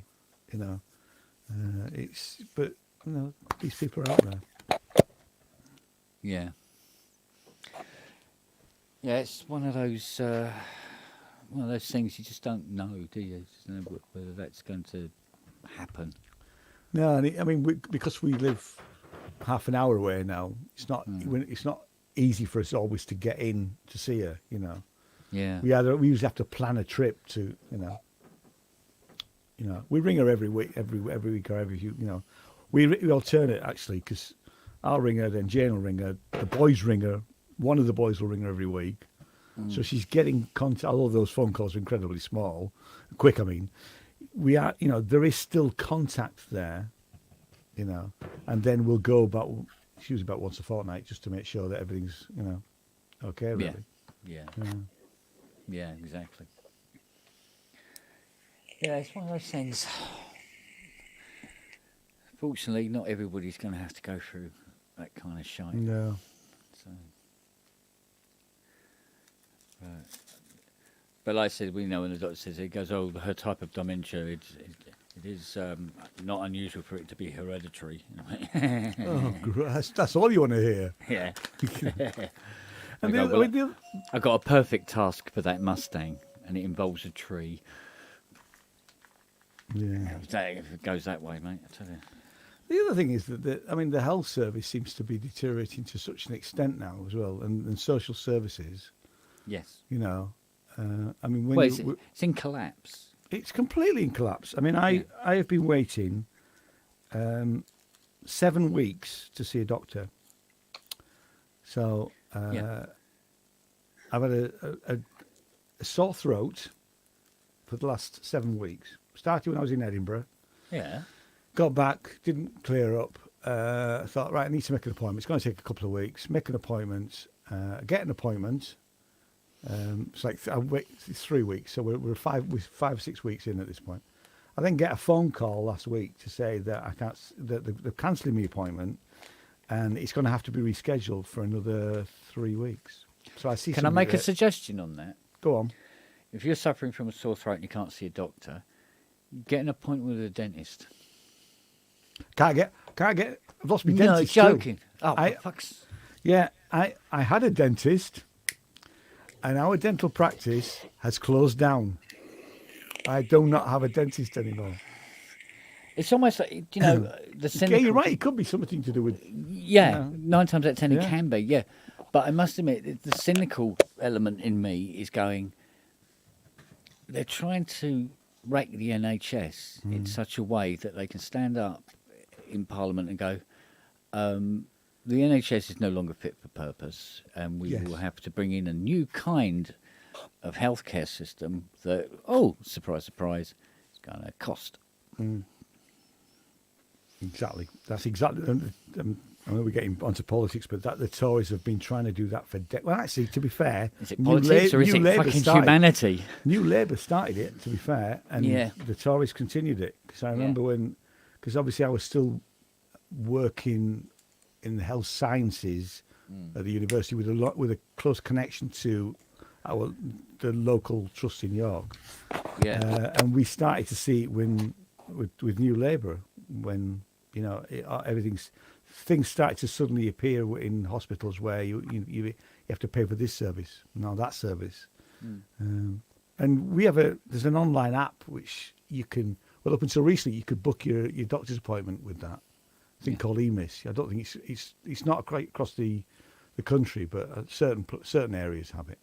And it worked pretty well, actually. You know, you could book an appointment, and in some cases you could even see the same doctor twice on the go. You can't book an appointment with that now, but there's a whole load of other services. The only thing you can do is repeat prescriptions. The only thing you can book things on there that are chargeable, like if you need to see, you know, there's a whole load of services which are just not part of the NHS contract anymore,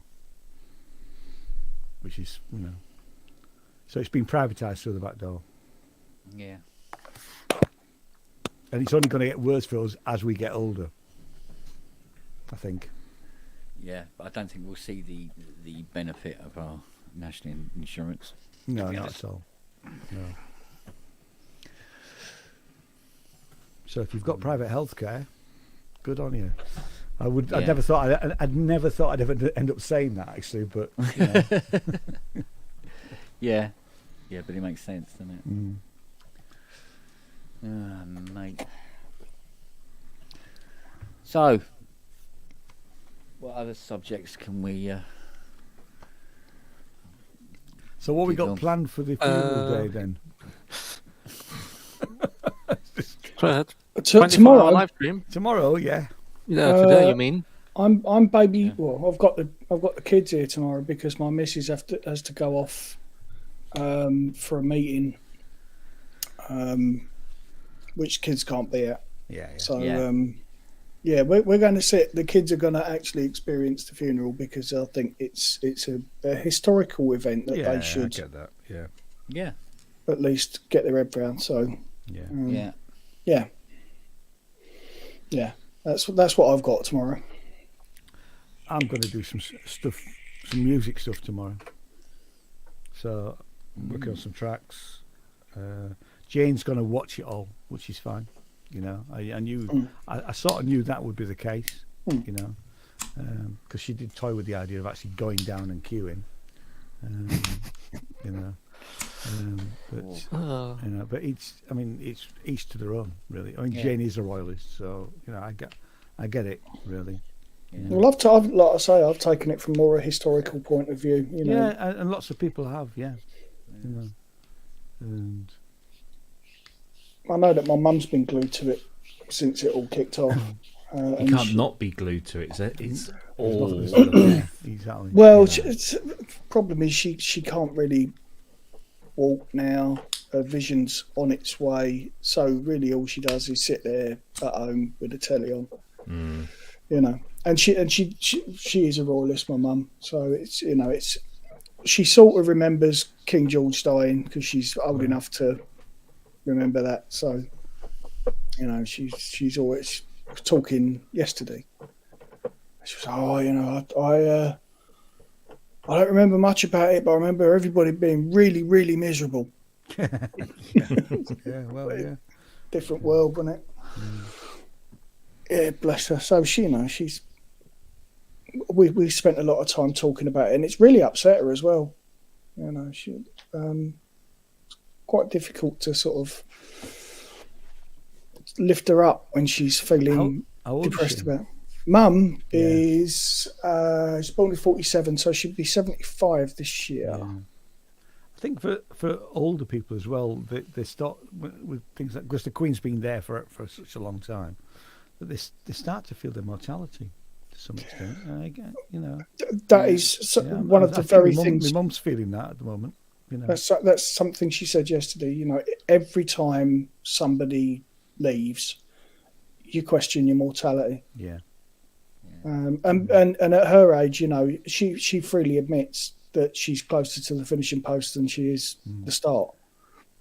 We talk a lot about that day. We've got everything nailed to the wall for it, apart from the piece of music that she wants me to fucking write for it. Which is, shit. I mean, you said before about that, man. Yeah, but yeah, bless her. But no, it's like I say, I'll be speaking to her afterwards just to see how she is. Bless her. Yeah, it's funny enough. My mum, when I rang her, straight afterwards, she just didn't want to talk about it. She spoke about it since, but not, she just didn't want to, I get that, actually. I couldn't understand that. Well, she was, when I was there yesterday, Prince Charles and William would, King Charles and Prince William were doing the walkabout with the queue. And, Charles is grabbing people with both hands and all this sort of stuff. She's going, fucking Queen would never have done that, wouldn't have allowed that. She went, I like him, he's going to be all right. I thought he was going to be a bit of a tosser, she said, but he's going to be all right, this one. Bless her. Who knows what Andrew would have grabbed with both hands. Oh. At least it wasn't fucking Andrew doing it, wasn't it? Yeah. There you go. All right. I'm sure it'll be on in our house, but it's just, like you say, the historical aspect of it and the all of that kind of stuff is kind of interesting, and it is, well, you say it's a once in a lifetime moment. It probably won't be, because Charlie's going to be around for about 20 years. Exactly. And hopefully will be around, Well, he's in his 70s, so at best you can. 60, yeah. He's 74 this year, I think, later this year. 74? Yeah, he's 73 now, but realistically, more than 25 is 25 years is the max you're going to get out of that one. Yeah. Well, I mean, it's not like they haven't got the best doctors in the world, so they always keep them going as long as they can. Well, but what was it? The Queen Mother had a fucking hip replaced at 100 years old or something ridiculous, wasn't it? Yeah. So, but yeah, I mean, realistically, we're going to see at least Charles out, and yeah, but she had it replaced with a drinks trolley. no, she probably had a fucking RoboCop hip put in with a gun in there. Somewhere to keep her Gordon's it has gin. been fascinating to watch the bits that we've never seen before, like the Accession Council. We've never ever seen that. Yeah. And we're going to see not only the procession to Westminster and then the procession from Westminster to Hyde Park Corner, but then we're going to see the service in St George's Chapel. Again, never seen before.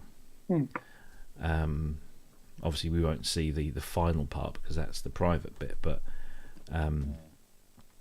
there's a lot of stuff that has never ever been seen other than by people who were there at the time. So it's interesting in that way, but it's like my missus. I mean, bless her, love her bits and that, but she don't have to get a bit carried away with, oh bloody, I wish they'd leave Harry and Meghan alone and all this. Have you seen the shit that they've been talking? No, it is all shit, love. It really is. No, I don't care. I mean, I'm a Republican. Obviously for our American friends, it's a different thing. Yeah, a very different thing. Yeah.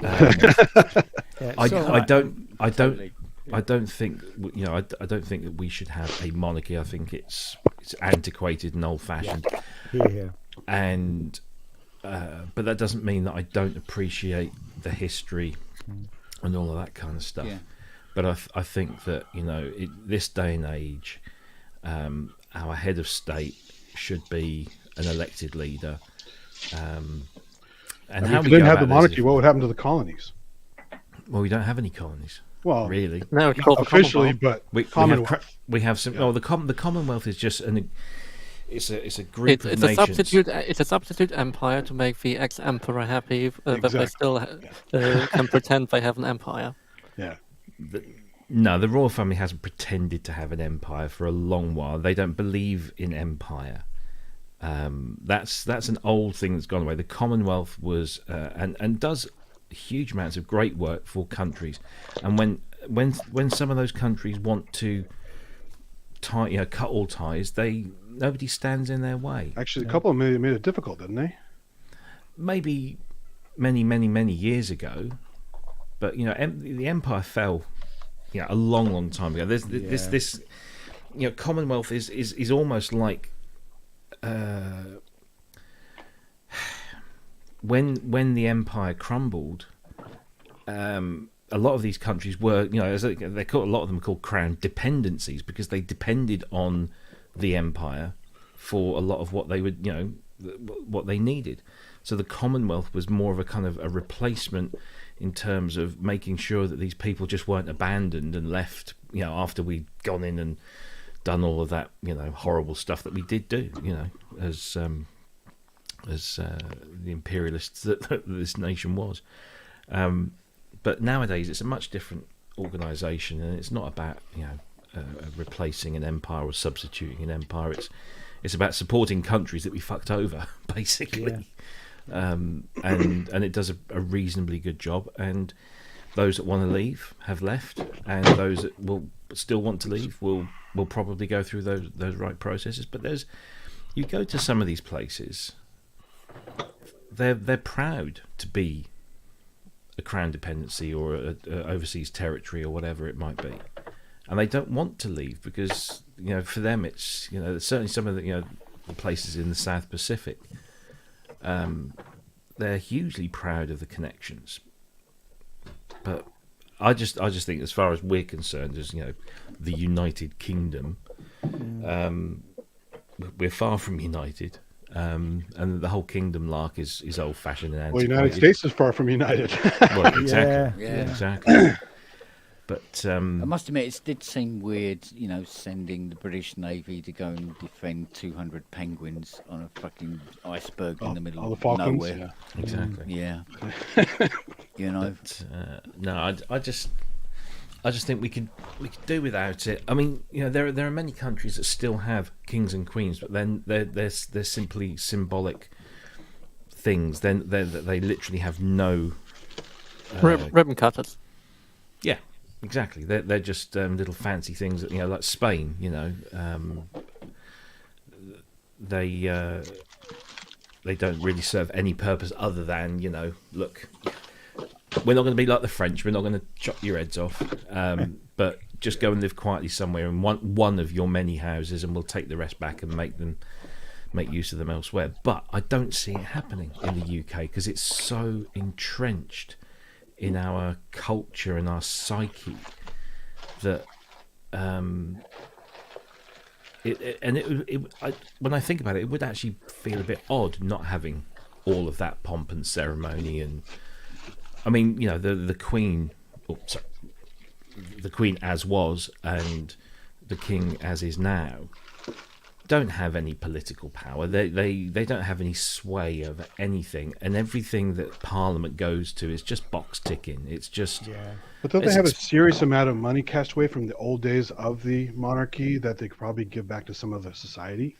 I'm not familiar with the finances of the royal family. The reports I've seen, they have a lot of goddamn money. So, I mean, there's a lot of money comes from the Duchy of Cornwall, I believe. But yeah, I mean, they own land and earn money off of the land that they own. But there was something like 20 odd years ago, there was this big kind of swell of opinion that we shouldn't be funding. The concept of the civil list, and the civil list is a list of all the royals that get money from the taxpayer for whatever purposes it might be, and generally it's covering their expenses when they go out, go and do things. And a lot of the time, when I hate to mention his name, but when Prince Andrew was doing a lot of that business stuff, he was going out to all of these countries representing the United Kingdom from a business thing, and it was a kind of let's get one of the royals out there, and it gives a bit of prestige, and obviously that's no longer the case with him. But there was a big sort of change about 20 odd years ago, I think, when lots of people said, look, we shouldn't be paying for this stuff. The Queen has got to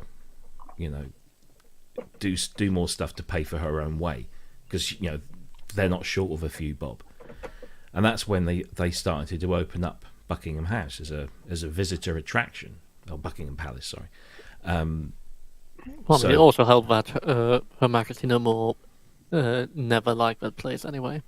Well, true, but yeah, and it's not like you can't. It's not like you can't live in that place. Yeah, you can't live in that place and not have to mix with the hoi polloi. It's big enough for you to do that. So open up all those things, and they did start to open up and start running them as businesses to fund the upkeep, so that we didn't have to keep funding, every time they needed the plumbing fixed or a new roof putting on.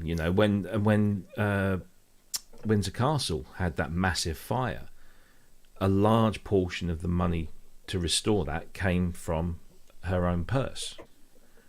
I know that there was obviously other contributions from other places, but it's I don't know. I don't like the monarchy. I don't want it, but I can't see it going away in this country. So I don't sort of stamp my foot about it. You don't lose any sleep over it. No, it's just does it bring that much tourism really, or is that just a saying? Well, allegedly. Yeah, we've no idea. You don't know. Yeah, I mean that's the only true thing. They're stable by stating that, so they have a good place to be, right? I mean, so many people come into the UK still, through tourism, and a large number of those will visit London. And they will go and visit the palaces, and they will go and visit, these things. They'll go and watch changing of the guard, and they'll do all of that stuff.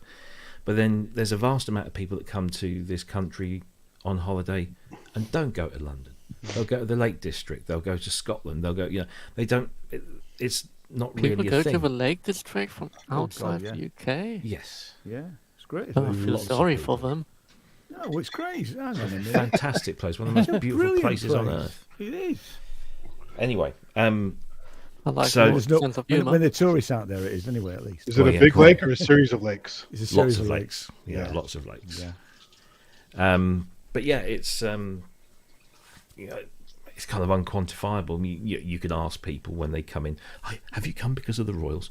And lots of research has been done, and nothing's really been conclusive. But yeah, I mean, of course they do something. It is an attraction. The amount of American people the last couple of weeks that have said to me, "Oh, I'm really sorry to hear it." They have a thing about they think we're all wrapped up in the royals. We're not really, but well, people were most crazy for all the dye stuff. That was nuts.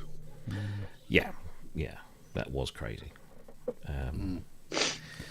I have to say, I feel for them as a family that are grieving for the loss of a mother and a grandmother and a great grandmother, and they're having to go through all this pomp and all this sort of stuff. And I think the last thing, to be fair, heart of hearts, the last thing they would really want to do is to have to do all of this stuff, But I mean, you put yourself in their shoes, isn't it? Yeah. If you imagine your granny dying, God, and you having to deal with the public, all wanting to pay their respects. Everybody watching everything you're doing. Yeah, it's and critiquing. Oh look, is that just the payoff for having a life of luxury? Well, no, there is you've got to expect a certain amount of things, but bottom line is we're all human beings. Yeah. I mean, they're much wealthier human beings and live a life that we can only ever dream of if we want to dream of that sort of thing. But does anyone take stock in all the Diana conspiracies and how she died and all that? No. She came to an abrupt halt in a car in a tunnel. I mean, deceleration trauma. Yeah. Ford ride in a fast machine. I do. What drove that incident is what I'm saying. Yeah, but I don't see the point in that because it's not going to change anything, is it? What's done is done, and you can theorise all you like. It won't make any fucking difference. It's the bottom line is what killed her was a society who leeches off of celebrity and gossip and scandal, and the papers and the photographers and the cameras fueled all of that. And up until her death, the media, particularly the tabloid press, called her pretty much a whore. They up until she went from Golden Girl to. Do you remember that famous ad for, I forgot what car commercial it was, a British car, and they had a super quiet engine and showed her sneaking out of the palace at night? It was a really famous commercial. No, you're thinking of the VW Golf one. That wasn't her. No, there was one that was representing her. Clearly, it was a nice car. It was supposed to look like it was a royal setting, and like a lookalike for her sneaking around and starting her car. That rings a bell. I mean, it was really, the amount of negative press that she got prior to her death was absolutely abhorrent. It was just, but nobody should have to put up with that. No, And the thing is, the whole engagement to her seemed incredibly engineered. Yeah. And it probably was a degree of interference from people behind the scenes wanting to make sure that the heir to the throne had a suitable what's the word I'm looking for, facility to deliver suitable heirs down the line, rather than the woman he really did have a lot of love and affection for, and had done for many years, and then she'd gone off and got married, even though he was, they were still kind of seeing each other. I mean, I kind of think it's nice now that he's with her, because that's the person he always wanted to be with. She was the love of his life. Which, fair enough. And as much as Diana was an incredible person who did incredible things, and did them in most cases with great dignity and love, and she did, she had a positive effect on many things. The very fact that she went to an AIDS hospital and shook hands with AIDS patients got rid of a huge amount of stigma around that.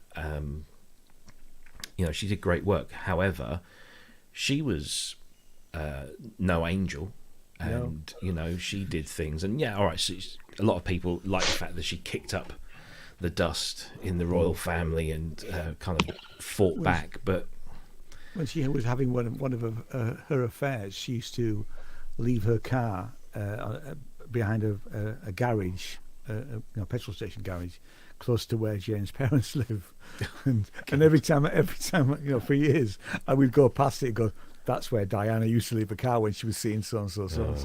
Yeah. But apart from that, what have the royals ever done for us? Well, what about the whole Meghan Markle thing? Yeah, Ken, did you hear how much her RS Turbo went for recently? Oh yeah, I saw that. Yeah. Was either 65 or £650,000, It was a wasn't huge amount of money. Yeah. Chris Evans bought it, didn't he? Did he? Yeah. Going in alongside his Ferraris. Yeah, it's a good little car though. Oh, major little car they are. Mark 3 RS Turbo. Lovely motors. Mustang, mate. Yeah, it's Andy just mentioned Meghan Markle. I mean, it just does my fucking head in. Look, you see this kid whose mother died, far too young, and because of this incessant need for, pictures and stories and salacious gossip, and he's now, found, his, the one, and he wants to protect her from all of that, and they must have known that it was all going to come, because for a start, she's American, then of course, she's not pure white, exactly, and all of this stuff, and they must have known it was all coming, but they thought, fuck it, and they were quite happy to relinquish a lot of their entitlement, shall we say, just to go and live a happy life and have some kids, and because he knows that he'll never be, unless of course there's a massive accident or a misfortunate event, he'll never be a king, so he can just sort of blend into the background, and he's not the only one to have done that. A lot of the others have done that. You look at Zara Phillips, she's just she doesn't carry any titles or anything. She just gets on with her life. She does her whatever she does now, I don't know. She's married a rugby player. The Edwards kids, I mean, the daughter, again, she doesn't have any titles, just wants to go to university and study and do whatever she wants to do. They're not the only ones to do it, but of course, because she's not white and she's American, and it's fucking. I think Richard's trying to change the fucking tone of the discussion. Zara Phillips plays a DX9. Zara Phillips, I would. Oh yeah, she is gorgeous. Yeah, but she got really. She's Queen pulled her, didn't she? Do you remember? Oh yeah. You've got to take those nipple rings out. Whoa. What? She's, yeah. There were photographs of her when she was a bit younger, where it was evident she had nipple rings in. Really? She lost her license, didn't she, a few months ago? Did she? Yeah, accumulation up to 12 points. She lost her license. She's just an average, sort of normal person, I guess. In some respects, I've got a lot of time for her because she is, when you. I've just seen what Richard said. For a guy who's not bothered about the Royals, what time's your next appointment?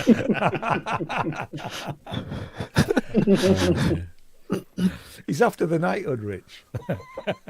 Aren't you, Rob? Do you know? I'm one of those people. If somebody said, "Oh, they're going to give you an MBE or a CBE for your services to YouTube synthesizer channels," yeah, I wouldn't. No, me neither. I would turn it. I don't want that. It's never going to happen, but I would turn it down. Just think of the guests you could get on if you started waving that around. Yeah, sure. No, don't want that. I don't Sir want Robbie Longhorn. Yeah, Robbie Longhorn. Yeah. Well, I've met a few people who've said no to it just because of the E, because that's the sort of crowd I hang out with, of course. The E is enough of an issue that they don't want to be associated with it. Yeah. No, I just I don't want any of that rubbish. Anyway, I'm going to bed. Go on then, fuck off. Yeah. Bollocks. All right, listen, I'll catch up with you all soon. All right, buddy. Yeah, take it easy. See you later. See you later. Oh dear. So what should we talk about now? Something more cheerful, maybe. Okay, I should be running around Thomas's Battersea with a camera and see when the kids are going back to school. Because royal great grandchildren going to school just around the corner here. All right. Oh, right. So that's going to be fun. When I go around doing photos there, my usual route. Bound to be too many people there, so I should probably avoid that for the next few weeks. Yes. So all these castles, other than the Balmoral place, are they all over southern England, or are they pretty close together? When you say castles, what royal? Well, like Windsor Castle and all that. Windsor's quite close to London, isn't it? Yeah, Windsor's just up the M4, isn't it? Well, it's Windsor and Eton. Balmoral, obviously Scotland. I mean, the royal residences. You've got Sandringham, which is in Norfolk near me, which is not a castle. It's just a very large country estate, like a manor. Oh, it's bigger than a manor. It's a big fucking building. Yeah. And there's other houses as well across London, though. Well, there's Well, you got St James's Palace, which is just up the Mall, which then has Clarence House attached to it. Then you got Kensington Palace in Hyde Park, which is where Diana lived, and didn't the brothers live there for a while in separate places? Yeah, I think they did. Yeah. But no, I mean, like, there's only a few buildings that are kind of royal residences or royal. Was there another one in London? I can't remember now. The only one I've ever been to was Windsor. When the kids were small, we took them, We've been in Tower of London as well, but that's that's a historical monument, really, isn't it? Yeah. Nobody wants to live in that damn place. Yeah, we used to go to Sandringham quite a bit because they've got big open. The public can go there, and like you can in Windsor, Great Windsor Park. Yeah. You can go and have picnics there, and they have events and all sorts of. And when the royals are there, there's just they shut bits off that you just don't go. I mean, I remember Windsor just smelling a cigar smoke. It smelled horrible the day we went. You just, as you're walking through, Yeah. The chapel's nice, though. The chapel where she's going to be buried. Oh, St George's. Yeah, it's actually, I mean, not it's churches, but it was. Churches nice, are magnificent buildings, don't they? Yeah, nice, small, intimate chapel. I think it was really nice, actually. It's funny. I stayed at a hotel in Costa Rica in San Jose called Balmoral, and at the time I didn't know what it referenced, but it definitely was not a palatial hotel or nice or that. Yeah, it's Richardson, Hampton Court Palace. There are a lot of places that used to be, royal residences and stuff. Reanimate the Nazis. Hampton Court was Henry VIII, wasn't it? Yeah. Yeah. And then you got Hever Castle. That's a good day out, actually. Yeah, Hever Castle's good as well. I've not been there. Yeah, You're still rolling it up. That was Anne Boleyn. Oh, right, okay. Yeah. Well, until we have royalty join the stream, what is to stop us? Oh, yeah, come on. So, I like ambling. Here you go. A bit for you. Bit for you. Anyway, what should we talk about next? The heat death of the universe. The what, sorry? Heat death of the universe. It's inevitable. Well, yeah, everything's inevitable. Yeah, in this show, we'll probably see the end of it. We'll bring about the end of it. Well, yeah. Well, yeah. Excuse me, I'm saving heating with all the equipment I have here.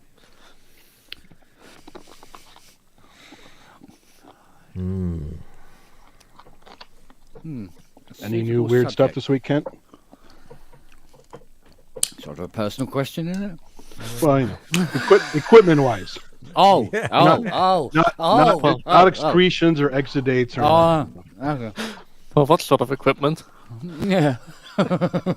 Any fascinating new sex toys? Yeah, nothing that goes buzz buzz buzz. So. No buzzy, but well, actually, there's a couple of buzzies actually, but no, nothing unusual this week.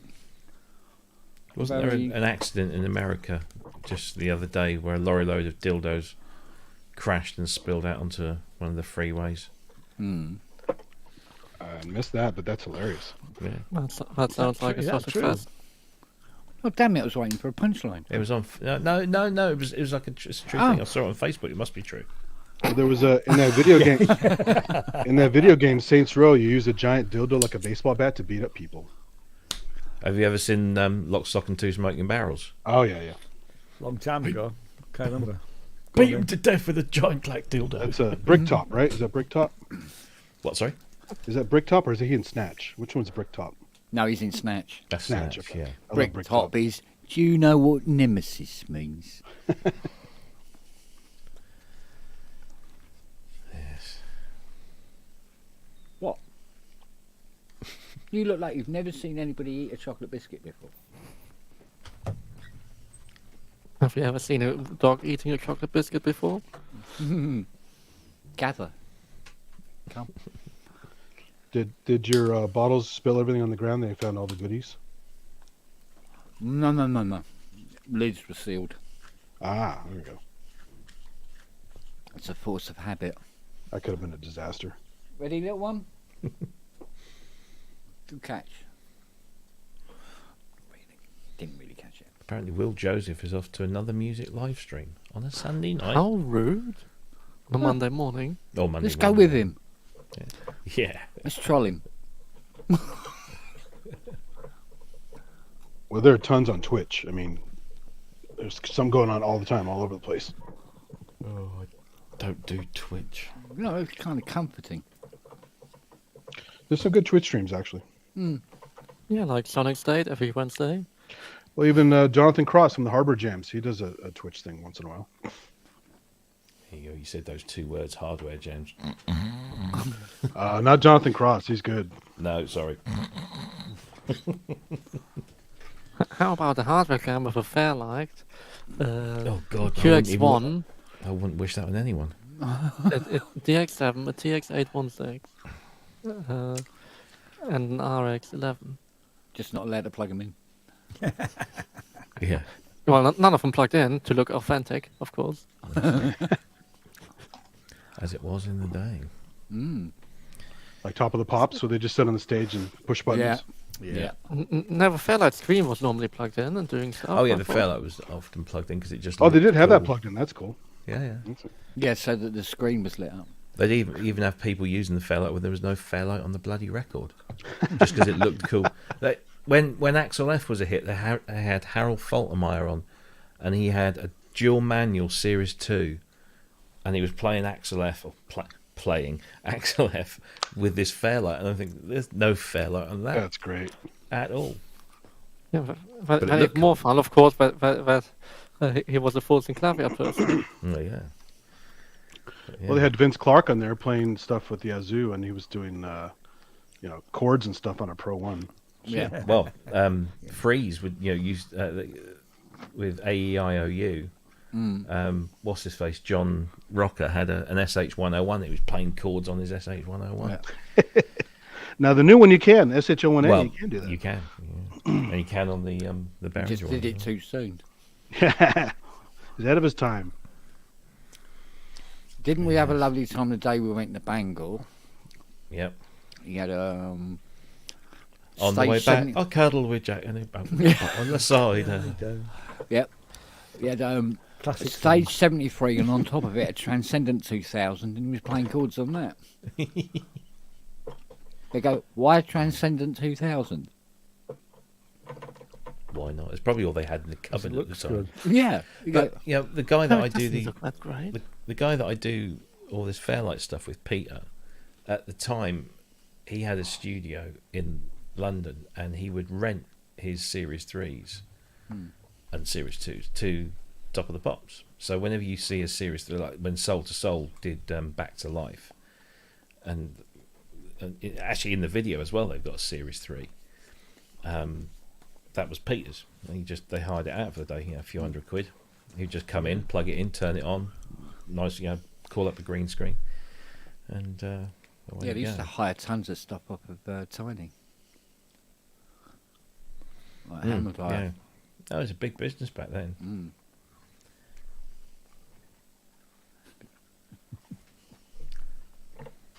Did Top of the Pops ever have real live music on it? It was always fake. No, it did eventually. It did eventually. It did. When Chris, what's his face? Was it the 2000s when it started, or was it earlier than that? There was occasional. So like when Blue Monday was a hit, New Order, they wanted to get New Order on, and New Order said, "We'll only come on if you let us play it live." No way. And so that was one of the really rare moments in sort of 80s Top of the Pops that that there was an actual live. Well, I say live. Obviously, a lot of it was sequenced, but they played. Hooky was playing his bass live. They were singing live. It was pretty awful. It was terrible. Yeah. And they proved why they always did it fake, right? Yeah, exactly. But when Chris, what was his name? Chris. Someone. Nothing beats Smells Like Teen Spirits. When with the live vocals. Yes, remember. But that was the era. That was when it. When Unplugged, MTV Unplugged. Chris Cowley. But they were they were either allowed full playback or singing lead vocals. So Kurt Cobain is doing an interesting bass version of Smells Like Teen Spirit, and the miming is, top notch. They're just doing completely random shit. Completely taking the piss out of it. But yeah, when Chris Cowley took over, he said, "No, everything's going live. We're going to do it live." And the artists loved it because they could actually do what they do. But it was after the Tube, because the Tube did it first, didn't they? Oh yeah, the Tube was fantastic. The Tube was just Oxford Roadshow as well. Yeah, actually, Oxford Roadshow was really good. Yeah. And of course, Old Grey Whistle Test. Old Grey Whistle Test, where some of it was live. Yeah. Not always. But yeah, you look through the Old Grey Whistle Test archives. There's some amazing performances. I always liked So It Goes. Do you remember So It Goes? So It Goes, yeah. With Johnny Wilson. The legend Anthony H. Wilson. Eno playing a VCS3 with no keyboard. Yeah. Using the joystick. Well, how else do you play VCS3? Well, with the MDC2. It's the only way to Excuse do it. me. But the keyboard is a very limiting interface. It will limit you to 12 What was the other pictures. one that Wilson did? Was it something else? Yes, it was something else, yeah. Which wasn't as good as So It Goes, if I remember rightly. No. I am halfway through Paul Morley's book on Wilson. It's terrible. I'm sorry, I love Paul Morley. I do too, actually. And I've stuck with it for half the way through, and I will finish it at some point. But it is just a ramble. It's just a complete ramble. And I it's all right. It's fine. I'll get there. with it, but it's not. It's not his best. It's not his best work. No, his Bowie book is really good. Is it? Yeah, the one that came out just after he passed is really, really good because it's not so much about just like a history of Bowie because that's been done. This is about like Bowie's impact on him and the world. Yeah, it's very good. But no, I love Paul Morley. Actually, I went to see it wasn't Art of Noise. It was the Royal Philharmonic, I think, at the, on the South Bank. And they were doing orchestral interpretations of Art of Noise with Anne Dudley. Oh, wow. She rescored it and was conducting. And JJ and Gary and Trevor and Paul were there as well. And Paul did the introduction. And me and the missus are sat in the front row. And then Paul saunters on. He's got like a velvet jacket, some shiny trousers and a pair of slippers, essentially. And he just comes on, he gives one of his typical Paul Morley introductions, and the missus is going, "What is he on about?" And he stood right in front of us, and I'm like, because I lap every word that he says up. Because if you anybody that takes him seriously is on hiding to nothing. No. I admire his writing so much because he is flowery and convoluted and arrogant and. Yeah, I just love it. He takes the piss. I'd love to have a drink with him one day and see if he's really like that, or whether he's just a normal guy. I don't know. But he has some stories to tell. Definitely. Wasn't it Wilson that took him to the coffin of to the mortuary? Mortuary to see Ian Curtis. Yeah. Something about Mancunians and their storytelling. Don't know whether it's in the blood. It's like Mark Reeder. Some of the stuff, the stories he tells of, because he was friends with Joy Division and Wilson and all of that. He was the Factory Records guy out in Berlin through the 80s. Got Joy Division's first gig in Berlin. Even had some minor records himself. But have you ever watched B Movie? No. The story of Berlin. I haven't, but I forgot to watch it.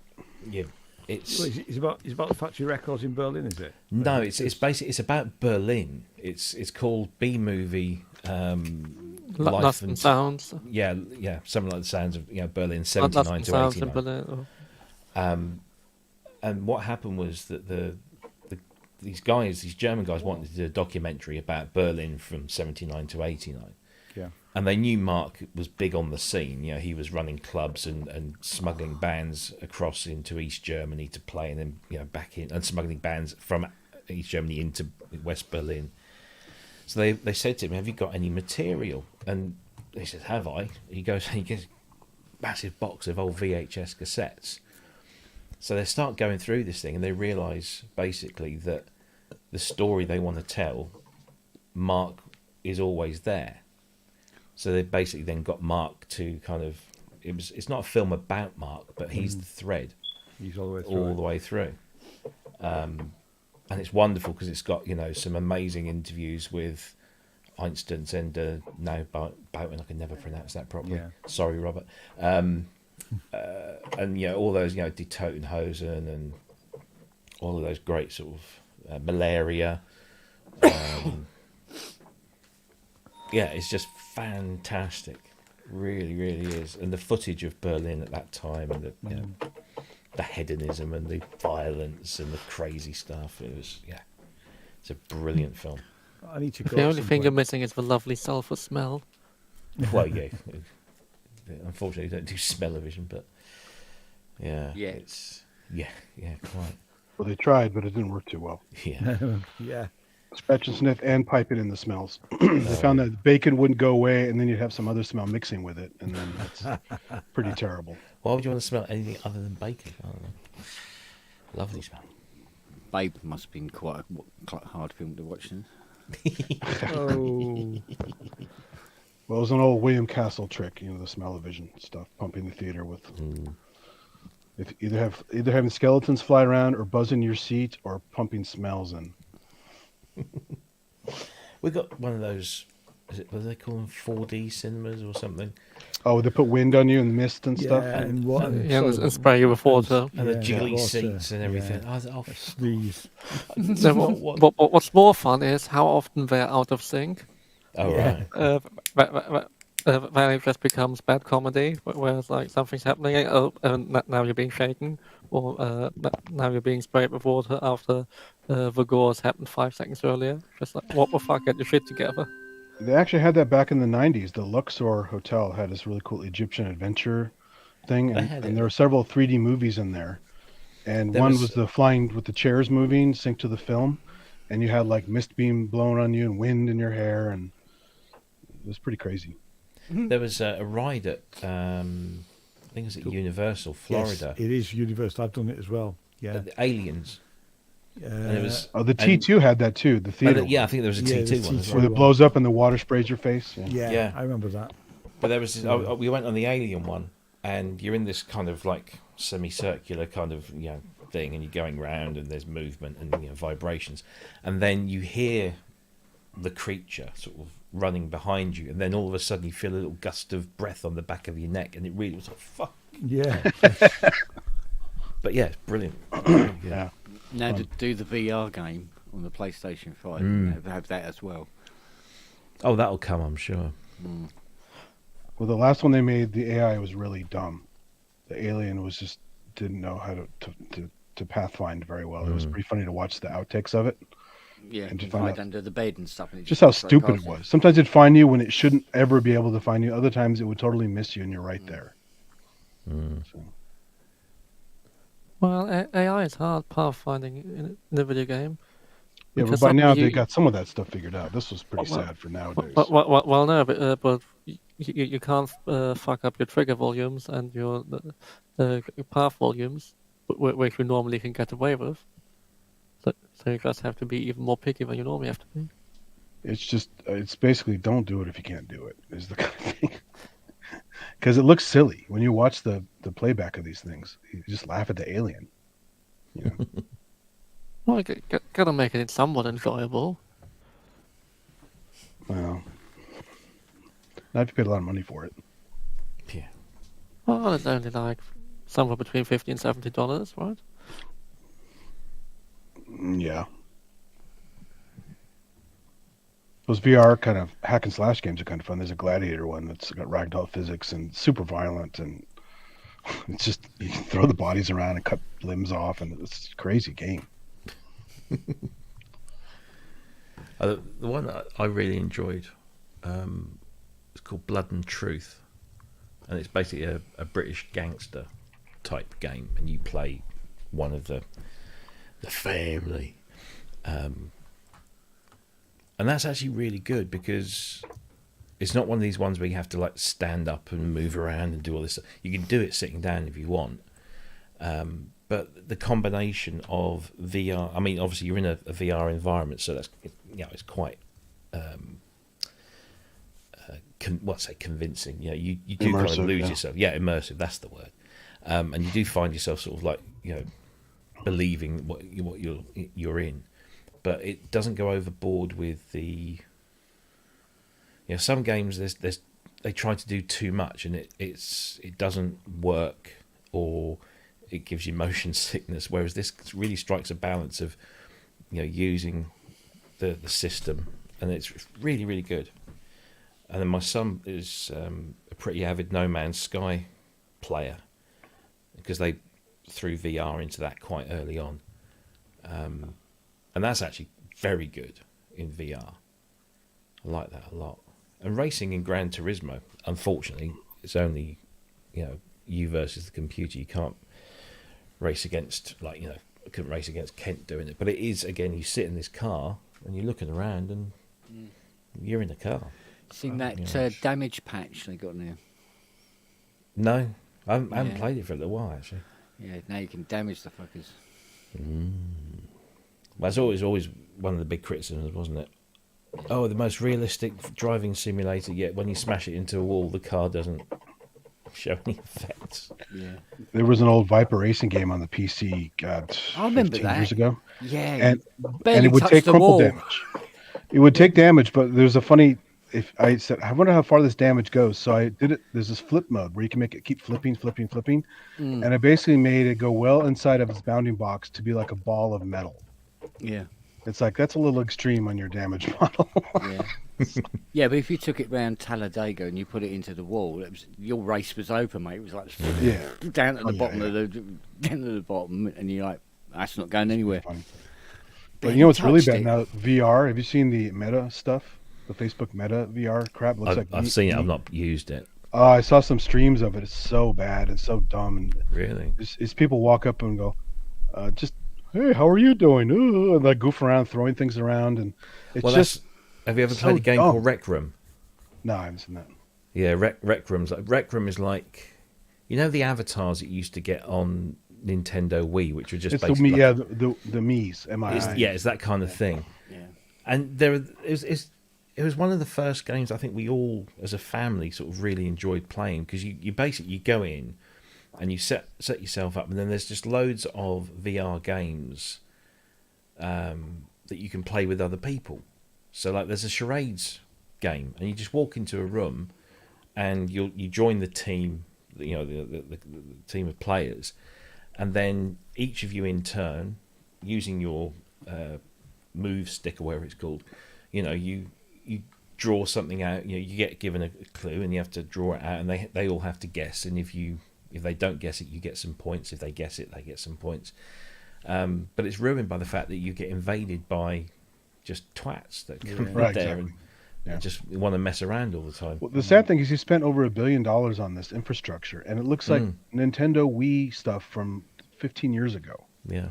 And it's just a bunch of goofballs in there playing around. They have mods to kick you out if you misbehave. But of course, everyone goes there to misbehave because there's nothing really to do there. Yeah. Yeah. So it's just... But if you can get a group of people together that you know, in real life, IRL, then you can sort of set up your own rooms and go in and play these games. But yeah, a lot of them you sort of end up playing with kids. I don't want to play with kids. Yeah. And I think it's probably improved over time, but I want to rephrase that. Well, yeah, true. Well, they had one that was like a stand-up room where you go out and you wait in line to stand up on stage and do a little stand-up routine for the crowd. Okay, and it was just sad. It was just. But at the end of the day, these are all things. Somebody's going to sit there and say, "How about we try this?" And they try it, and it doesn't work, and it dies a death. And then, eventually, it's how you get to the good stuff. And did any of you guys use Second Life ever? A little bit. Yeah, when it started. I did. Because what was happening at the time I was in universities, that universities were basically setting up their campuses in Second Life because they thought it was going to be the online environment, and it was pretty crap, really. Yeah, the joke was generally get a life, right? So. Yeah, it was. Yeah. Well, was having enough trouble with the one I had. Mike Metley still uses it quite. That's what he said. I couldn't believe that. I didn't know. Yeah. He does like shows. I think Duran Duran even had an appearance in there at one time. So I know we did. York University did try doing some lectures. I had a great picture of a lecture which was half full and somebody actually asleep, which I used to show to students. This isn't the future. This isn't the future of online learning. Yeah. No, it's really interesting to see. Look, when I was a teenager, I was watching Tomorrow's World, where they were going on about VR being, the future, and they had these massive, great, headsets and all sorts of things.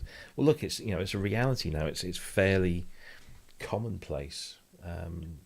You can pick up a VR system, whether it's a PlayStation or an Oculus or Meta or whatever, for not a huge amount of money, and there's plenty of content. Some of it's great, some of it's not so great. But the second SIGGRAPH I ever went to in '95, Silicon Graphics was still king. They had the major sponsor, biggest booth on the floor. They had computers set up everywhere. They had one stack of computers it was like $1 million worth of computers to run a VR simulation of Nefertiti's tomb, and for the headset that was a $50,000 headset, and it was damn impressive for 95. I'm like, holy shit, this is really good. But it's got $1 million computer running this thing, exactly, and crazy headgear and all that kind of stuff. But they had a few games there that were just stunning, and even some AI stuff back then where you could go into a room full of AI characters with your headset, and you could like move a table around, and it's like looking down at the table, looking up at you, like, hey, and he'd back off, and he would look around, and it just, there's some very clever stuff back then. Even haptics with data gloves that actually you could feel a pulse of something, or tension as you try to pick it up in virtual space, and very clever stuff. It's like my youngest, when he came straight out of university, him and two of his university friends set up a company, and their plan was, that's before you could buy the Oculus glasses here. They actually bring them over from America, but he set up this company, and his plan was to actually do virtual architecture. So and they did. I mean, the company eventually got bought. Sadly, Josh had already left by then, so his partners were consumed by another company. But they, for a couple of years, and I thought it was it was almost too early, But I remember one of the demonstrations was standing on top of a roller coaster, looking round this this 3D environment, which was pretty good. That it's what 10, 15 years ago now. Yeah. It's impressive stuff. I mean, some of the VR stuff you get on PlayStation, like there's I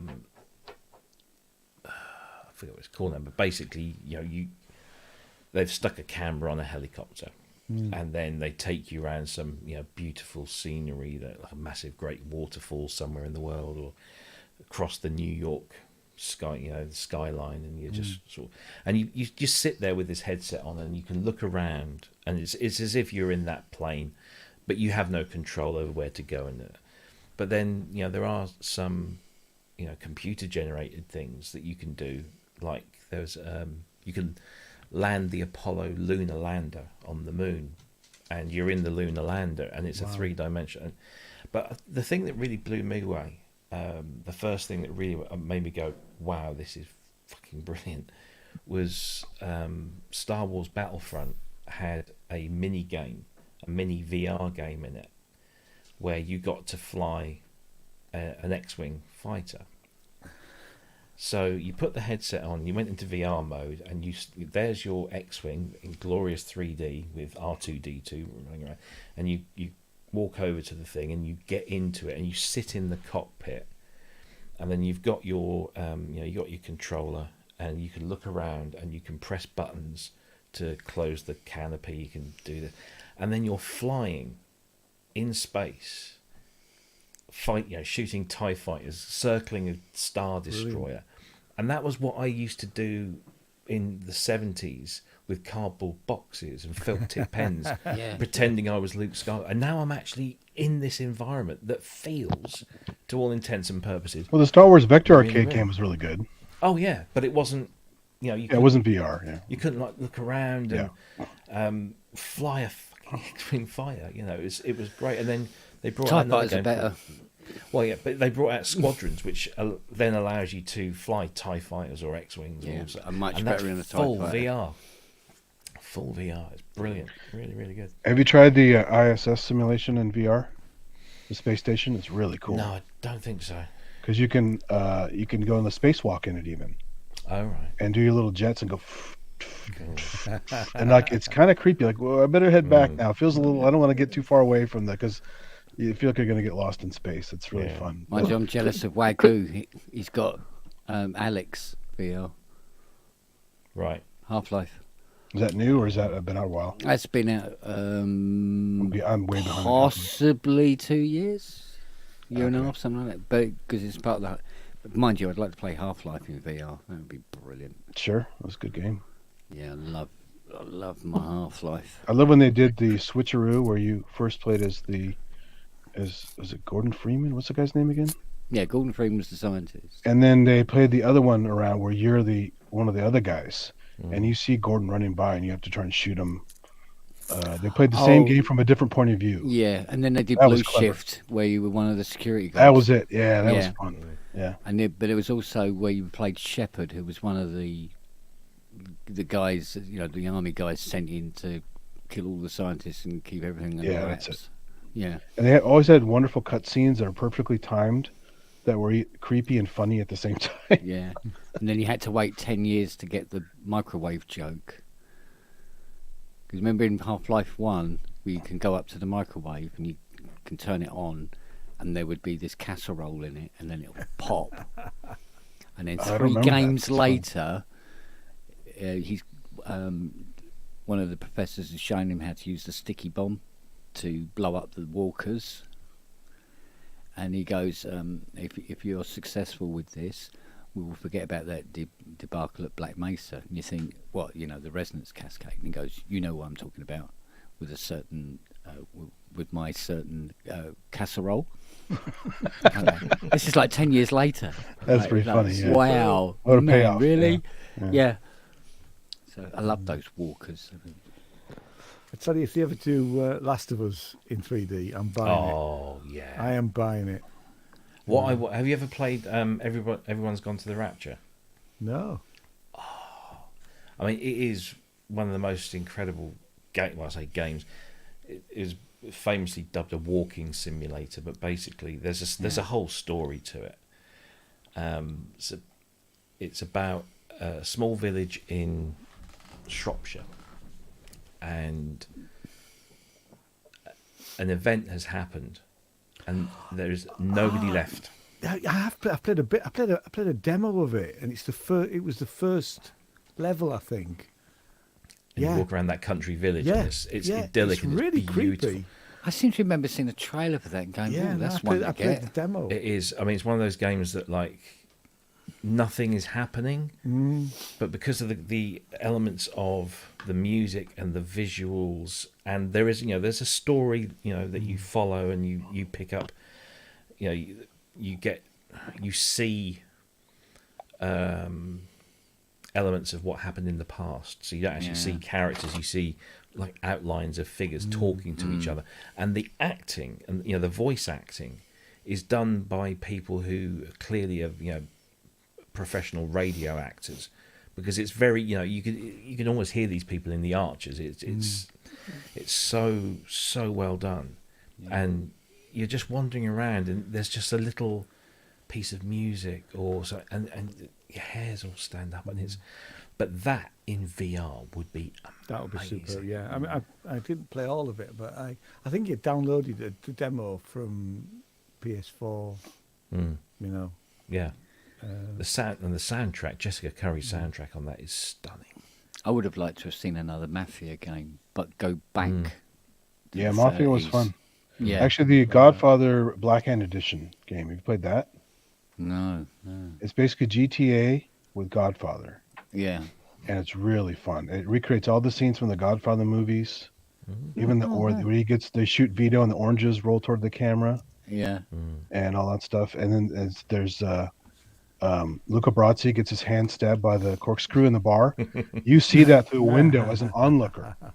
Nice. And then they come out starting to shoot you, and you got to run, and it's really fun. You have to take over the 5 boroughs and become Don, basically, is the goal. And the simulation of the time period, and what they did very clever with the Wii that a lot of people didn't do, unfortunately, is really make use of the nunchuck controls with the remote. So when you pull trigger on both devices, you can grab someone by the collar or lapels, shake them around, and then throw them into traffic and punch them and do all kinds of stuff. It's very interactive and physical, like a boxing game, but it's a GTA type. You drive cars and you shoot people, and you do all kind of take over buildings and rip off. You do all the standard racketeering crap you got to do. Well, that's something that's gone so far now. Is I went on to GTA 5 online, and there's all these things going on that was never, like, there's roads in the sky now. Oh, where you've got weird. to try and drive your car across these impossible courses. Yeah. And there's a game that somebody come up with where you have one person, and there may be 1,000 people, up to 1,000 people looking for you, and you drive around the city, and you've got to try and drive as normal as possible, and they have to find you. Because if you drive too quickly or change lanes wrong, they'll spot you, and then everybody crashes in at you. And you've got to just drive around the city trying not to get detected. It's like 1,000 people looking for you. It's ridiculous. That's weird. Yeah. Another great thing about Godfather is you hire thugs too to follow you. So when you do finally hit a place, they're helping you out. So it's almost like a mini version of Syndicate Wars, where you have the guys following you that you persuaded. Mm-hmm. Yeah. But much less people, obviously. But same idea. So it's just not you shooting all the time. You have helpers, which is fun. Yeah. Another one that I'd love to see in VR is Red Dead Redemption. Yeah. First one or the great second game. one? The last one they did. The last one, that's the second one, isn't it? I haven't played that. I played the first one, which I thought was okay-ish. Yeah, Fiona bought the second one. Yeah, but I mean, Matt's got the second one. He said it was great. Yeah, it was like 87 quid or something. I mean, yeah, thanks, Fiona. There's some really crazy bugs in it too. There's some great reels on YouTube of people with all these weird bugs they have. Yeah, it's a massive game, and every time you think it must be finished. No, there's more to do. And even when you do kind of get to the kind of end, it doesn't end. It carries on because it's even though it came out later, it's the prequel to the one that was on PS3. Mm-hmm. But yeah, it's what a game. I need to actually get back into. I mean, again, it's another one my son plays online because it's obviously done by Rockstar, so it's kind of like GTA in the West. Yeah, I'd like to do Portal in VR. My favorite GTA right now is San Andreas because it's pretty crazy. I got it on the iPad and it's really fun. Come on, but Vice City is still the funniest one because it's great with the music and stuff. Yeah, but the San Andreas is just crazy. Well, and San Andreas was the best out of the three generations, but Vice City just has to win all the prizes for being so weird and story-wise as well. All the Scarface references and all that. Yeah. I don't know how many hours I've lost on GTA. Have you tried the Scarface game, the GTA style Scarface game? No. Oh god, if you love Scarface with Al Pacino, you have to play that game. You get his yellow Cadillac, you get his attitude. The voice actor's quite good in it. Yeah. It starts with the mansion. You trying to kill you at the mansion at the end of the movie, and you have to escape and start from the ground up, work the streets, make your moves, and build your empire back up. But and you get boats and stuff. It's fun. Isn't it that Tommy Vercetti's mansion that you get in the end is kind of loosely based on Scarface's mansion? Probably, anyway, isn't it? Yeah. It's got that kind of because you've got that nice lush hospice, and then you got the staircase. But just his one-off complaints to people in the street, where he's like talking shit to people, it's just hilarious. It's just, and you see the Diaz brothers. They keep talking about it. You have to go hit their car dealership. So you have to hit the Diaz brothers. You have to hit all these other guys mentioned in the movie. It's really fun. Just couldn't get on with it at all. Yeah. No? You don't like it? Yeah, I tried and tried. Yeah, Matt any of the GTA movie, or just that one? GTA 5. Yeah, couldn't get on with it. I like the Scarface and the Godfather one the best. Yeah, it's a slow build up. Yeah, slow build up in 5. You ever play Detroit Become Human? Yes. Yeah, I mean I'm about halfway through it. It's great. I really like it. Yeah. No, I want to get The Last of Us. The reissue they've just put out for PS5. PS5. Yeah, I'd be interested to know what you think. I've bought them all, and then I thought, they'll bring this one out, and they won't put it. That'll be a $29.99 game. No, it's a bloody 60-70 quid game. I mean, it's a ground-up remake. It's top dog then. Top price. Isn't it? Not like a patch or anything. It's like I've got the PS4 game, and I've got the PS3 games, and the other bits that they did. So I was just thinking, fuck's sake, couldn't they have done like an upgrade pack? Because it's a lot of fucking money. But no, I'm still freaked out when Joel goes down the lift shaft into that whole sequence under.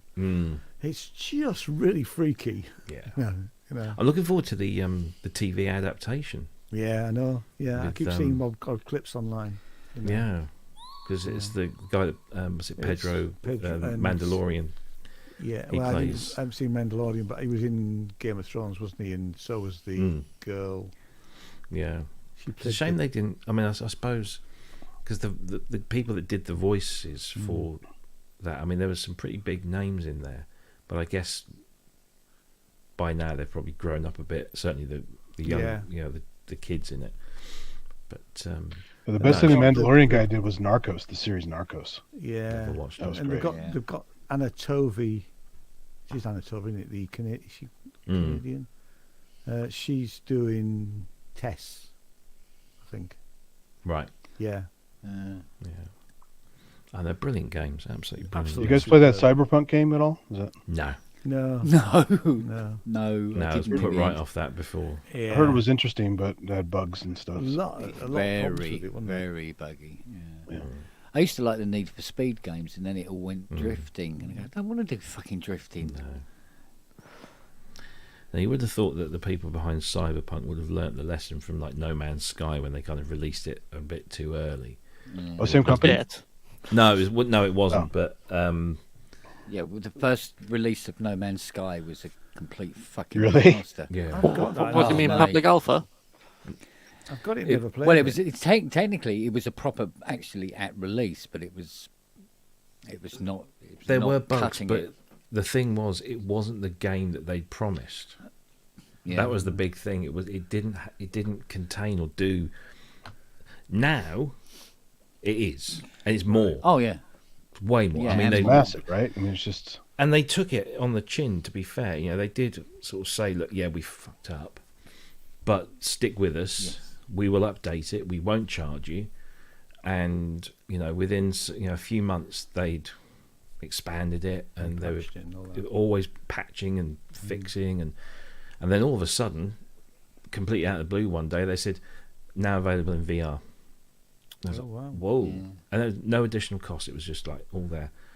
And then... Because Elite came out about the same time, didn't it? The what, sorry? Elite came out about the same time. The new Elite. The failing No Man's Sky. So it took most of the market. Yeah. I need to plug it in and play it then at some point. But if you get a PS5, I don't know if it's still going, but... We've got a free upgrade to the PS5 version of No Man's Sky. So again, you can keep up to date with it all, and it's never cost me more. I actually bought it. It's one of those games that day one, everyone snapped it up. 75% of people took it back to the store and got a refund, got a cheap version. And then I went in like a week after it launched and got it for like £20 less. And then the game expands, and it's really good. The last driving game I really liked was Driver. Did you guys ever play that? Yeah. You make your own films. The physics were great. It was really fun. Yeah, it's very good.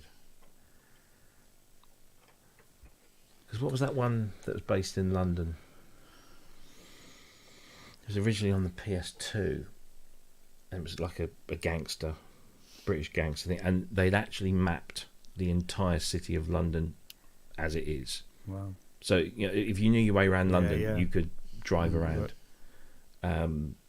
What the bloody hell was it called? Getaway. Yeah, the Getaway.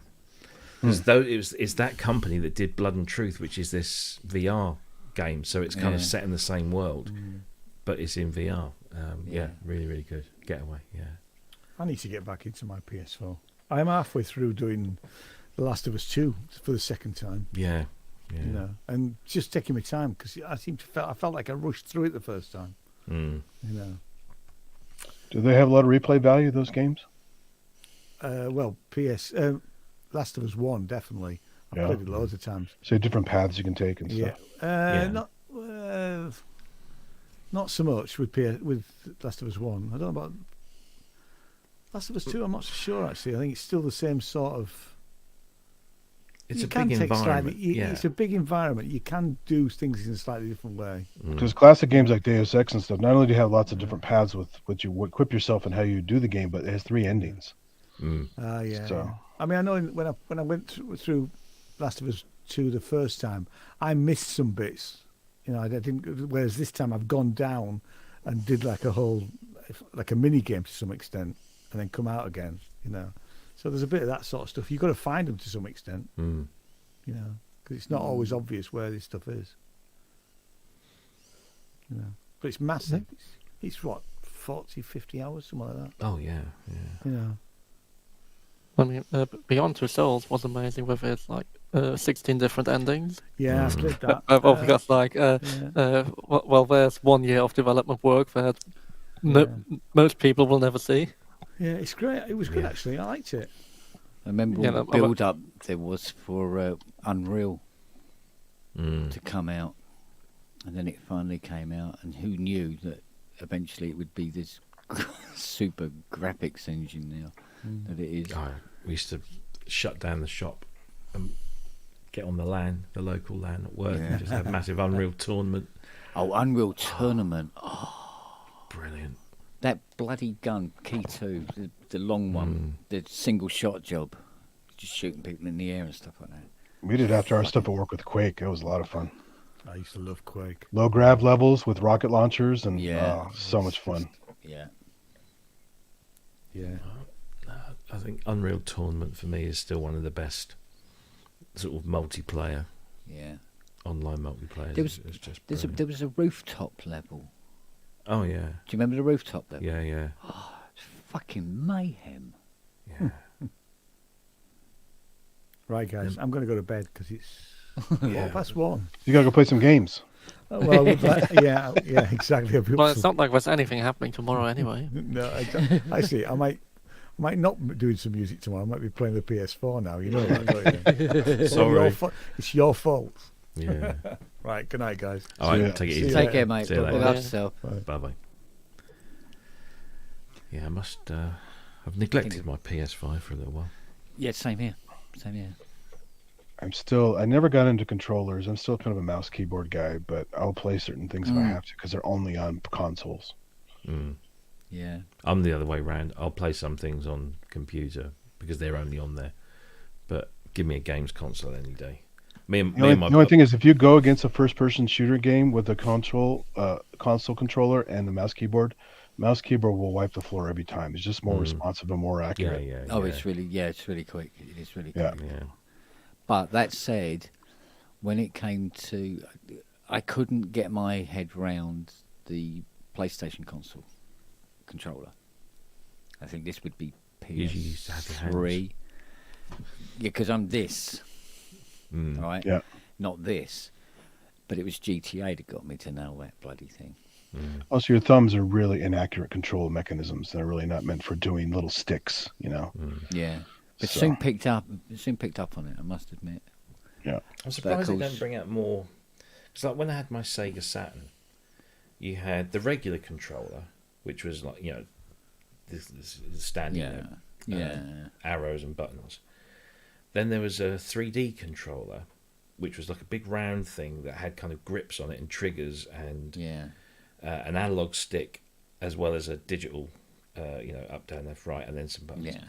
And then they brought out the arcade stick, and it was a tabletop, so joystick and like 4 massive buttons, built with the same stuff. Yeah. And so for each game, and then I think when they brought out Virtual On, which is this big Japanese mecha things, where they're big massive robots fighting each other. Yeah. In the arcade, it's 2 joysticks, so you got different axes. And they brought out a controller for that, and the Japanese brought out rail simulator controller, which has got so you get all these controllers for all these different games. Great. I've got a box full of them downstairs. I've got the arcade stick. I've got the regular controller, the 3D controllers. I've got the gun, the light gun, which doesn't work on a LCD TV, so you can't use that anymore. And the missus actually, she saw something recently. I don't know why she loves it. Farming simulator. No. She absolutely loves Farming Simulator, and you can get a Farming Simulator controller, so a little steering wheel for your tractor, and levers for the straw hat, little bit, little bit of straw out the mouth, and a sheepdog, pair of wellies. And she really, really wants that. Come on, in Farming Simulator, you buy the nice Lamborghini tractors, lovely and wide. It comes with a can of chewing tobacco too. So. Yeah.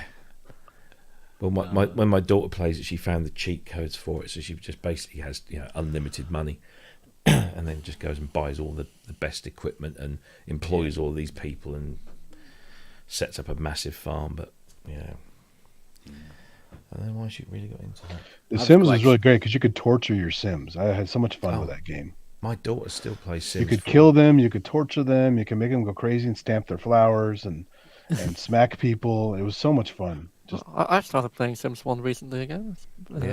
Only to realise how fucking hard it was. It was hard. It was it was deep. They had a lot of stuff in there. And also realised, afterwards, how much Sims 2 is still the best one. Because it's my Sims perform on the roadmap of Sims 2. Everything that it's nowadays still based on harkens back. The only thing that Sims 4 added is multitasking, which, to be fair, that does make the game a lot more enjoyable and less tedious. Yeah, I put a swimming pool once in the house, and the neighbor comes over and goes, "Oh, I'm gonna go for a swim." Starts swimming, and you hear this. It's like she's in there a goddamn long time. Why is she still swimming? And all of a sudden she disappears, and sad music plays, like the funeral march, and a little urn shows up by the pool. And I go, how the fuck she die? She's just in the pool. The ladder for the pool is up against the wall, and that was the only exit point for the pool. So the Sim swam until she died, and then the neighbor keeps walking by. Every time the neighbor walks by, the urn starts crying, and then keeps walking. It's just like, this is great programming, right? Did you ever play a game called Mercenary? Oh, sounds familiar. Yeah, Vector-graphic game. Yeah. You had a series of planets, and there was these underground. You had landed in a hangar, and you would go down, and there would be like this hangar, and you have doors of different shapes, and you had to find the keys, which were the shape of that door, and they'd be hidden on one of the planets somewhere in the galaxy. And you had to find it, right?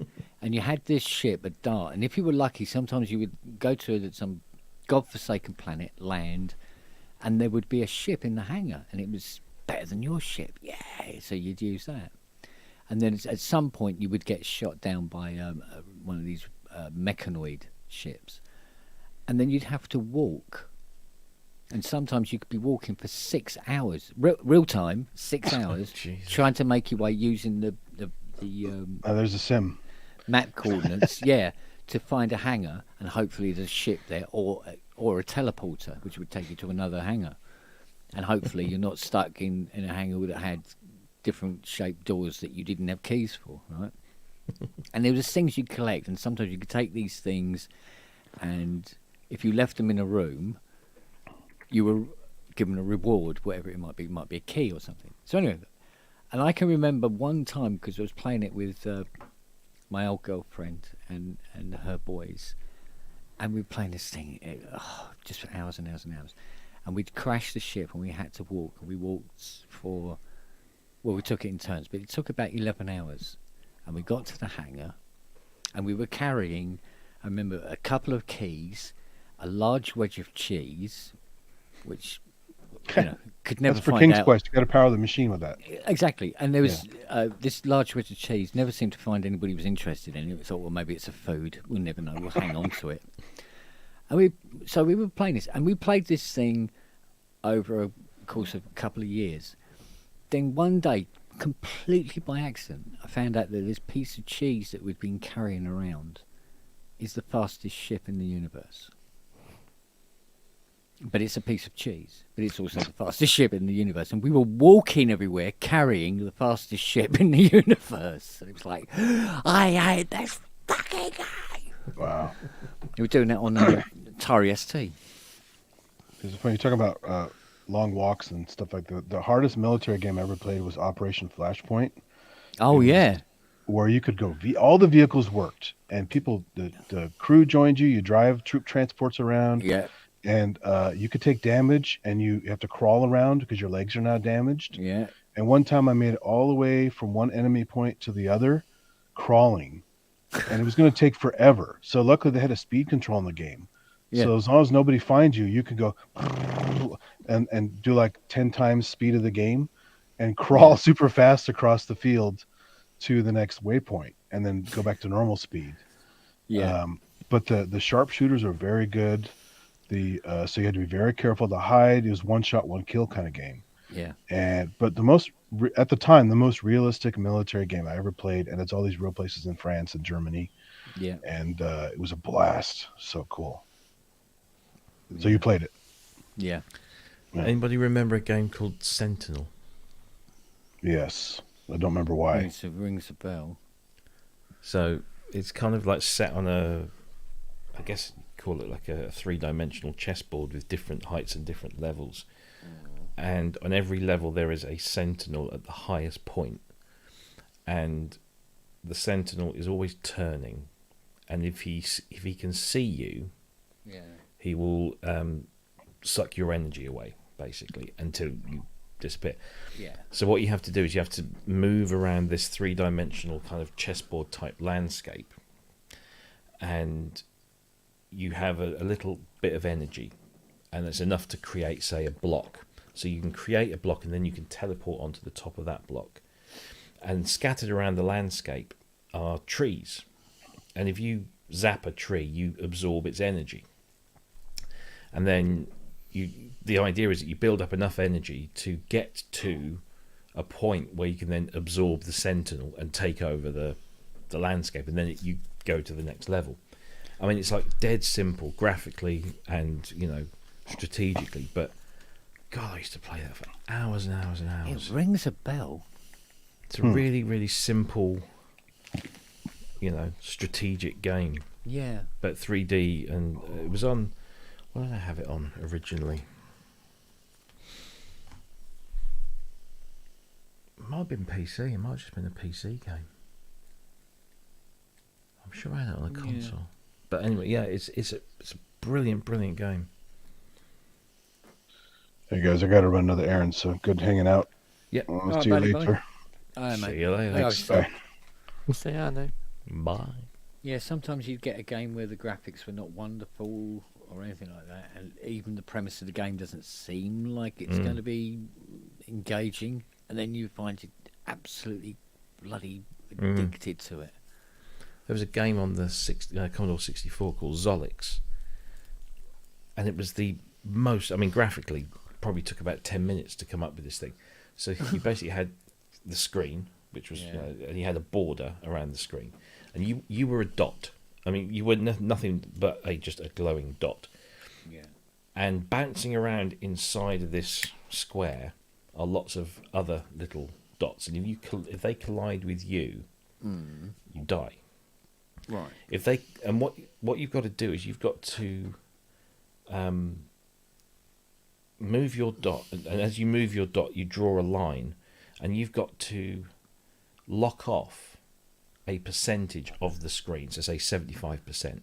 Yeah. So as you draw a line and you go from one edge of the screen to that edge, if you can do that, you then block off that piece of screen and say that's 20%.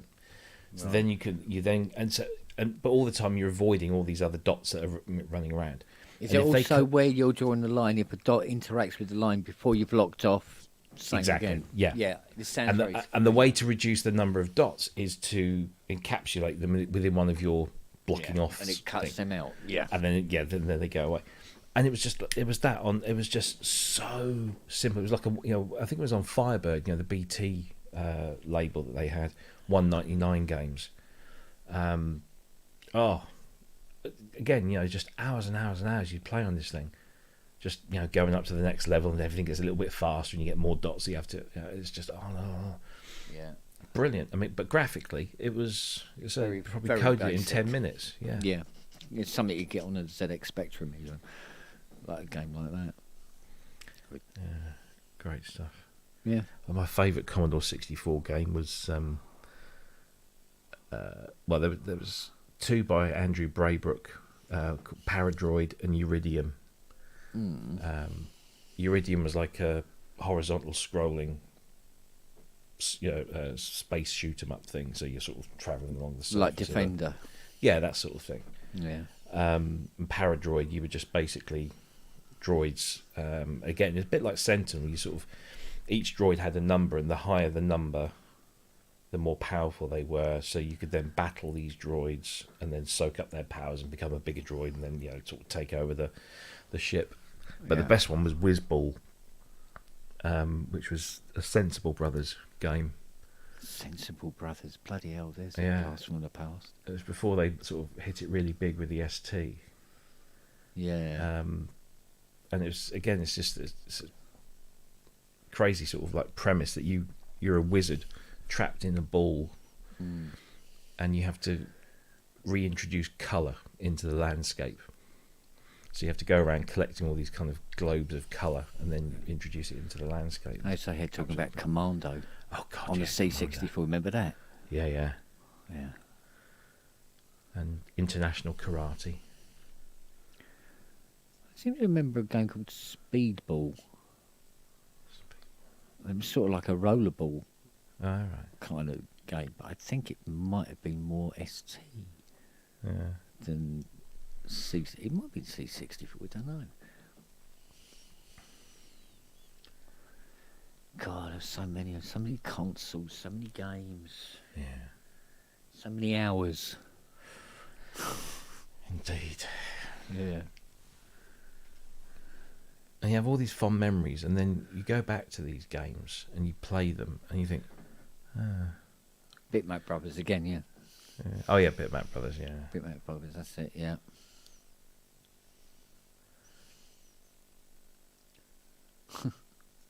Yeah, I keep thinking about getting one of these Commodore 64 clone things that they're doing. That's the good thing about PCs, you can get all these emulators. Yeah, I've got some emulators on here, but it would just be nice to actually have the. I'd love. Yeah, I know. To buy.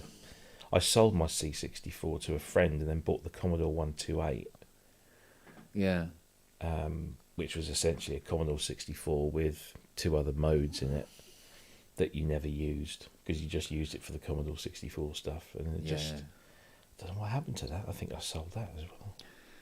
I'm taken back to getting a VIC 20 and playing Jet Set Willy. That wasn't VIC 20. VIC 20? No. Yeah. That was C64, wasn't it? No. VIC 20 had it. Well, it's basically the same computer anyway. Yeah. Not really. Just lacking a bit of speed and memory and.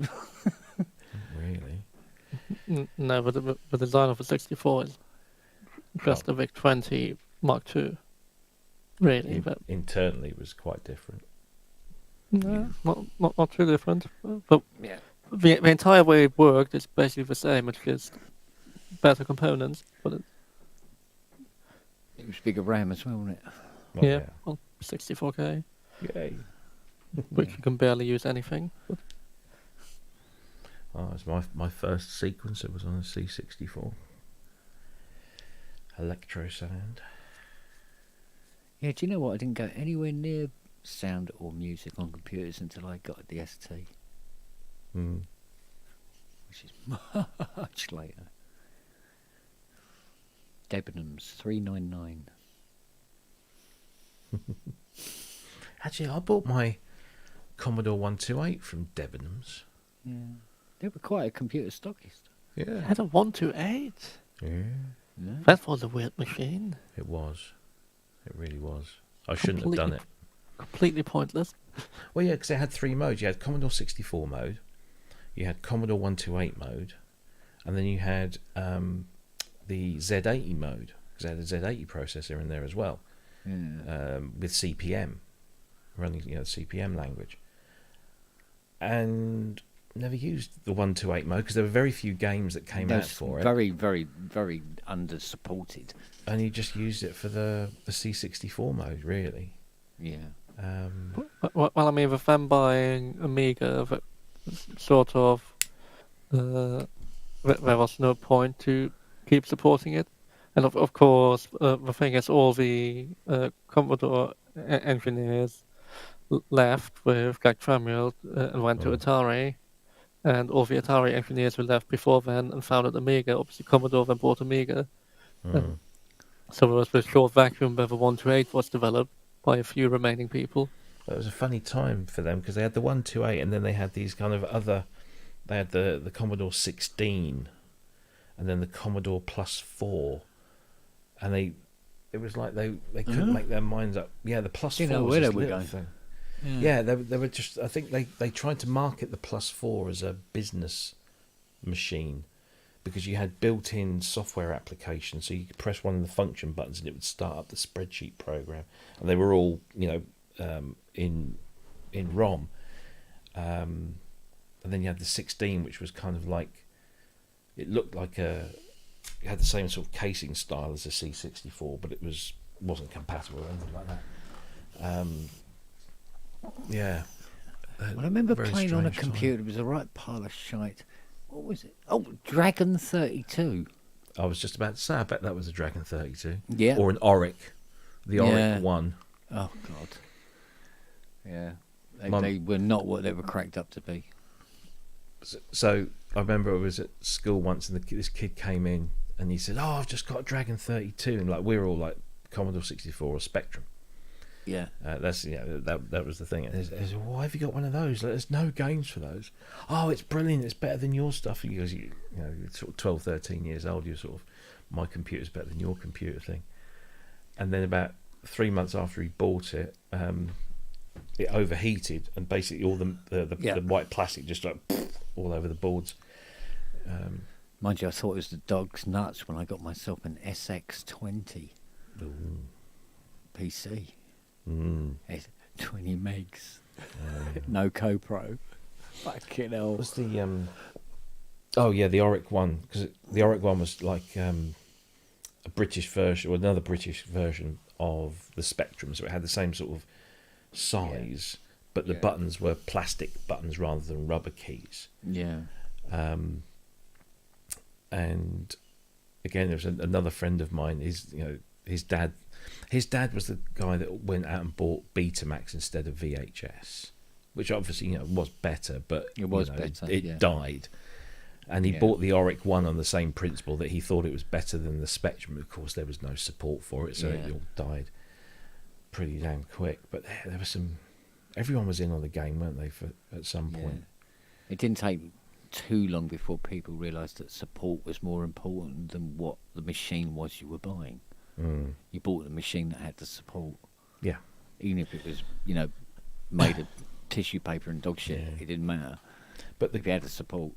The guy that organises synthesised in Cambridge, he's a massive Dragon fan. He's got like every version, every model. He runs the Dragon 32 Appreciation Society, and they have gatherings and meets and everything. And he was four people meet up in a pub. But it had a Motorola 6800 processor. Yeah. And when I told him that was the same one in the Fairlight, he's like, "Oh, my computer's got the same processor as the Fairlight." Yeah, but it doesn't. Rhodes Chroma as well. Well, yeah. But which is weird, because I mean Z80 was sort of a standard.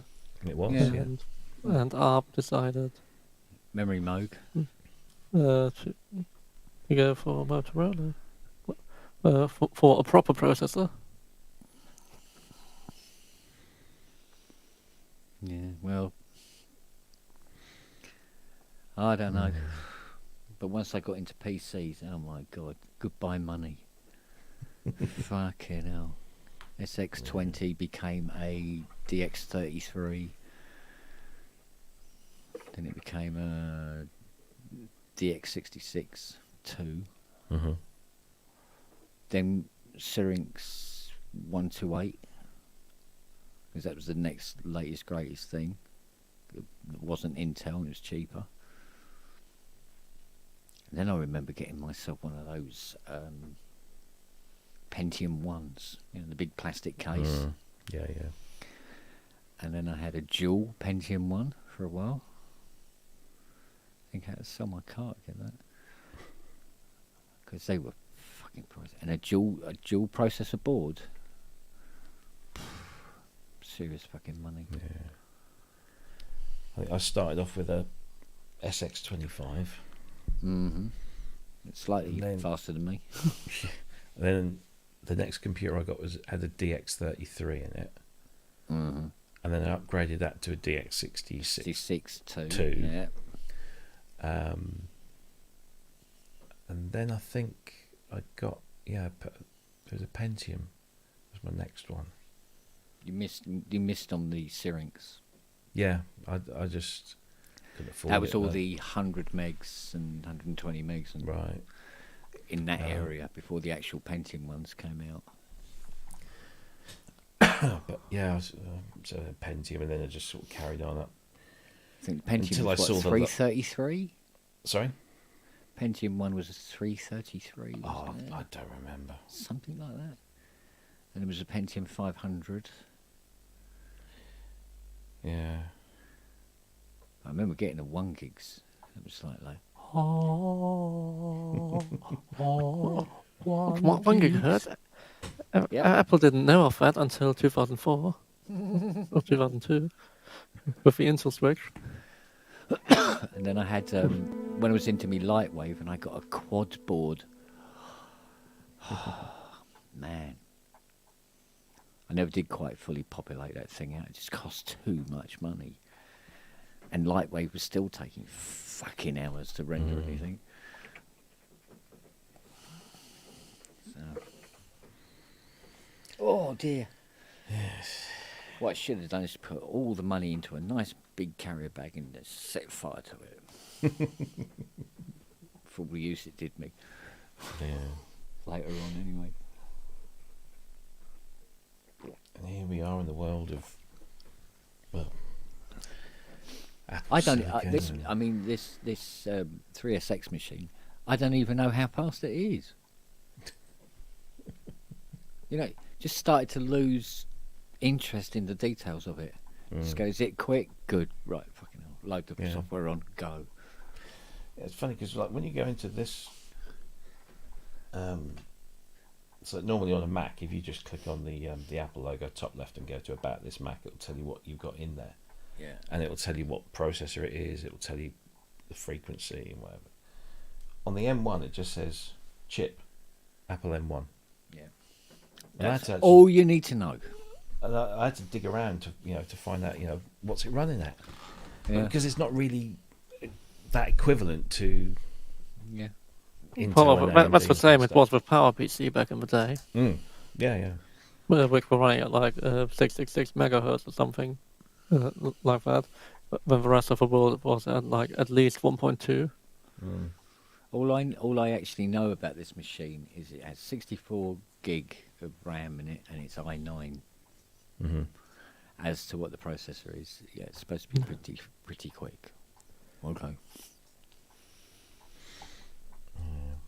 If it doesn't crash, I'm happy. Even if you go into like system report and you go into hardware overview, it just says chip, Apple M1, 8 cores. What is different about this particular machine is it's not connected to the internet, and it's never crashed. Ever. Could very well be something to do with it. I had always wondered, No, I actually had to go to this website called everymac.com to find out the frequency of the processor that I've got in here. What its equivalent is. Yeah.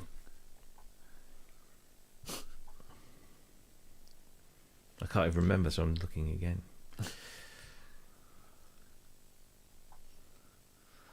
Yeah, it's when they do those charts, though, showing the speeds, and you look back to the computer you used to have back in 1994 and compare it to what you're running now, and you're going, holy shit, and yet it still takes 10 minutes to fire up. What the fuck is going on?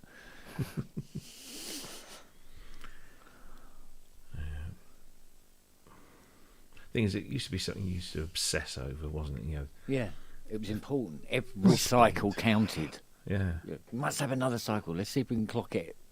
Just one more time. Well, always keep a spare bit That was like. Put a water cooler on it. Leave the side off. That'll do it. Let's see if we can knock it up another cycle.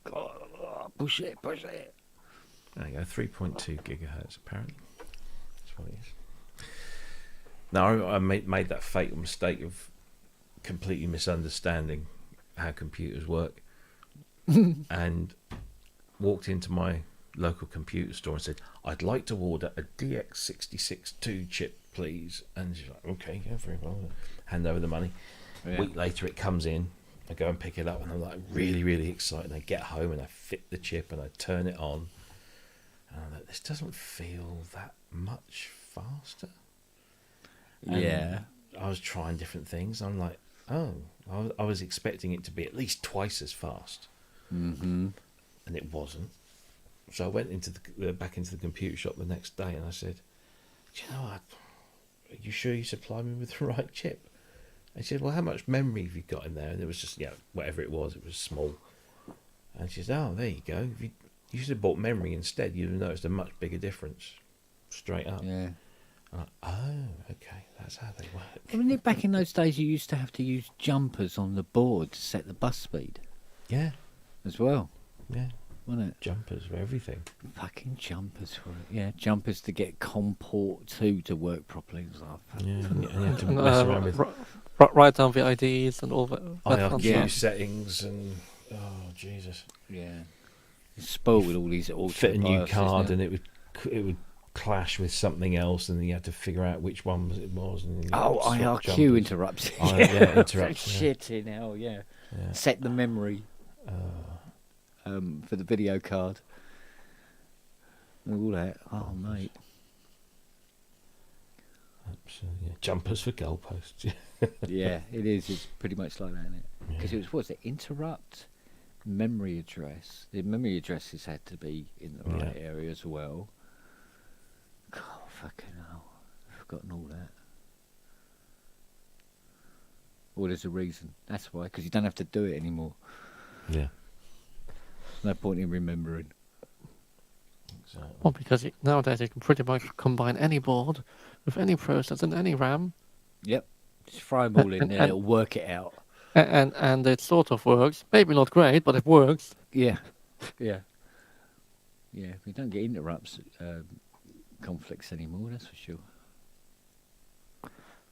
Well, I mean, why would you want to have interrupts so easily available? That would be dangerous.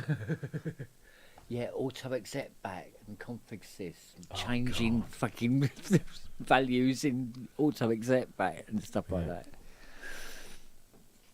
And then put in the little line where you get Windows to fire up automatically. You thought you were a fucking computer programmer. Go, Windows.bat. When the new version of Windows came out, it was 13 floppy disks, one after the other. Tell you what, it got a lot worse. Sadly, been that Windows 95 installation.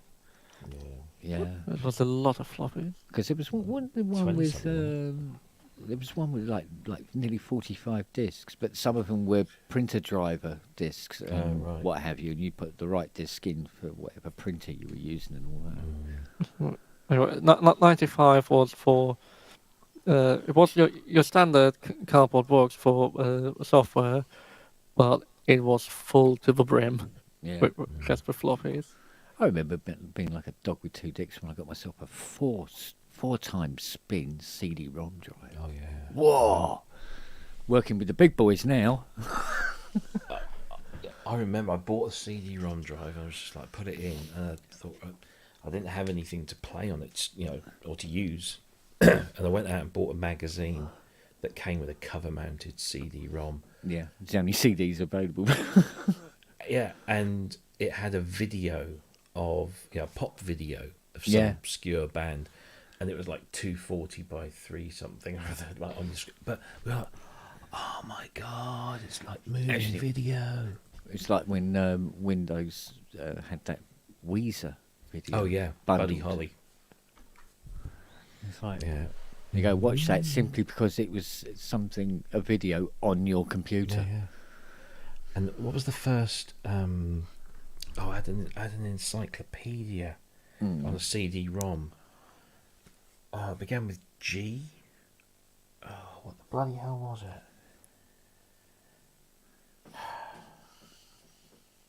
Oh, I can't remember what it was now. It had a green and white sleeve, and it was a CD. It was basically one, encyclopedia on one CD-ROM, and you could flick through like no, it wasn't in Carter. No, it was something else. But yeah, you could so go to a subject and there'd be a little video clip, like if you looked up World War II, there'd be a tiny little video clip of Groliers. That's it, Groliers. There'd be a tiny video clip of like Churchill or Hitler or somebody. Yeah, and it was just like. That was amazing. Yeah, well, it was. It was multimedia. It was the buzz, wasn't it? It was multimedia. And the disc was spinning all the time. Yeah, bloody. Yeah. But I had a war with my mate because I got my 4-spin. He eventually got a 6-spin. Then I got an 8. Then he got a 12. Then I got a 24. Then he got a 40. And then I think he went, DVD, there you go. Yeah. And it all went out the window. Let's fuck this. Let's just have DVDs, please. Indio video, yeah. Yeah. Oh, wow. Yeah. Does your card support Visa? I don't know, does it? Visa local bus. Oh, yeah. Then AGP. Yeah. Oh, man. Yeah, this will change gaming forever. Didn't really, no. Not really. 8 times. Now we live in a world where no computer comes with a disk drive. Floppy or CD or whatever. Yeah, this hasn't got a floppy or a DVD, nothing. Yeah, I don't know where I'm going to fit the floppy on my laptop. have to drill some holes. Well, I still keep a USB floppy drive, and I've got a Blu-ray burner. Yeah. And I've even kept my old. I've got a portable Samsung DVD writer drive. I keep that in my laptop bag, just in case. You never know. Dib dib dib. I always, because of job, run around with an RS-232 adapter. Because it's needed so many bloody times. Yeah, and then lately I was dealing, probably about a year ago, with some really nice old stuff where it doesn't even do flow control. So I had to have a null modem cable. Just like, Jesus, I haven't used one of those for Bloody 20 hell, years. Null modem cable. Christ almighty. So in my laptop bag, I've got various USB connectors and adapters. Yeah. And in this one, so I've got mini DV to full DV. Yeah. VGA to mini DV. That's a USB drive cable. Portable hard drives. More adapters. That one is. That's a VGA to mini DV. That's a VGA to VGA. There's my Samsung burner. Yeah. Because wherever I go, I don't know what they've got as a projector. Yeah. Some of them are HDMI. I got a USB. VGA. Got a USB DVD burner here somewhere. I can't remember why. Oh, I know, because a lot of the 2D printers and the CNC tools are very backward. So, like the video control for the CNC machine is the old-fashioned VGA cable, not the white digital one. The older blue one, yeah. And so I've got all those various cables knocking around still for that. Oh yeah. I've got even other fun things. I've got some express cards. Oh, I've got some of those. My current laptop still has a slot, and it's actually quite useful. I've got a PCMCIA DVD decoder card somewhere in the box. Yeah. Was it? There's my trusty Firewire card for this laptop. Mm-hmm. For all the times I need Firewire, like once in a millennium. But when you do, it's really fucking annoying. Going from Thunderbolt 3 down to Firewire is a pain. But when in this lovely box I have my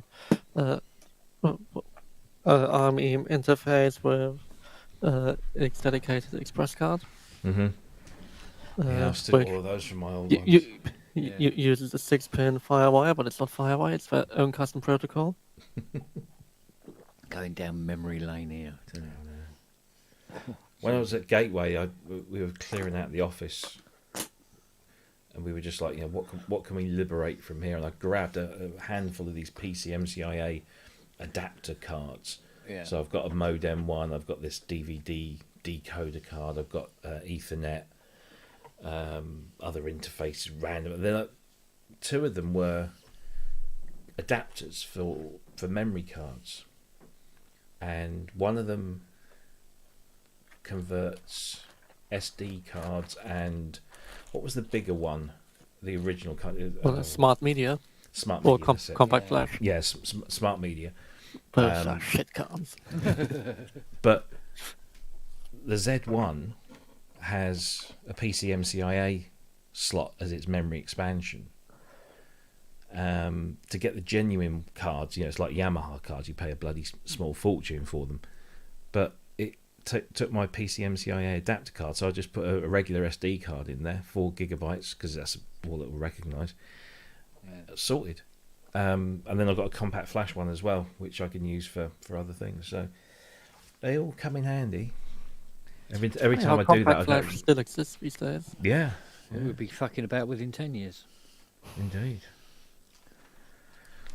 Well, I mean, when you look at this, which 64 gig, tiny little fucking thing. I mean, you can get these now with. I mean, this. It's like 128 gig micro SD card. Yeah, I've got like a 5-year-old one. I mean, it's slow, but still. It was great fun to have in the phone back then. Much easier to lose now, isn't it? But that's like, I normally micro SDs because I don't really have a good way of storing them. I normally keep them in their adapters if they come with one, and then so I keep that one in one of those.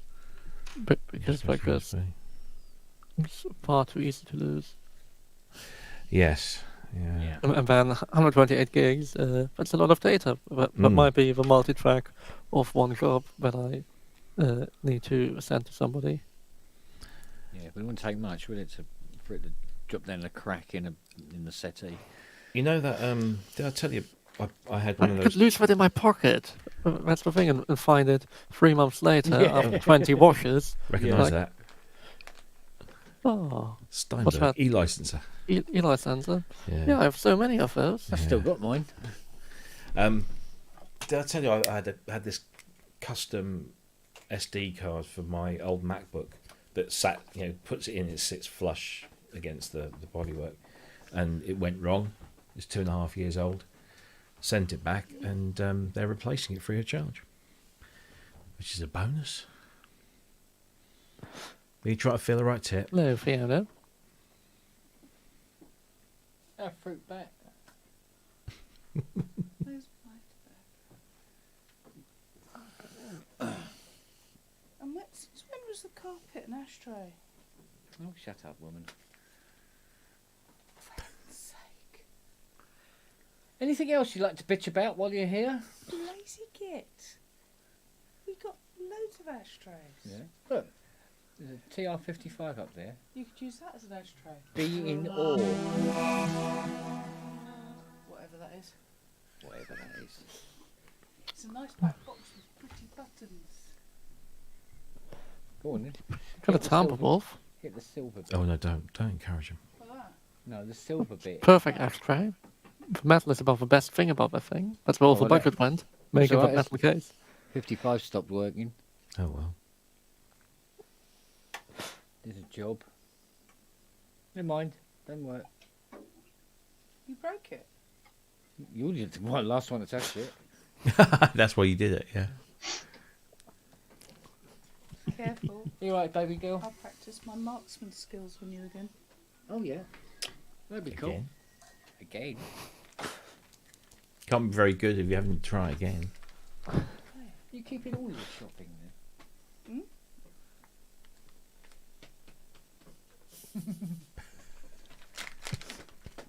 Quick, turn the camera You just off. found Lord Luton. You guys swap some over? How's Robbie? Robbie's fine. Robert's fine. Native instrument. Is that native instrument? That is, yeah. Native instrument. That's Robert. Native instrument. You've been downgraded, mate. Sorry. Sorry. I think they've lost a lot of money. I hope I haven't lost that much money yet. Yeah. I can't read it. Oh, synth. And Andy's there as well. Yeah. Where? Yeah, synthetic. Oh, is that his name? Camera's going to have a heart attack in a minute, isn't it? Camera. Why? Yeah. Keep doing that, it's moving around. Right?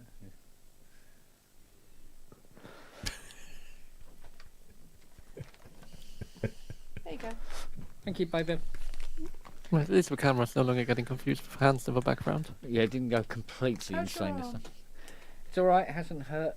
It's still red, but only red. Do you want me to buy you some blue? No, the red will be fine, thanks, darling. Yeah, can I have the papers back? Hey? No, I just handed them to you because they were attacked. Hand them back. Hey, sorry, on for a bit. You guys are still going. No, we finished about half hour ago. Here's lovely California weather. Look at this. Oh boy. Oh, very nice. Oh, that's not like in the brochure. Well, comment, Andy. As soon as the sun's back out, you get the loveliest photographs. Yeah. Where's all the cactus? Yeah, exactly. It's all one giant desert and cowboy hats. Yeah, exactly. No, it's not really Texas, but there you go. Never mind. There's a line in a Full Metal Jacket about Texas, but I won't say it on the stream.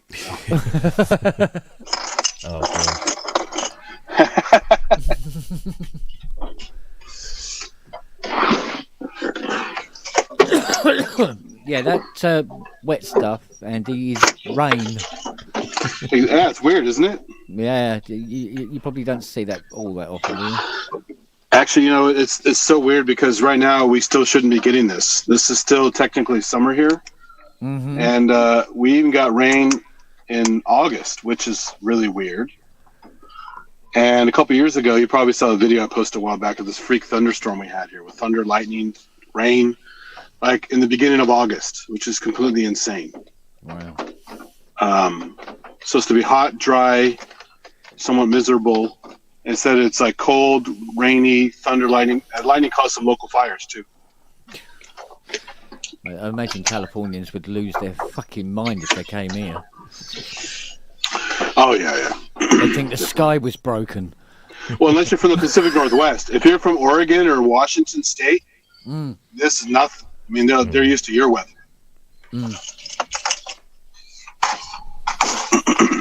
Or maybe worse. It's really the amount of inches of rain a year in the Pacific Northwest is insane. Yeah, mind you, Washington State can get really, really fucking cold in the winter, though, can't it? Oh yeah, well, especially near like Mount Rainier. It's all covered with snow, Yeah. It's Canada's main export, isn't it? Cold air. Yeah. Mount Hood is great though. That's the scene of The Shining. You ever see the outdoor view of the hotel in The Shining? Yeah. That's the Mount Hood. Oh. And if you count the cars in the parking lot and see how small the building is compared to the cars, you go, yeah, that's not the same place. It's they use three main locations. There's the set for most of the movie. Yeah. There's the outdoor scene where he's walking by the maze with the cars driving by and stuff. And then there's the outdoor shot of Mount Hood, which they fly up to in the helicopter in the beginning. Yeah, but I mean, Kubrick didn't like filming in the States, so most likely to be random locations in the UK stitched in anyway. Yeah, that's true. But I mean, it was really just three locations. But I mean, it was mostly Pinewood or Denham. Or... Yeah, and that's why there's a whole conspiracy about the movie. Like, hey, if you watch him go up the stairs and go around that corner, that's not where he ends up. This is part of the whole conspiracy. You know, if you watch the movie Room 237, it's hilarious. It's about the moon conspiracy, how Kubrick shot the moon footage when he never went to the moon. It's about the movie supposed to be a treatment about Native Americans, or it's just wacky, you know, people online going nuts. Right, guys, I'm off. What is it? 2 o'clock in the morning? Mm-hmm. That's it? Oh. Wow. So, I will see you anon. Yeah. Have a fun day. Everything's closed. Yeah. Are you guys getting rain right now? No. Doesn't sound like it. No. Well, I hope the weather gets better for sunrise today, so I might actually take some photos of the queue whilst I still can. There was a lot of dark cloud out there just as it was sun was setting. What film are you using for your camera? Right. See you guys later. See ya. See you later. I would be using a. I'd most likely be using a fake 800, which is a Kodak version 500T with a ramjet removed, which sort of works as an 800 ISO. They still make it? Kodak still makes the film? Yeah, Kodak still makes some film. Ilford, of course, still exists. They will never die, seemingly, whatever you try. I thought Ilford was just papers. They also make film, too? No, Ilford HP5, I think the longest continuous produced film in the world. Oh, interesting. Okay. Yep, still the classic 400 ISO. That's 120 millimeter film? Whatever you want. They do you 8x10 if you want it. Wow. Yeah. I mean, I'm a 35 millimeter person anyway. Well, you can still get those little, like a lens baby, and get the field camera FX, you know, in your little 35. I nearly said you look taller in real life.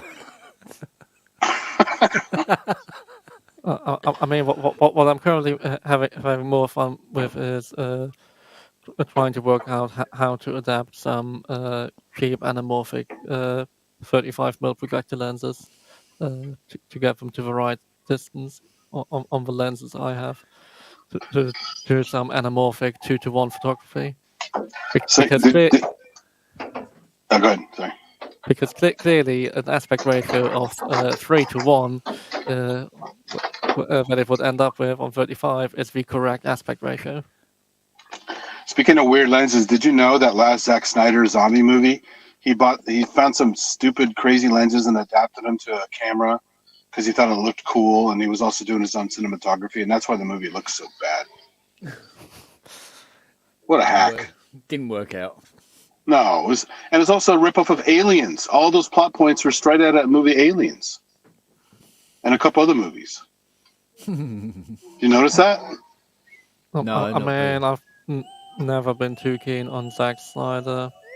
No, he sucks. But I think the first one I watched of his was the Dawn of the Dead remake, and I was only laughing. I mean, my main problem with those sorts of film and also a lot of horror is that I just laugh because, it's the one coping mechanism of either taking it seriously and having miserable time, or just seeing the comedy in it. And I sadly only see the comedy in it.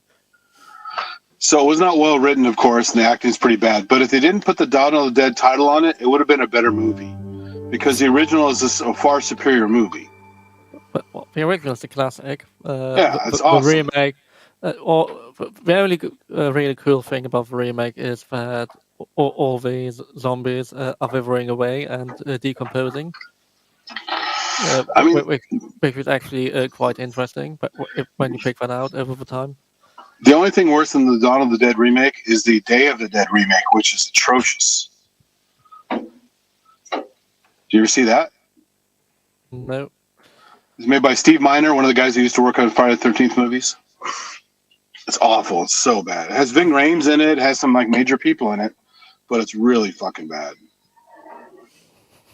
It's like they never saw a Romero movie. So it's like, don't bother if you can't even try, you know? I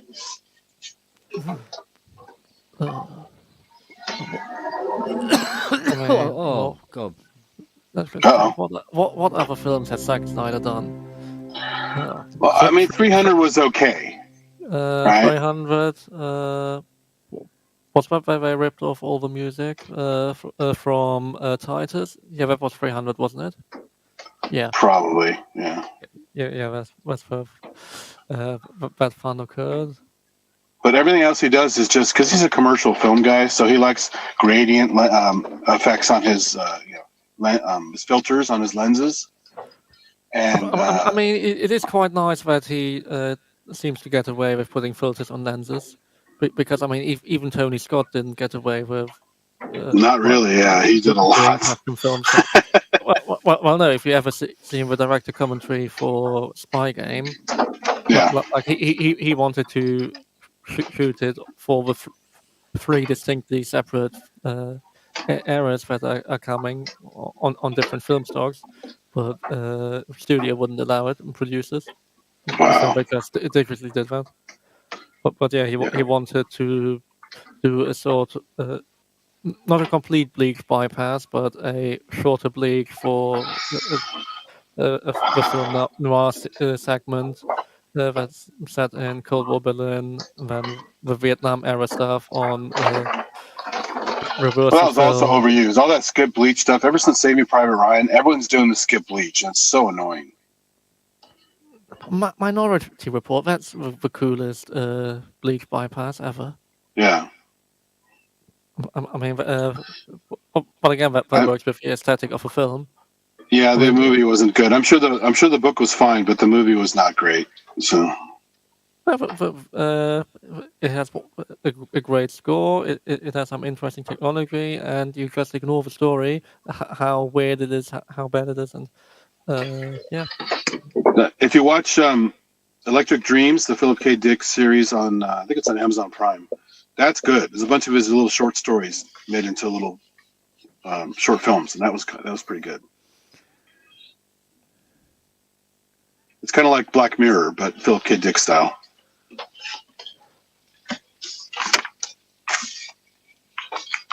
Oops.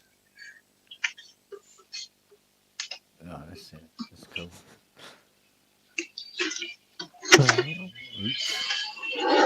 Oops, what happened? Oh, I was going to look at something and ended up shutting it down. Yeah, never mind, didn't save it. Oops. Again. So, you still have time? You're going to do a little jam? I'll try and write something tomorrow. Just do some equator noodling and stuff. It'd be fun. Yeah. Just a couple different layers and a looper or something like that. It'd be awesome. Yeah, I'll see what I can come up with. Holy mother of pearl! Where? A Yamaha CS70M for sale. £11,473. Well, if you strike a one off that, I'll take it. For a 70? That's the 6-voice poly, isn't it? Or yeah. So what should it be? Like 5? Yeah, probably. It's only one filter per voice card instead of the 2, like on the 80. They go, it sounds like an 80. No, it doesn't.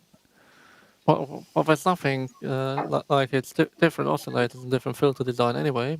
Like it's a full multi-mode filter rather than the 2. No. It's exactly the same filter chip. It's just they've done some clever routing. So they use one chip instead of 2, but that means you can't really do the band pass and the low pass at the same time properly like you can on the 80. So it sounds thinner because of it. Well, it's different. It's not polyphonic aftertouch. Is the 40M more like a 70 or more like a 30 something going further down? 40 lends itself towards the 70, but it's actually more, like you say, more towards it's a weird the one. 30. Yeah, it's neither one nor the other at the same time.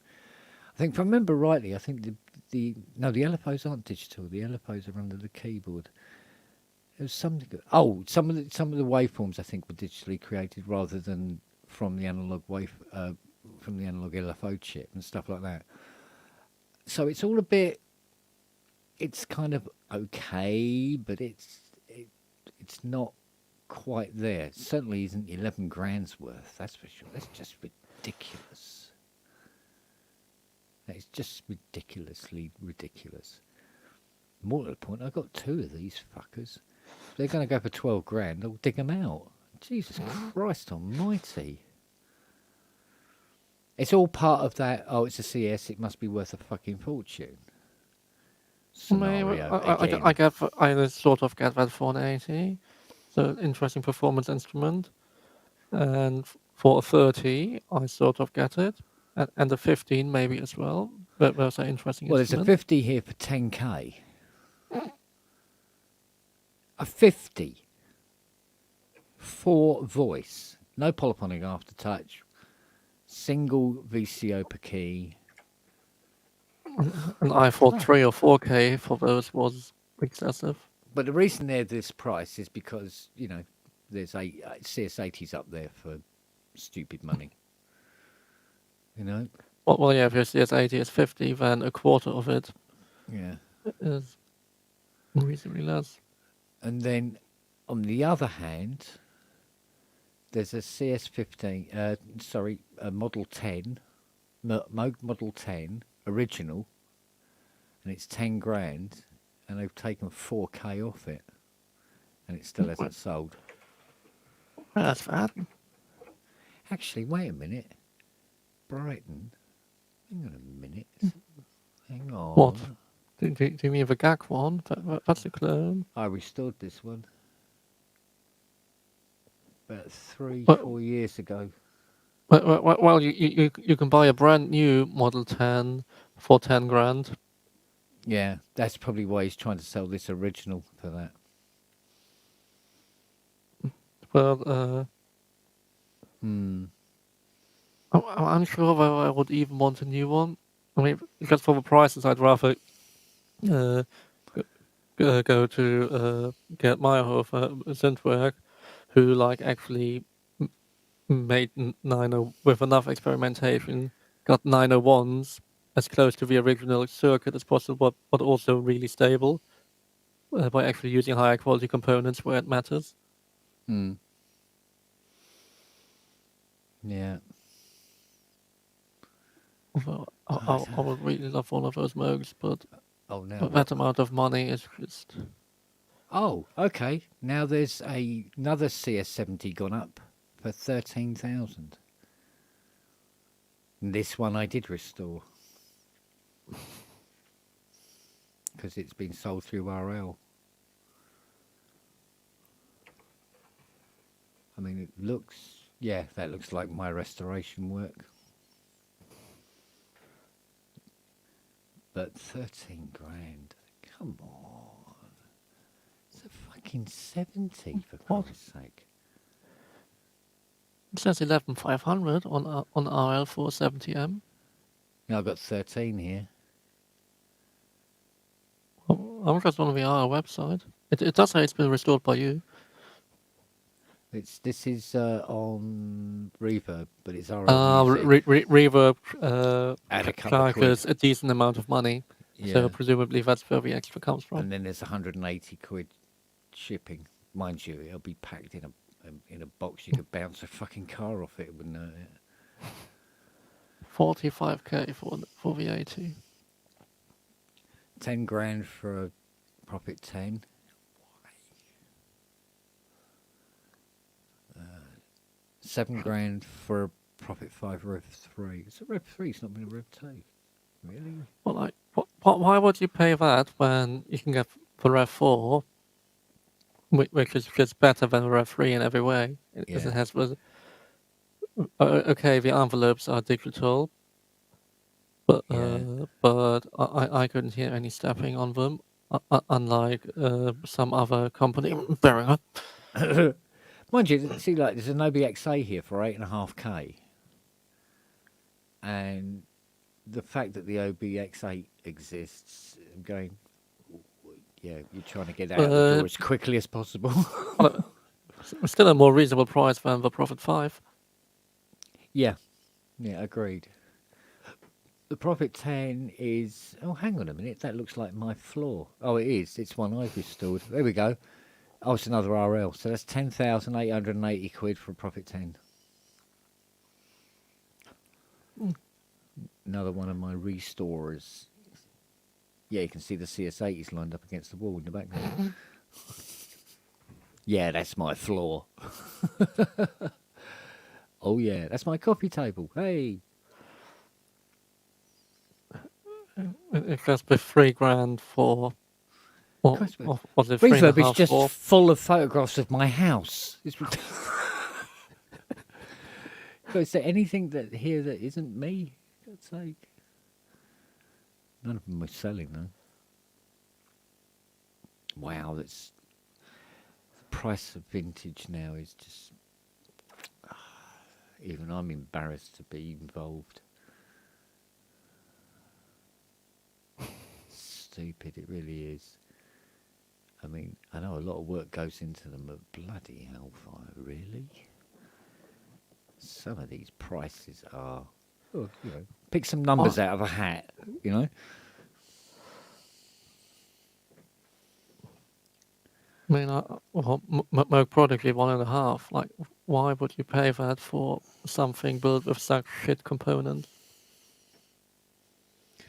Well, I mean, I can understand for certain key machines that mean something, you know. Well, an early rev mini Moog, I can sort of understand £10,000. I wouldn't want to pay it, but I can understand the importance of it. Yeah. And if it has the anodized panel, it looks gorgeous. Howard Jones still plays Prodigy on tour, right? Huh? Yeah, it's like if you had an RA mini Moog. It's a whole different ball game to all the other minis, and yeah, it's worth money, and it really means something.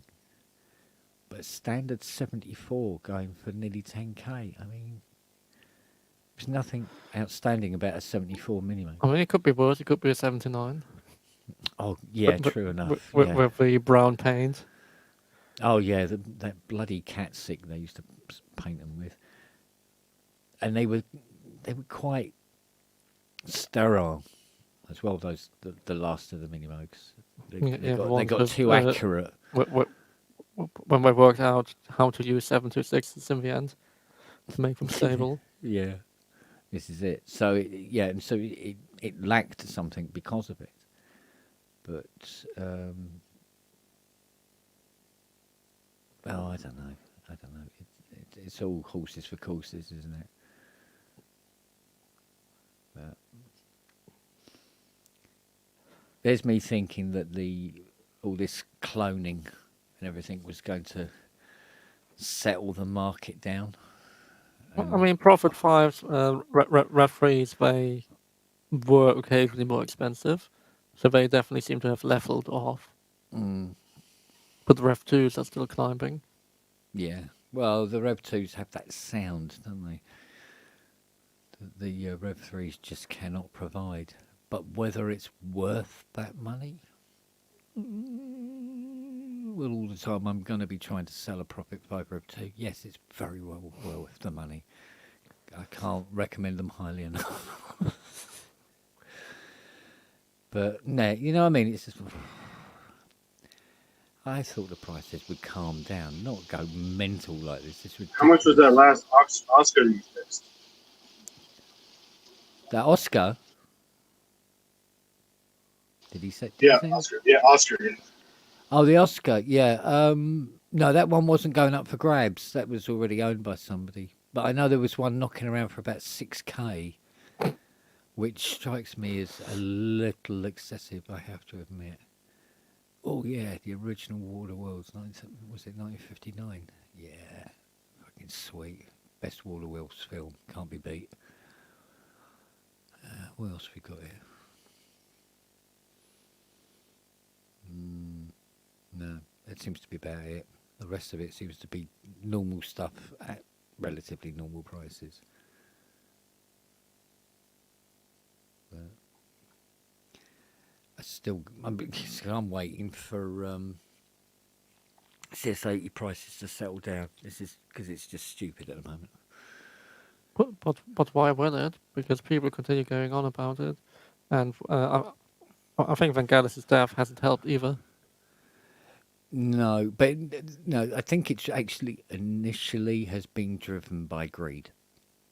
Because if you suddenly put up an average run-of-the-mill CS80 up for $153,000, you're a bit of a wank. It's not too much. Nobody's going to buy it, but some people think, it's higher. But it overinflates the prices. So if you put one up for 50, it goes, well, that seems quite cheap. I'll have that one. So all you need is two CS80s, one which you want to sell, the other one which you want to keep, and you put one up at 150, the other one at 50, and the one at 50 sells. Yeah. So it's quite a worrying trend, because now that somebody's seen that actually work, they go, ooh, I'll try that. You could try it with two CS70s, Kent. Yeah, it does mean I have to get them working first, and I don't fancy that part of it. Maybe just sell it broken. But, mate, I don't know. Just seems ridiculous, doesn't it? I'd just rather look at pictures of people's dogs. What have we got here? Oh, hang on a minute. An Akai S1000. Sharp intake of breath. Oh, no, he's not selling it. Okay. He's just talking about how wonderful it is. It's just 20 years late with the post. 20? I mean 30? Maybe 30, yeah. Actually. Some years have got by me without me noticing. So, I don't know. Mind you, you look at the guitar market, you shouldn't be really surprised about what's happening with synthesizers, really, to be honest with you. I mean, because the price of some guitars is like, really? Is there any reason that it should be costing that much? But it was in the same room as Jimi Hendrix, I swear.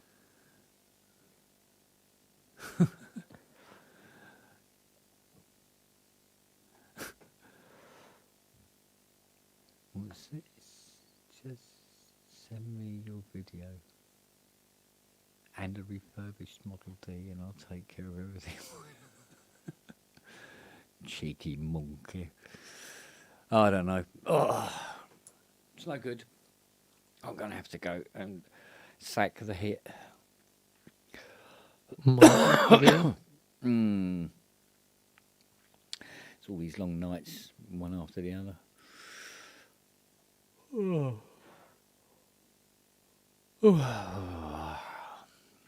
So, well, it's nearly a, 7-hour stream? Yeah, 6.5. Oh, 6.5. Yeah, because it was an 8 o'clock start, wasn't it? Yeah, it was a late start today. Yeah, it was a late start, yeah. I'm not quite sure why it had to start as late as it did, actually. But there you go. Oh, I know why. Yeah. There was some things I had to sort out first, wasn't there? So that means I have to do 2 donations on Mr. Wiggly's show next week. I mean, you can also just donate straight to his Just Giving page. And that way YouTube doesn't take a third of your money. Ah, I was not aware of that. Never mentioned that. Yeah. He pays the money they take anyway. He says he fills it in. Yeah, so he's all the money that YouTube takes away, that third, he even adds up to what he donates. Yeah, it might be a better way to do it. Thing is, I do a monthly donation to Great Ormond Street anyway. It comes straight out of the bank. So. Is it a chain of hospitals, or there's only the only place to do that in the area? It's just the one hospital, though, isn't it? Just one, right? Yeah, just the one hospital. But it doesn't really get much in the way of financial assistance from the government. As far as I know, it might do, but not enough to keep it open, really. And they do all the cutting edge medical procedures there. So it's not like a children's only hospital. It's a general hospital. Yeah. Yeah. Well, it saved Richard's daughter's life. She's got. Really? Oh Christ! What is it? She's got.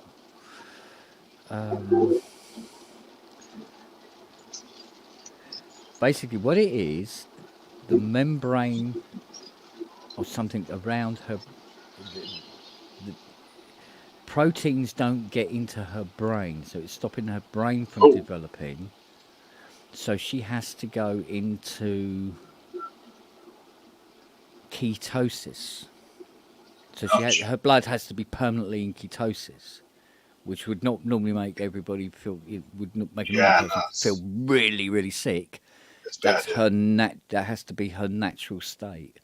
But they were able to determine, that she had this very quickly because she was born with it, and it.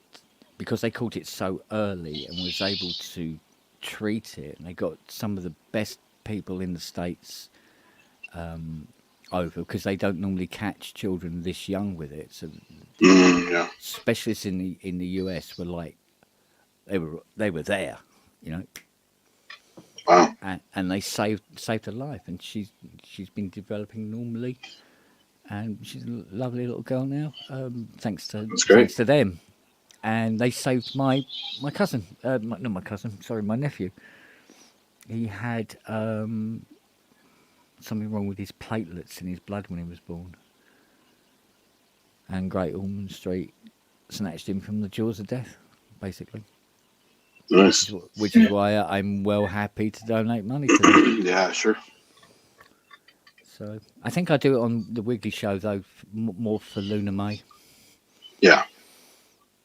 And I suppose it does kind of help encourage other people to get more to do it. Yeah, to donate as well. You give us all a guilt trip. You donate so much. We all get a guilt trip. Yeah. I know. Not technically, deliberately, but I thought, well, any little bit helps, because it's not really about the amount, is it? It's just about doing the donation. Sure. But no, I kind of built a rod for myself because I was doing 50. I go, well, I can't do 25 next week because it looked cheapskatey. I'll have to do 50 again this week as well. And it's sort of like, just carried on like that. So. Wow. Well, it's better than spending it on bloody junk I'm not going to use, isn't it? So. What, another Timberwolf? Yeah, another Timberwolf. I don't think I need another one, thank you. Oh, but if you have two of them, you have an 8 voice. Yeah, 8 horrible voices. Yeah. instead of 4. Yay! Oh, what did you pay for that one? Did you get a new? I can't remember. I don't know. I just found it outside somewhere. I found it in a skip. No, it's propping a door up somewhere. What in your skip? I think it was in I think it was one of those impulse eBay buys. I went, it can't be that shit, can it? Well, let's find out. Buy. It was 190 or something. Yeah. Something like that. And he said, "Oh, it's all there." I go, "Well, that's a shame." Never mind. Yeah, where's the fun in that, right? Yeah, it's a bit. I'm trying to. There's a keyboard that it reminded me of when I fired it up, and it was very sort of like and aggressive and right at you straight off the bat. And I was going, what keyboard does that remind me of? When I hit the key and it just went, oh, like that. And it was the Moog Sonic 5. It reminds me of the Moog Sonic 5. And what, when listening through the speaker? Yeah. And the Moog Sonic 5 is fucking awful. And yes, okay, Daft Punk paid, I don't know how much they put. How much did they pay for this? Is it one with an actual? Is it one with an actual Moog logo or with a Musonics?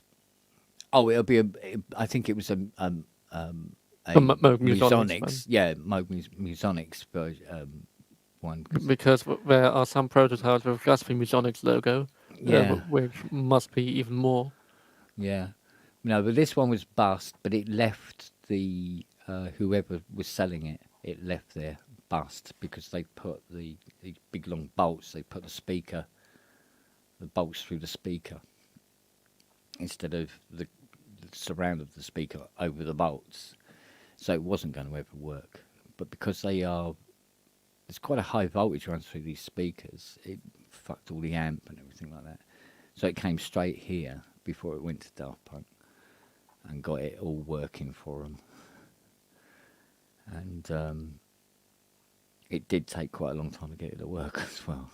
There's some fucking rare parts in that, mate, I tell you. Well, the Sonic 6 is quite a weird synth, and it is quite cool. For a Moog synth, it's just like completely bonkers and out there. Yeah, the 5 was worse. But it had those Moog Prodigy switches on it, you know, those little or micro Moog, multi Moog. Yeah, but in black. So was Sonic 6 an educational one, or what was that? Yeah. Or sort of portable, more portable than the 5 weighed a ton. Portable, yeah. Yeah. And it has a ladder filter, whereas the Sonic 5 has whatever Simtrack designed to put in there. I tell you what, it looked like a diode one. It looked like a diode ladder filter in it, but not quite laddered, if you know what I mean. It's a very weird piece of crap. It really was. But, I mean, the ring mod on those is definitely quite something. What was funny was when I sent them the email, and I said, "Oh, I've got your Moog Sonic 5 fixed." So it is true, you did get lucky.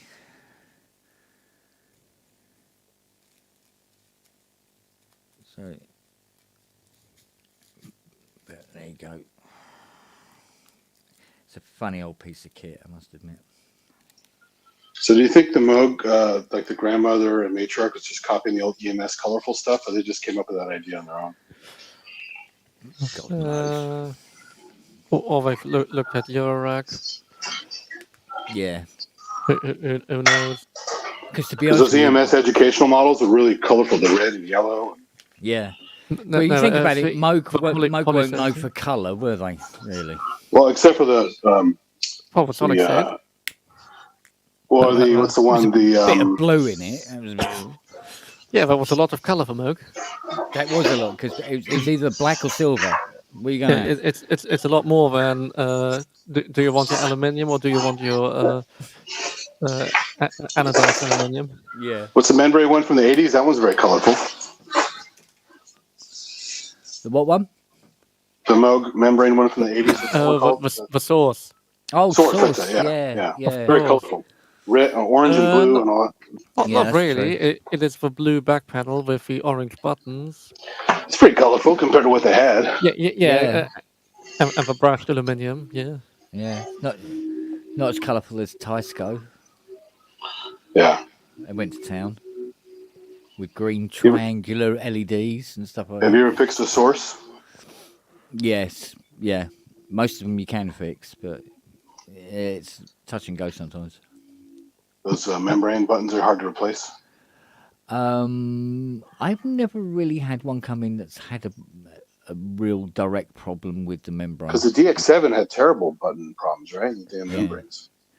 Well, no, but that's more of a membrane dissolving. Yeah. If you want to talk about membrane problems, Rhodes Chroma. Oh yeah. What? Not Quadra?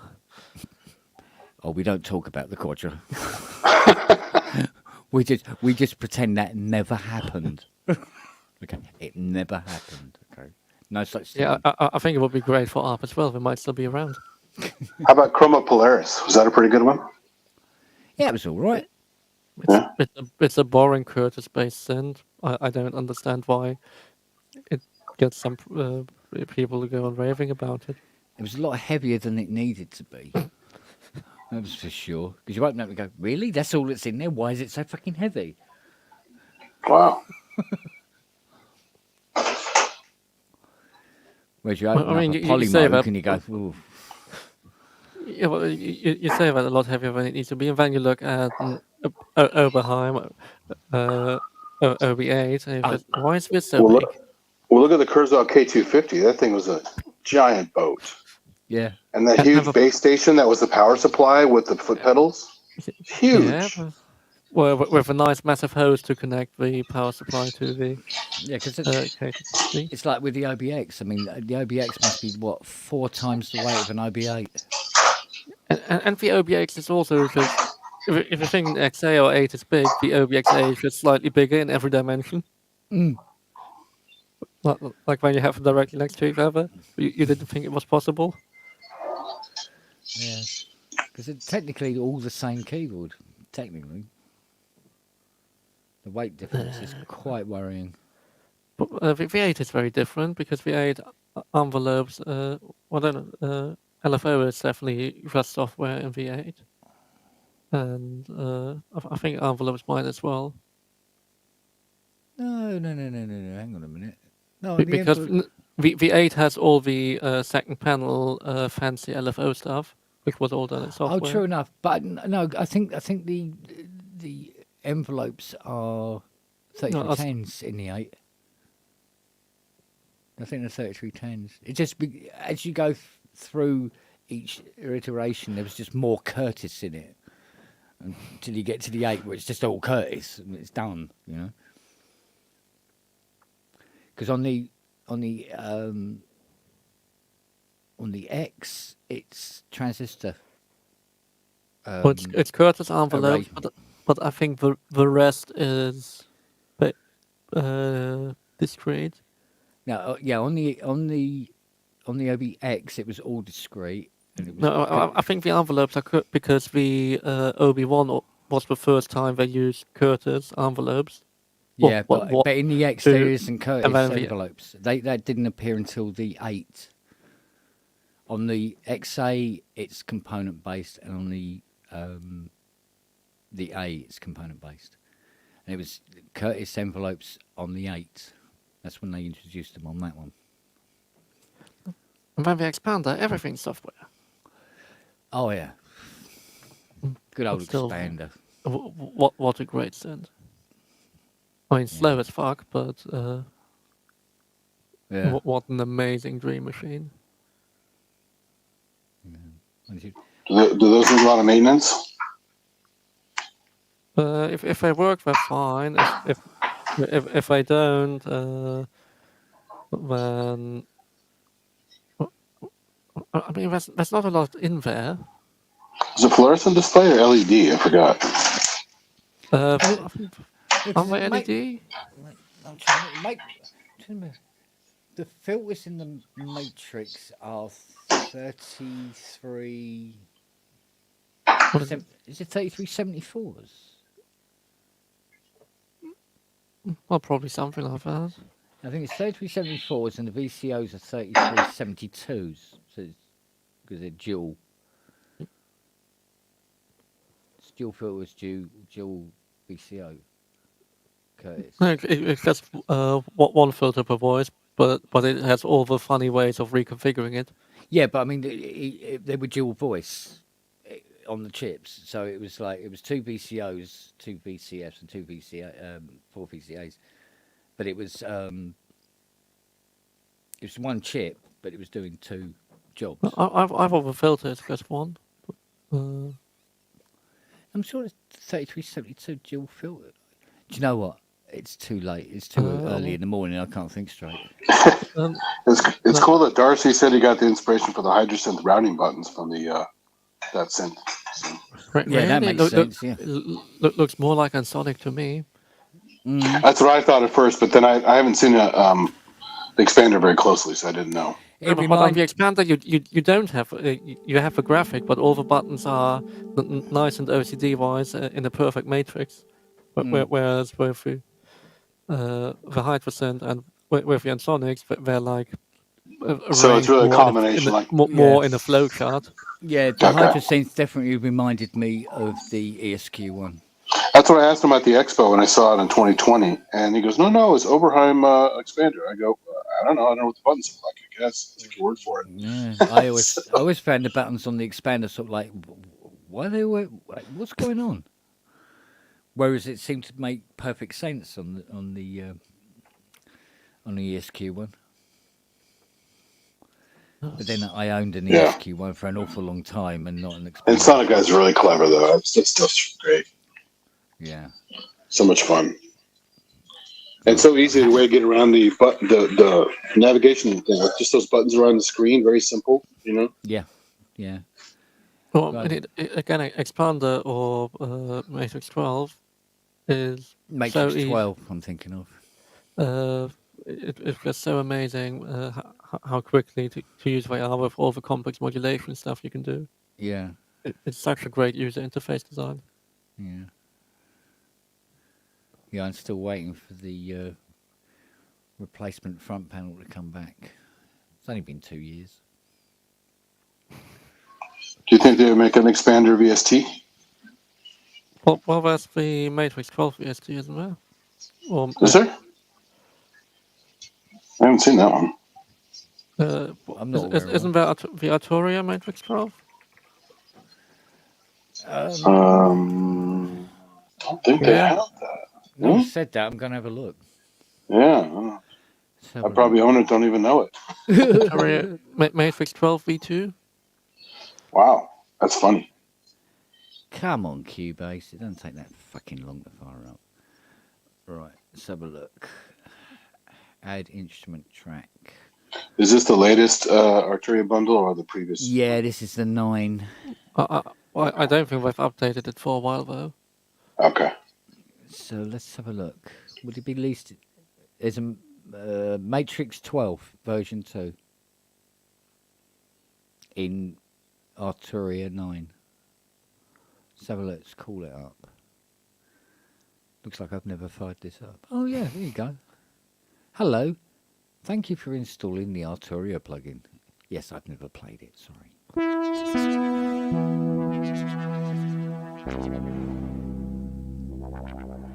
Okay, cool.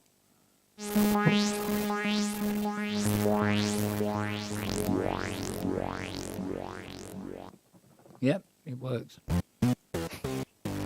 Oh, that's funny, I never saw it. I never noticed it. Didn't even know it was here. Oh, hello. Oh, I'm in love with you. There you go. Your hardware jam with that one. There you go. Mix that with the Rolly. Oh, yeah. I mean, yeah, I'm calling this one up tomorrow morning. I'm liking this. Thank you for bringing that up, Robert. It would have been years before I realised that was even there. For fuck's sake. I buy too much stuff too quickly. Idiot. Yeah, that's always a problem. Yeah. Well, there you go, Andy. Matrix 12 version 2. Cool. That's just the first 3 presets on it, and I liked all of them. Well, no, the third one was sort of like, that could have been anything. Yeah. But the others, hello. I mean, because what I always loved about Matrix 12 is with the filters, with like the 15 types, the 3-pole all pass with 1-pole low pass behind it. It's just like a cool ultimate pad machine. Yeah. Well, there's a link for anybody who wants to jump in. Jim. Oh, Jim. Yeah. Nice. I wonder what else is in that Arturia pack I haven't seen yet. Probably a lot, yeah. Have you tried the Casio one that's in there? Isn't the... ZZ1? CZ1, yeah. Isn't that in there too now? Wrong person to ask. I think it's in there. I have to get I know I have the iPad version of it. So. I have to get a printout so I can find out what's in there. I started documenting all the software I have and where I have it licensed and everything, and then also all the free software, the free plugins I normally use, because every time I migrated or when said I was using, I could no longer remember all the stuff I was using. Exactly. Yeah. It's mad. And then, like, every time I bought a new thing and I added to the list, I was like, oh, I own this. I didn't know that. Huh. Oh, I haven't even installed it. Yeah. Yeah, I've done shit like that as well, I must admit. So, screaming out for some sort of database that's not on the computer. That's the thing. You have it written out on a piece of paper, well, several pieces of paper. Just keep a clipboard nearby. You can. Yeah, literally, just to keep a separate record of what may or may not be lurking about on one of the many We used to do that drives. for our own network closets not long ago. We had a clipboard in there, and then of course people weren't updating it. It's like, oh, Jesus. Yeah, 'cause somebody asked me, I don't think it was a couple of weeks ago now, it says, oh, how many drives have you got in your computer? And I went, I can't remember. I know there's a few, but there's also an awful lot of external ones hanging off it like a daisy chain. Yeah. You know, USB drives and stuff like that. You know, the big holders, and you don't plug a drive in it. There you go. I currently only have one drive in my laptop. I could put in more. Could put in two more. Well, it has the slots, so I might as well put another. Well, another drive base full up in the. We have those NVMEs, right? You can put those in there. Yeah. So I have two NVMEs, but which could also be used for a 2.5-inch slot and one only 2.5-inch slot. So for the moment, I'm running off 2 terabyte NVMe, and maybe until I have the money, I'll put in another 2 or 4 terabyte for samples. Then who knows? Eventually, a normal SATA drive of like 8 terabytes, probably at that point, and then I can have all sound effects and samples. Yeah. Over 12 terabytes in there. I must admit, an 8 terabyte drive is sounding very, very attractive around about now. But how much are those bastards? I don't know. Got to be a few quid. I mean, the worst thing is when I look at like T5s, and then try and remember how much I paid for it many years ago. It was like, I paid so much for an SSD. Yeah, I know. Yeah. Or like a 512 gig SSD. I remember spending so much money on that. Being so proud, and like nowadays, 1 terabyte is about as cheap as a 1 terabyte hard drive. I'd go for a 16 terabyte. Didn't even know they did them yet.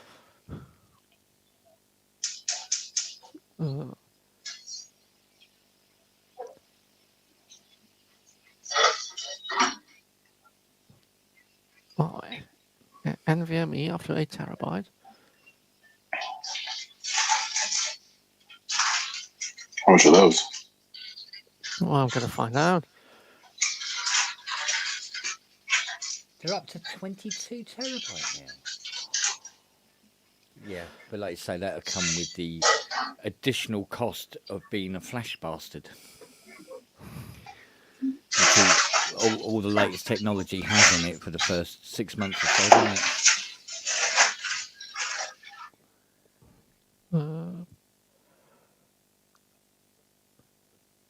So 4 terabyte NVMe, somewhere between 500 and 600. Yeah. Or 550 for 4 terabyte red NVMe.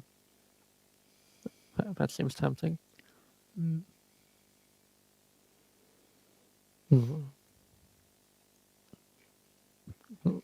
Well, yeah, 8 terabyte. SATA, Samsung 870, around 600 quid.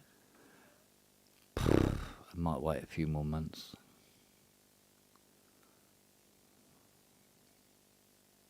I mean, compared to that, 4 terabytes are about 400. It's not the worst, but then I don't know Well, the 870 was was it QVO, so that's 4 bits per cell, isn't it? So there's the question of whether it is with data integrity and error correction. Yeah. The best choice. I mean, if it just samples, then well, in my personal opinion, go for it, because killing it anyway with all the amount of reads. And actually, one where you're reading 4 bits all the time. If you're streaming samples and you just dump your libraries one after the other on it anyway, most likely the adjacent bits you're reading anyway, you'll want. So it's totally fine. Yeah, it's mad, isn't it? I think I'll stick with my 2 terabyte array that I've got down there. I could do with dusting as well, by the looks of it. I'm surprised how cheap they are on NVMe. Just 550 for a 4 terabyte RAID. Yeah. How big is this one?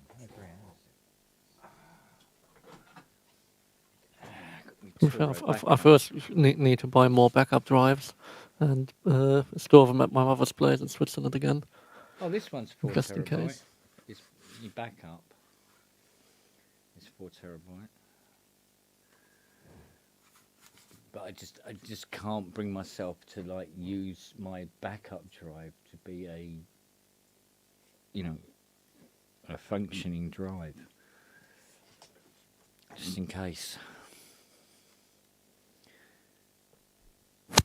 There's a lot of all the photographs and videos and bits and bobs and Christ knows what else that's sitting on there.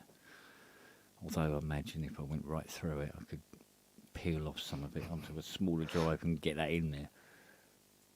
Actually. Oh Christ, it's 3 o'clock in the morning now, isn't it? That's how it always goes. Yeah. Well, I better grab some because I do have to do some work in the morning. And if I'm too bleary-eyed, I'm going to fuck it up. There's just going to be smoke pouring out of something. Uh-oh. Cross wires.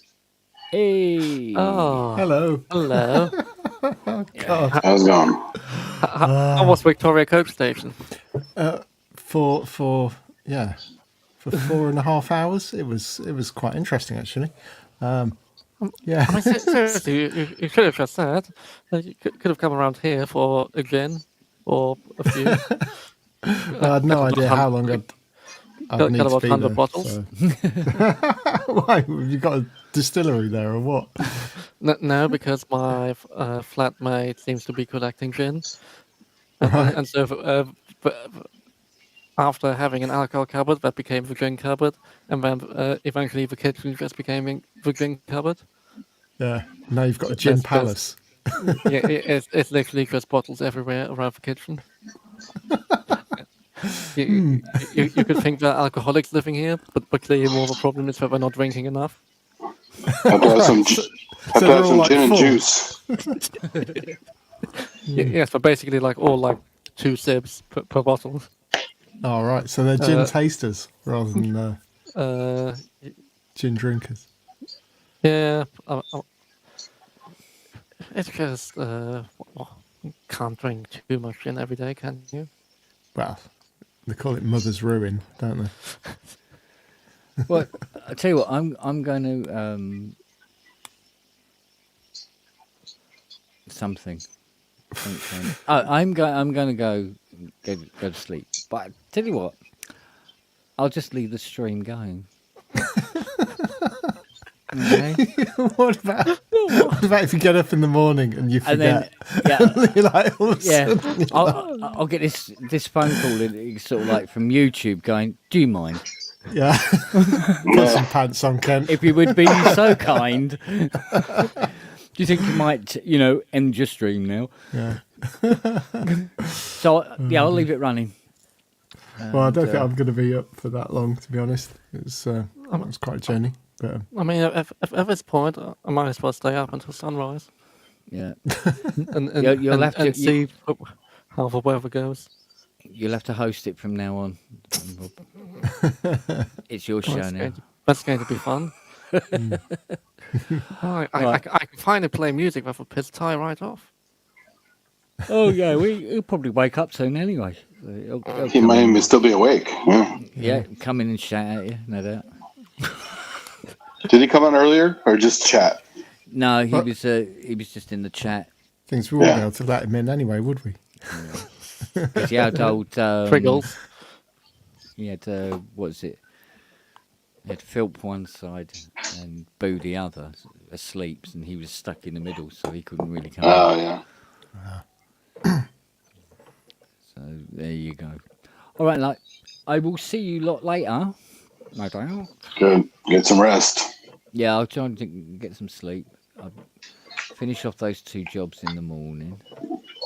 Take out this robot Hoover and let it loose. Introduce it to another robot Hoover. Yeah. Yeah. There's a little dating game going on there. And I'm still laughing about that, Robert. It's just like and then I've got to get I will attempt to do some sort of hardware jammy thing because we've got to get that to him by, was it 1 o'clock? Yeah, just do something. Yeah, the cutoff is. I think it's about 1. He said. Yeah, it's basically.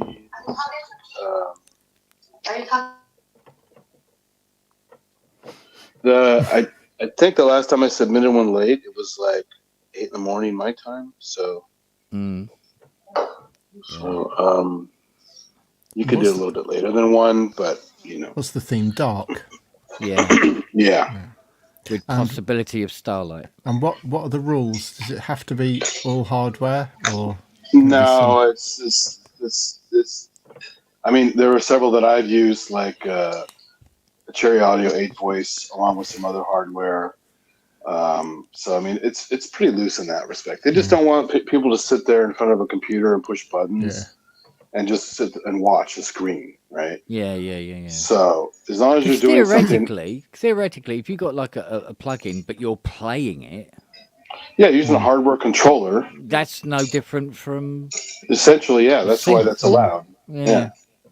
That's so, cool. and all these groove boxes are basically computers in boxes, right? Yeah. So they're kind of hardware, but they're kind of computers as well. Yeah. So they have to make a lot of allowances for that because, like, a Kite Force is basically a computer. Yeah, it's more along the lines of, like you say, you know, you got 12 tracks, pre-recorded tracks running. Yeah, if you just sit there and you just have your DJ style pushing buttons, that's kind of boring, right? Yeah. So they encourage some live interaction, some live performance aspect to it. So, you know, whether you're building up loops live or you're playing parts live or you're obviously a drum machine, so they got to have some stuff automated. If you're one person doing everything, you can't play it all. Yeah. Unless you build it up. But yeah, they're pretty loose about that. You know, I mean, there are some people that occasionally just kind of DJ stuff instead of really playing anything, which is fine, you know. But it's more fun when people actually play something. Yeah. I'm with you. It's more engaging, more interesting. So we'll see how it goes. I'm very unlikely to do anything by 1 o'clock tomorrow. Yeah, it depends on what time I get up. If I attain consciousness, I'll be winning. Oh dear. Yeah, Victoria Coach Station. Jesus. It's like people started to become almost like family or something because you're just so used to seeing the same faces for ages. Just like going this way and that way and this way. But yeah, basically they've closed off big chunks of London for some American bigwigs and world leaders and stuff. And, you know, not really thought about all these coaches coming into Victoria and, you know, just couldn't get in. You know, the coach that I was on apparently had to wait for 6 hours. It's almost like the busiest coach station in the country might have some traffic. Yeah, exactly. I mean, who would have thought of that? I mean, God knows where all these coaches were parked up because, Jesus, that must have blocked everything off. Wow. But, yeah. All right. Well, I'll catch you guys on the flip. Well, yeah. On tomorrow's stream, right? Yeah. Well, I'll be in the Hardware Jam chat anyway, because see what's going on. I like listening to what other people are doing as well. So it's something to do on a Monday now, isn't it? There you go. Yeah. So see how it pans out. There may be an entry. There may not. Yeah. We'll have to see. I mean, there've been some entries as short as like a minute 30. So, yeah. Ooh. You know, so that's achievable. Yeah. I mean, I don't know whether they'll accept me playing chopsticks on a sitar, but see how it goes. In a massive reverb. Yeah. Just have Noel walk across your seaboard and play and record that. So. Yeah. I'd get Noah to walk on it. Sort of like movement art. Yeah. Nice performance art. Or throw dolly mixtures at it or something. Yeah, that's cute. You get a dog video and music at the same time. So what's not to like? Let's face it. Yeah. If you had a cat, you could put the cat in there too. So. Yeah. And bloody Laura would love it. She would lay down on it. Right, I will see you chappies later. Look after yourselves and be good. Right. You too, Ken. And if you can't be See you, good, Ken. don't be. Yeah. Sweet dreams. All right, take care, guys. Take care. Take care.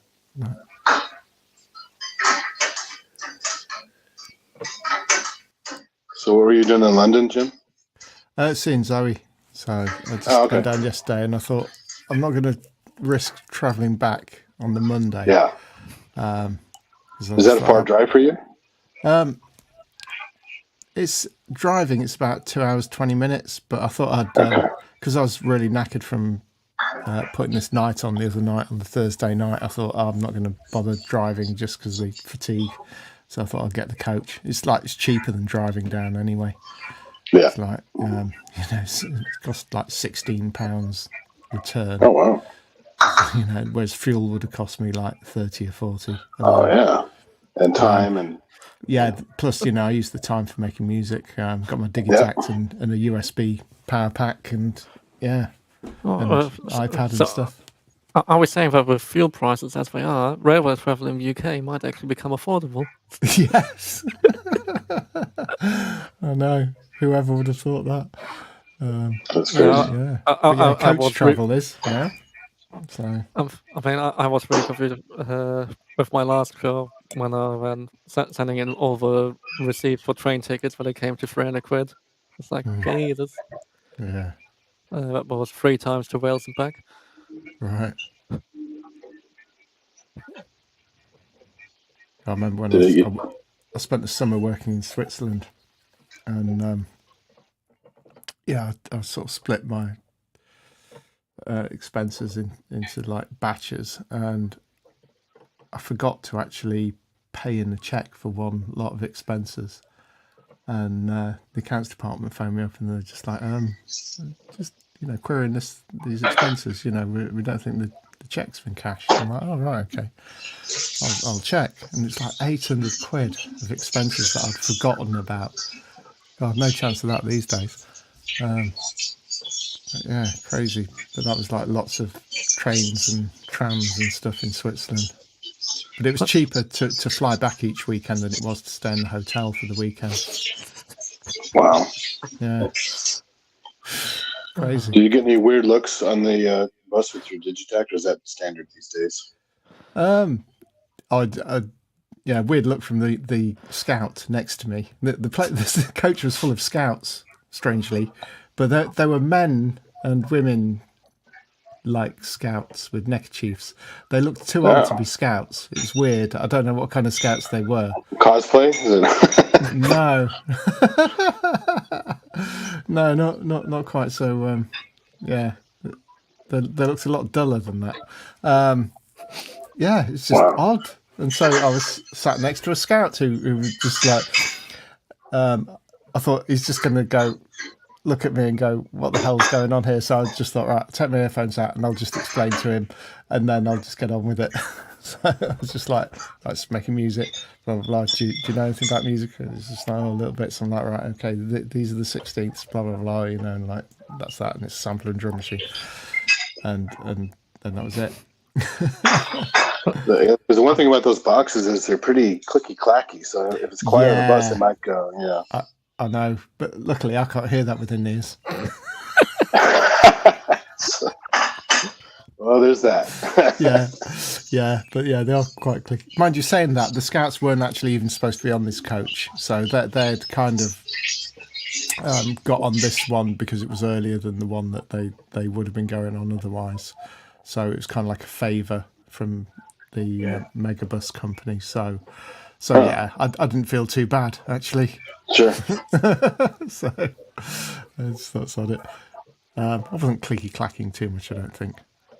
But then after that, I opened my Monster Munch, which was like quite loud as well. Oh dear, I feel sorry for people with misophonia around me. Oh, yeah, I noticed because I was playing with mine one time and I took the headphones off and I'm like, whoa, that is really, because it's also a hollow, so you get that like a metal box. Yeah. As it's clacking, it's kind of resonant. Yeah. So it's a really funny sound it makes. Yeah. No, definitely. So, Paul Artola's in the chat. Hey, Paul, I installed MyRack, whatever it's called, on the iPad. Oh, yeah. That's good stuff. It's really good, actually. So I was playing on that on the way down, and I managed to create this noise that it's like an auditory hallucination or illusion where the noise is constantly rising in pitch. What a shepherd tone? Is that what it's called? Yeah, shepherd tone is the rise. Yeah, the illusion of rising. Yeah. So it's just like they're rising, and I figure if I can find the perfect kind of like loop point, it'll be great. But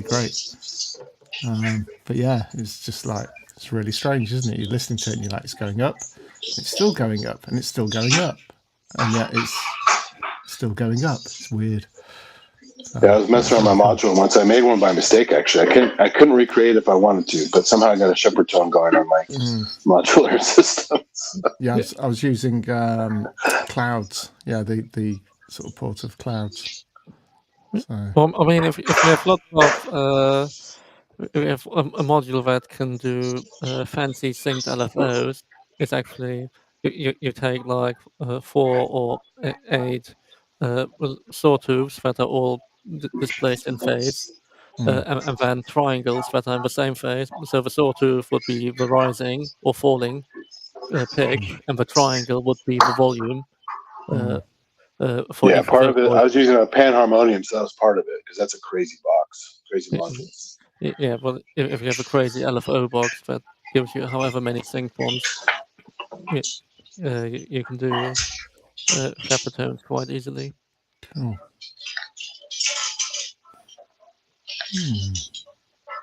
Yeah, it just happened. I don't know how I did it. It was just fiddling. Hey, that's interesting. And then it just kept fiddling a bit more, and then I recorded it finally. And it's weird.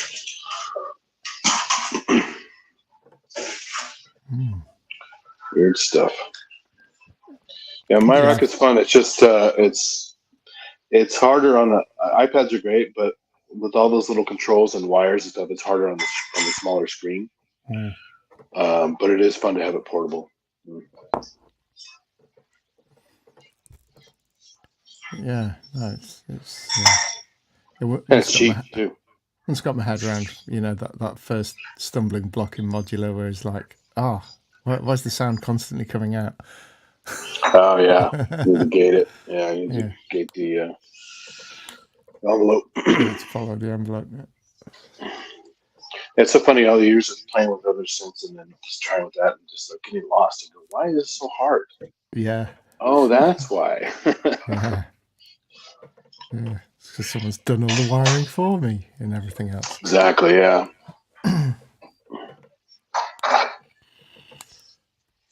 Yeah, I mean, I've mainly got it because I was talking about the mutable instrument stuff. It's got all of that in there. It's kind of cool. Yeah, some are free, some you had to buy. I can't remember which ones are which. But like BCV Rack, for example, has a ton of cool free stuff. But some of the really good stuff you do have to upgrade. You have to pay for it. Yeah, I mean, I've got Soft Tube Modular that's really good. But yeah, Oh, again, yeah. that's like, yeah, you have to pay for a lot of stuff in there. Yeah. There's some older ones too on the iPad.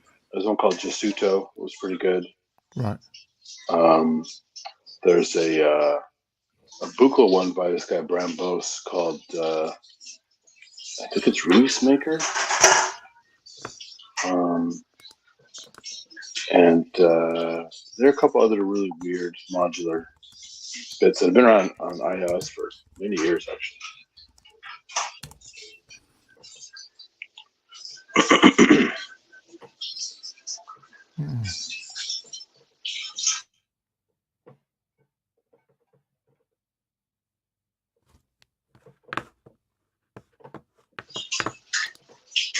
Do you use your Andromeda every day, Robert? No. No. Is that stop it getting splashed by gin? Yes, of course. No, it's mainly dust, and also that if I do put something on it, well, I can temporarily put something small on it without worrying about splashing it. Like this funny thing I found today again, just randomly. What's that? Well, it's an open potentiometer, or also known as a ribbon. So I was planning to use this once on the SQ80, just wired it up to an Arduino as a pitch bend, and it worked terribly. And it's been lying around below the desk for like 2 years. Found it again.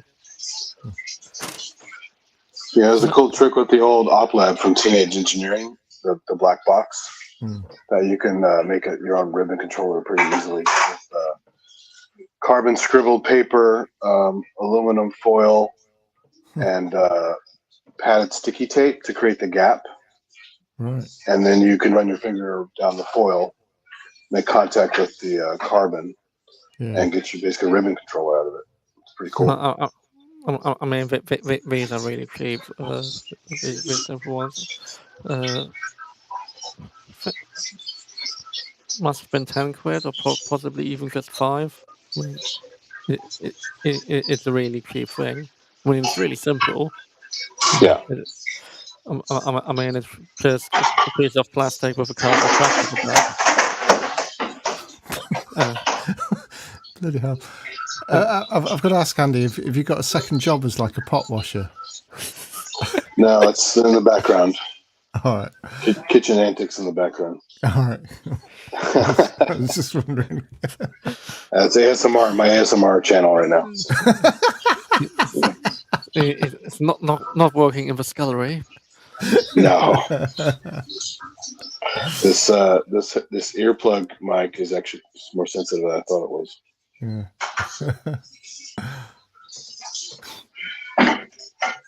Yeah, it's funny actually. Like I've got this. I've got 2 sets of Etymotic in-ears, and the older set that I've got is like the HF3. It's got the iPhone headset earpiece thing, so I use that for phone calls. And what's so strange is that when you speak to someone on the phone, it's like their voice is exactly in the center of your head, like they're talking to you. The voices. Yeah, you're hearing voices. Inside your brain. That's wild. It's so clear, so much more clearer than your own voice. It's kind of weird. It's quite disconcerting. But it's like pinpoint, sort of dead center. Like that's why I always hear my voice. Well, that's why I always hear the voices in my head. Anyway. Yeah, this wasn't my voice. I stopped getting those because they're the shiny earbuds like that. They just pop out of my ears all the time. And I get the ones that with the nice foam pad that you can kind of wedge in there, and so they stay in your ear. Yeah, I get the use either the Comply foams, like olive type things. They're really good. Or the Etymotic foams give a really good seal, but they're not that comfortable. Yeah, but they give really good rejection. Really this good is isolation. These is little Chinese MUFO earbuds, Bluetooth 5, so the performance is pretty good. Still not good enough for playing with them. Yeah, there's still too much lag. Yeah, but much better than other ones. And then they have a nice charging block case that also acts as a battery for your phone if you need it. And then I just added some third-party Amazon foam pads to them, so they actually stick in there better. Because I guess my ears are kind of big, so the foam pads that came with didn't really fit very well. They're still loose. So it's worked pretty well though. Yeah. But no, these Comply ones are really comfortable. You can wear them for ages. That's what I tend to use live. Yeah, the Comply ones are great. Also, they definitely. I prefer them sound-wise to most standard plastic ones. That might be more because there's less moving around with either too small standard nylon ones or less falling out with ones that are too big of my ears. Yeah. So what do those cost? What's a Comply cost? Relatively cheap for like a pack of 3 sets, but you just need to replace them quite about regularly. £10, aren't they? Something like that. £10 Yeah. for 3 pairs. I mean, they're basically just foam earplugs with a hole in the middle. Yeah. Ultimately, but so they also get abused relatively quickly. And also then, but obviously the foam changes eventually with exposure to the elements.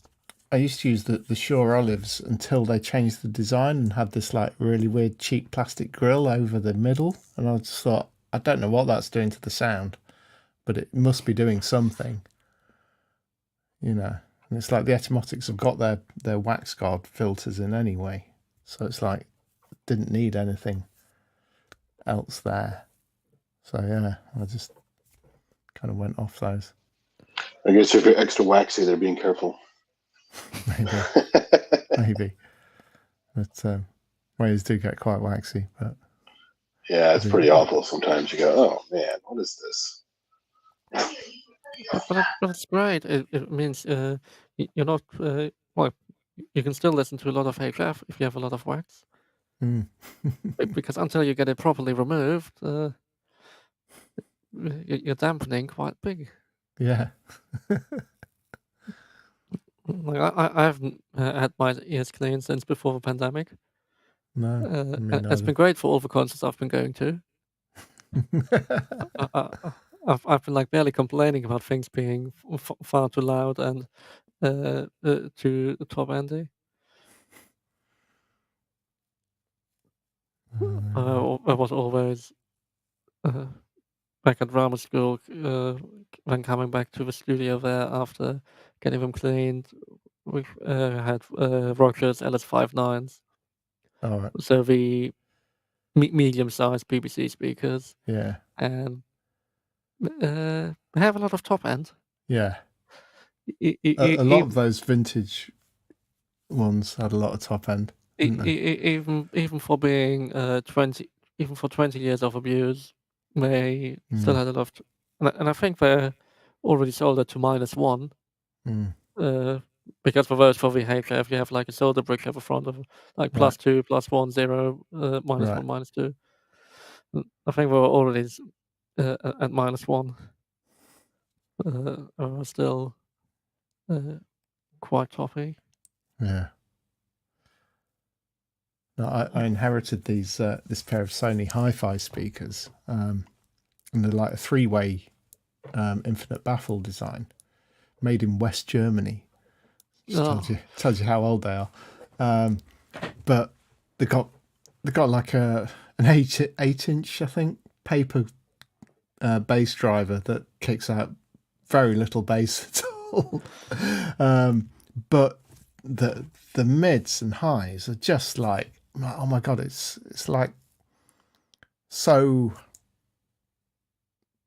tight and so present, and that they're a little bit toppy, but it's like really good for sort of seeing in detail in the sort of, especially the upper mids. It's one of those kind of like very revealing sort of speakers, but they're not necessarily pleasant to listen to, but completely different sound profile to my Genelecs, almost kind of the opposite in a way. Well, I've gone back again to 1029s. Genelecs. Oh, right, cool. Because for the second time, because again, turning down the HF, I don't, and boosting the bass on my army output, I sort of am happy with them. Have you got a sub with those? Have you got the... No, but what is? I have a 12 dB boost at 85 at a very low Q shelf. Right. So they are being forced to kick out quite a lot of bass, but then I tend to monitor so low at such a low level that it will be totally fine. Yeah, they might get a bit warmer, and the internal high pass filter might get a bit warmer. To be honest, I don't Robert, care. Genelecs are like built like Jesus Christ. They'll take some punishment anyway. Yeah, I mean the old ones with a big heat sinks, they definitely it should be hard for them to get too many problems. Yeah. Just I just can't deal with the rounded Genelecs because whenever I worked on them, I had a great time, and when I listened it on anything else, I was just like, oh, this sounds shit. Anything I ever mixed or on modern Genelecs just had a great time mixing it. What was amazing, put it on any other speaker, and it just never worked. Yeah.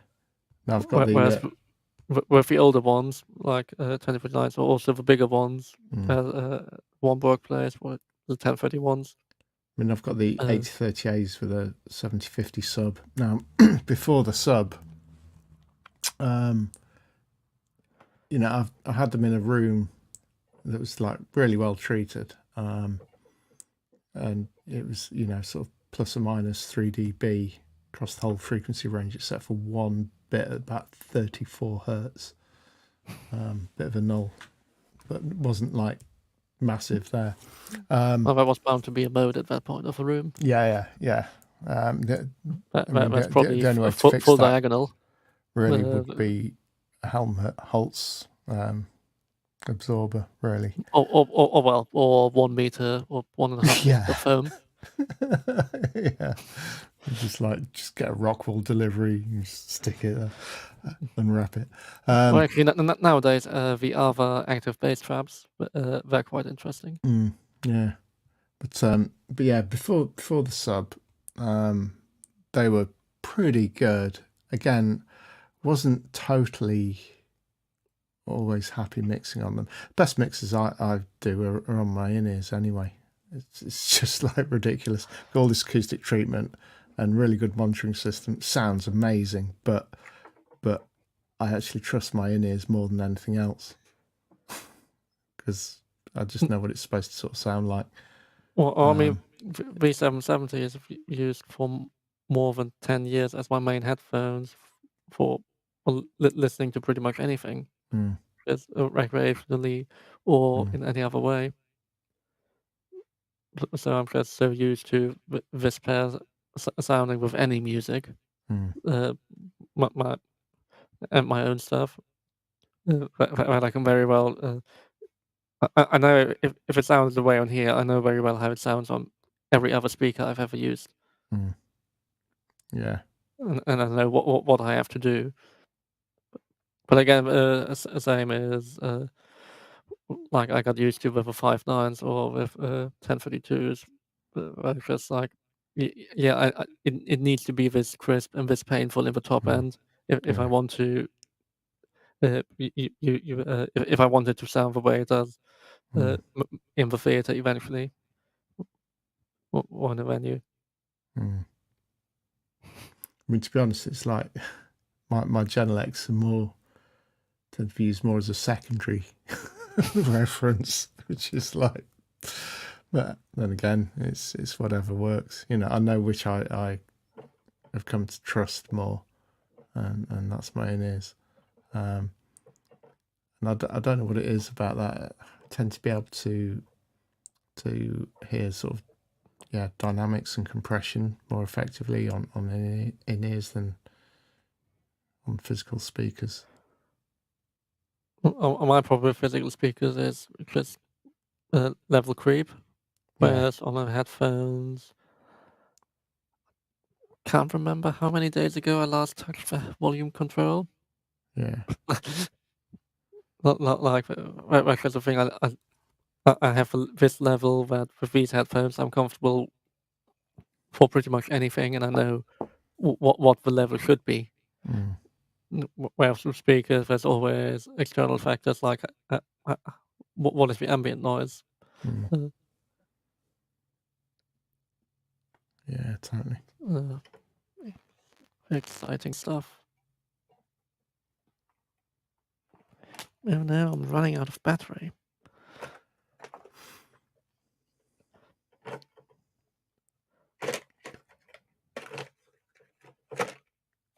What, you personally are running out of battery? Yeah. Quick, Robert, plug yourself in. Charge up. So Jim, how much work does it take to set up an EMOM? It's well, it depends how lucky you get. I got really lucky with the venue. So that they've been absolutely brilliant. It's local studio complex around literally. It moved around the corner from where I live now. About sort of 4 months after I moved here.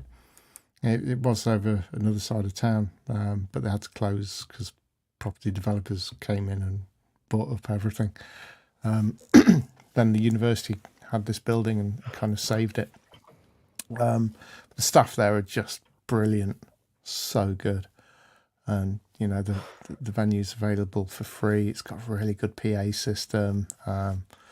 It's just they make it really easy, and they help with sort of cross promotion and stuff of social media posts. So you've already worked with the guys, so it's easy and basically. Yeah, and obviously Martin Christie, sort of work with him, and he does cross promotion. On this sort of parent group and stuff. But yeah, it's just like a Facebook group, and you just set up events and go for it. And then it's just like running a regular open mic night, but you've just got to think about what people need to plug in a bit more, and sort of how they want to monitor and stuff like that. And and so they have all you need. If someone didn't bring all their cables, you have stuff, or you have to bring extra just in case. The venue is brilliant, so I can just specify what I think I need, and they'll supply it. I mean, Rich, the guy who runs the bar, sort of on the nights that I use for the EMOMs Thursdays, he's just brilliant. I mean, the first night, I sort of helped sort of set it up with him, and then like this last one, I got there, he had everything set up. It's just like moved, PA stacks, tables, everything in place. I was just like, oh my God, thank you. It's just like made my life so easy. So, it's really cool. Very lucky. That's cool. Yeah. How come it's free? How is that possible? Well, basically, it's kind of, I'm not sure what their deal is with the university or whatever. But yeah, and they're just sort of making money off the bar. So hopefully it's profitable for them. But yeah, so we keep getting a few people down and stuff. So are drinks pretty reasonable? Yeah. I mean, it depends, sort of what you're drinking and stuff. But I tend to only drink soft drinks because I can't play. Well, I just wouldn't bother playing drunk. To be honest, it's too. I've got too much to do anyway. One or two. One drink gets you playing. The second Yeah, one I don't even bother gets you with that. feeling, and the third one gets you pissed. no, literally one would be like, damn, this is clouding me too much because I'm like so used to just being on it. And I kind of like prefer that feeling, to be honest. No, I get it. I don't know. Some people say they're creative with weed or with drinking and stuff like that, and I can't be. I have to be totally straight to do this stuff. Me too. I find the opposite of what I used to back in the day. And I think it's I find it But apparently it works for some people. I mean, so much music written that way. It works somehow for some people. Yeah, mind you, saying that, you never know. It could be better. Yeah, you never know. They might remember more of what inspired them. So I mean, this is the thing with me. I find it quite easy to sort of get into flow state and really get in the zone with stuff, and just ideas come and I'm just able to sort of go with them and sort of just follow the execution. You still get nervous with the open mics? No. I mean, basically, since we lost, this friend of ours, Matt, just over a year ago, that kind of just gave me the kick up the arse. I got nervous the first time I played live, and since then I'm like, no, I get to still be here. I get to do this, and it's a privilege and a pleasure. And sure. If I get nervous at all, I think about Matt and go, yeah, no, this is for him, and because I think a lot of the nerves are very much when it's kind of a bit of fear-based thinking, and it's to do with self. And I try and get past that and think about, right, this is about making people happy. Sure, it's hard to fight or flight. It's kind of hard to fight, sometimes. Yeah, but I think having that perspective of still being alive is pretty good. That tends to sort of quash any of those sort of that sort of amygdala function going on. You're just like, no, take it higher parts of the brain. Well, it helps too. It's a positive space. It's not like the general public where they're potentially a bunch of a-holes mixed in with the good people. Yeah, true. Well, I'll let you know how Saturday goes then. Yeah. I may have spoken too soon. Right? Yeah. But yeah, so I've got 2 gigs coming up next weekend. Friday I'm playing like a private party, a twins' birthday party. It should be good. So lots of old school friends and stuff.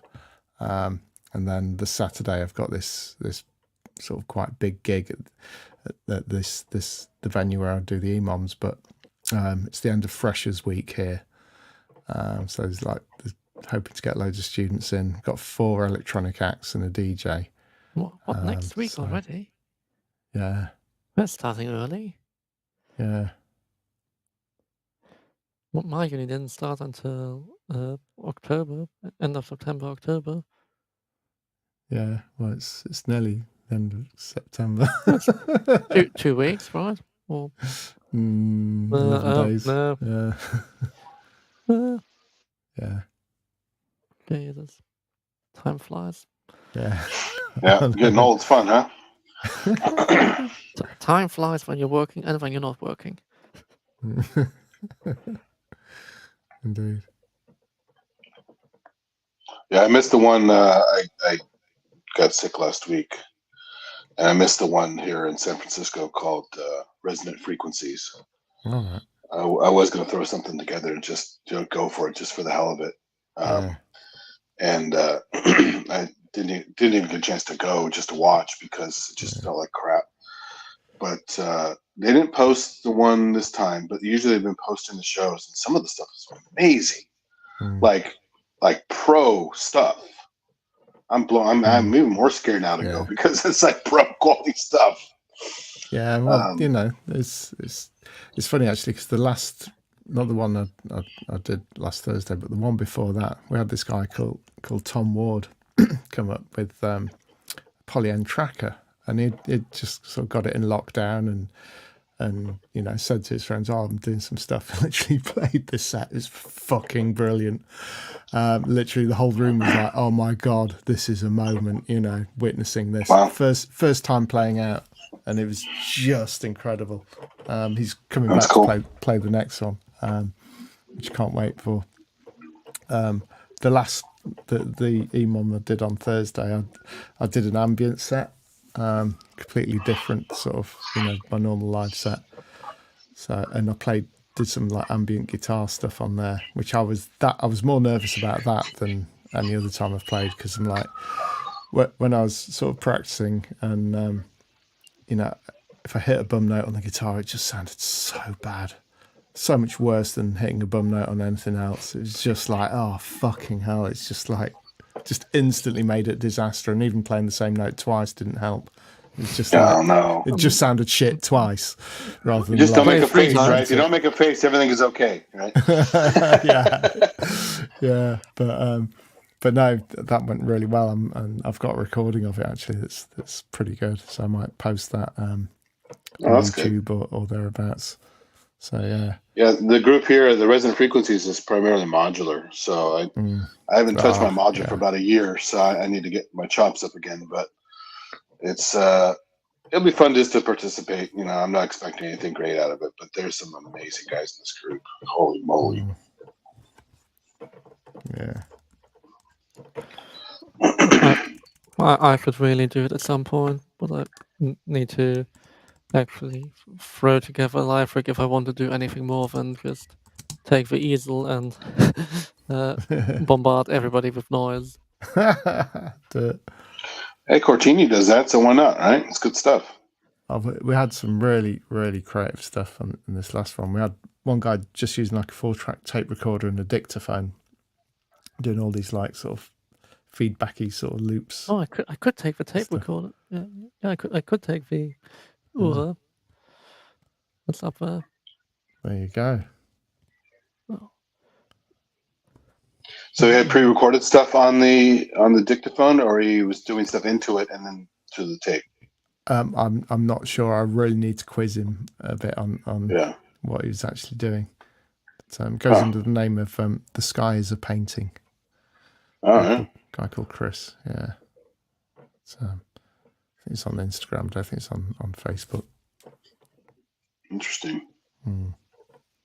Yeah, it's fun when people come out of the woodwork with all kinds of weird takes on stuff. Yeah. Oh, yeah. It's kind of, because if it's all DJs or all modular, it could be pretty boring, right? So, yeah. Or if it's all like full to the floor techno, I'd get quite bored of that fairly soon. Yeah.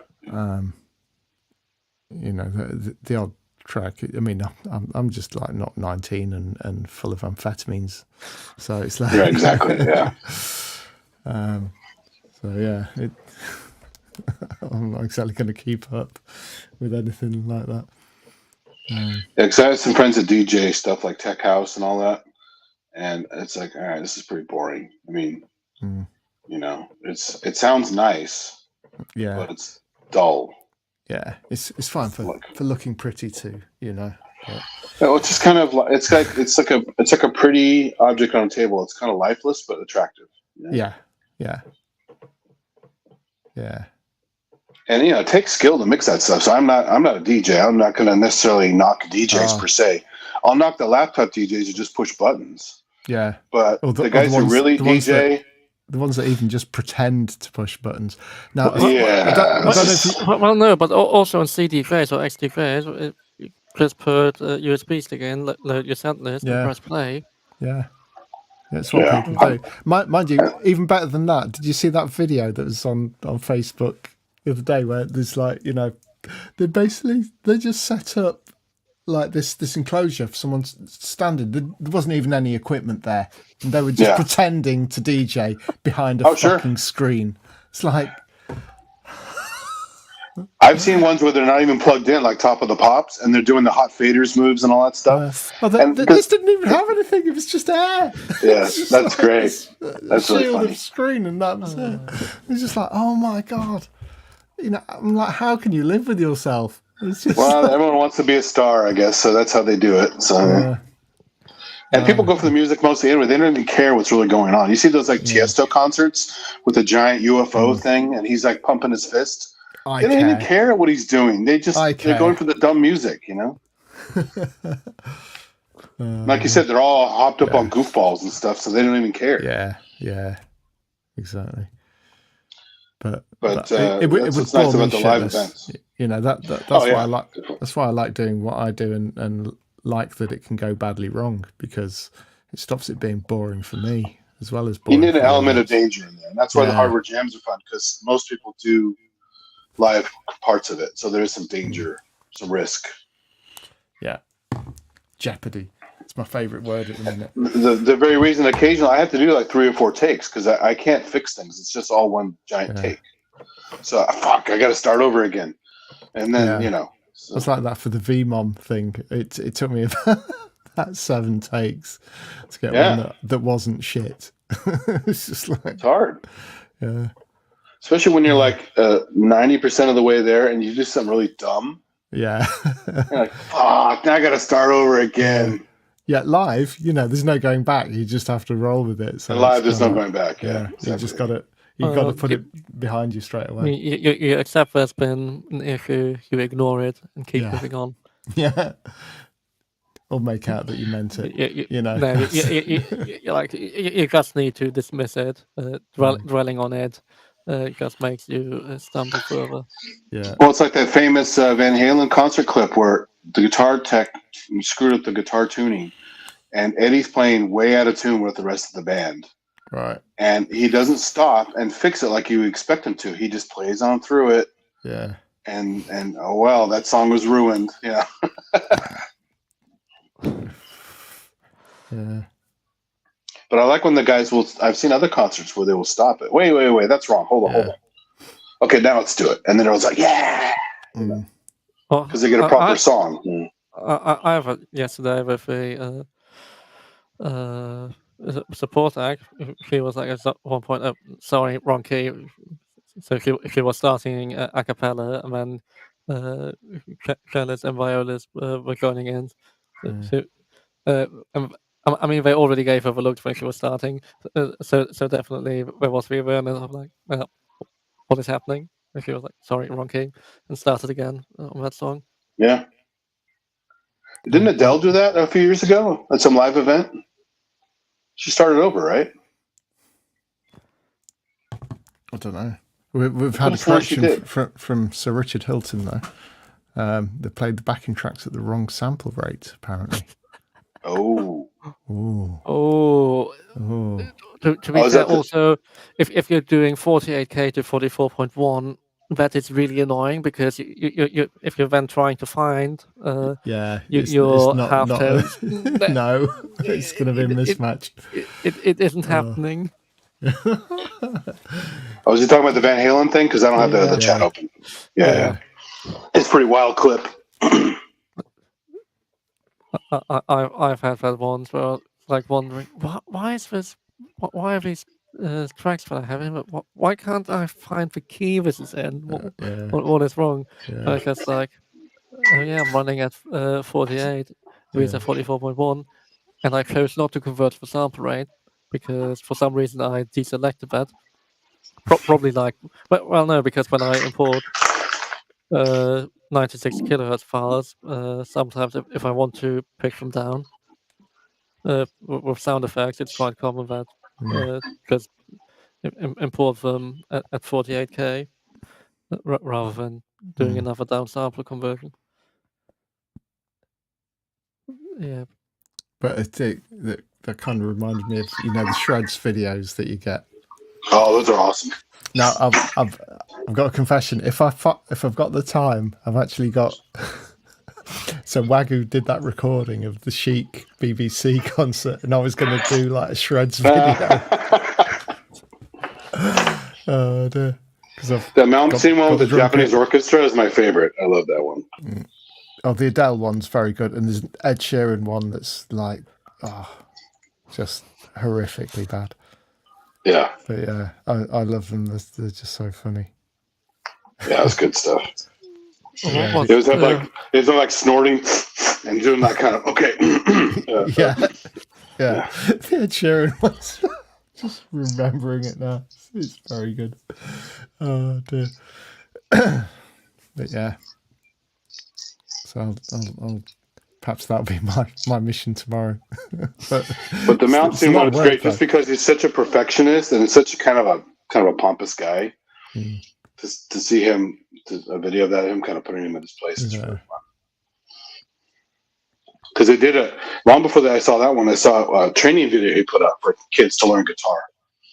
And somebody goes, "Okay, so you take the thing to play like this, and you'll never be able to play it because you're not me, okay?" just a really bad impersonation of his accent, and just it's very funny.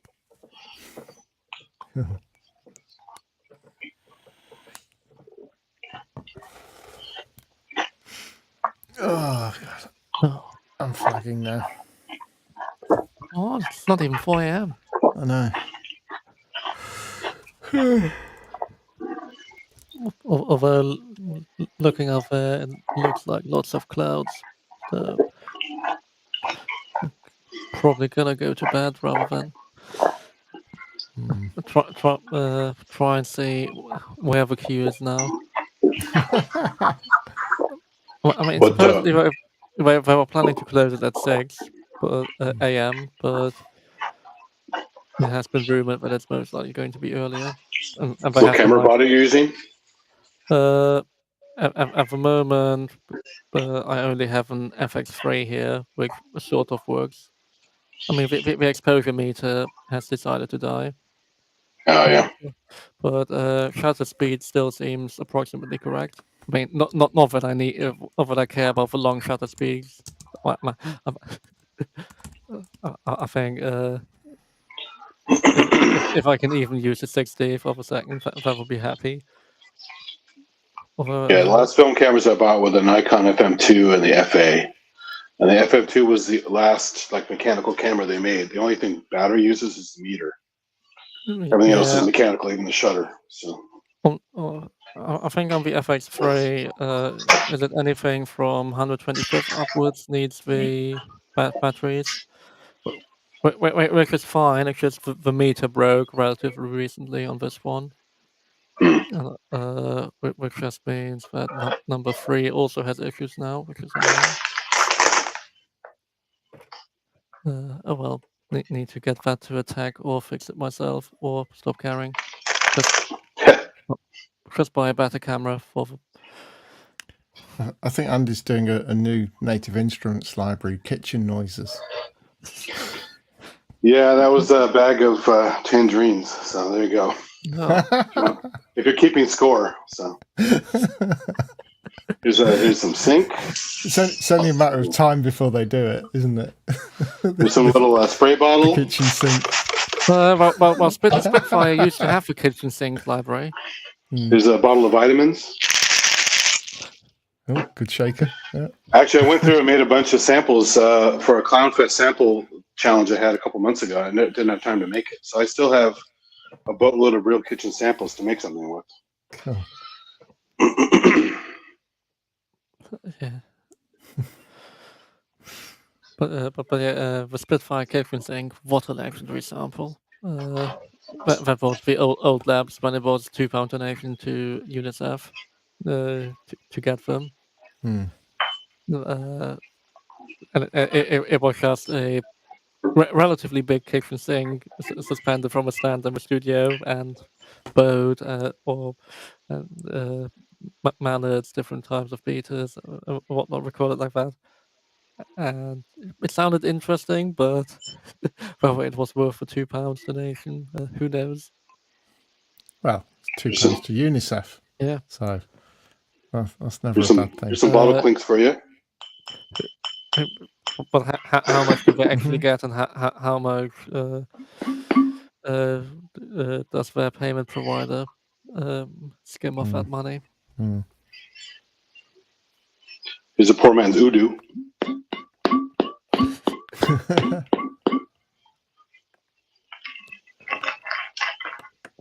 Good old percussion kitchen.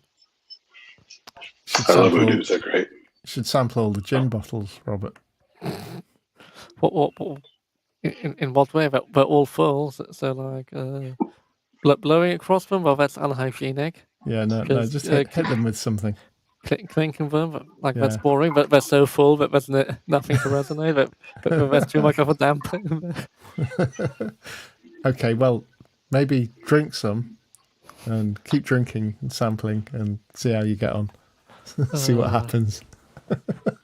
Yeah, because that doesn't help since my flatmate broke up with his girlfriend because oh dear, there's no longer them drinking every night. Wow. So the regular, well, they were going through all of them and writing cards with taste notes to actually try to remember. Well, because if you have so many bottles, you're not going to remember anything. And if it's like one of the 5 variations of Sipsmith, how are you going to remember? Indeed. I'm just a very boring person. Give me like a Tanqueray or Sipsmith or a Hendrix, and You then should go. video it. That's how to remember. Here's a plastic bottle gyro.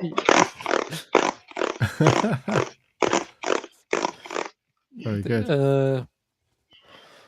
Do you also have a nice vibra slap or I Kihana? actually have a real vibra slap at home, yeah, but I'm not at home right now. Let's see. What, you don't have a vibra slap at work?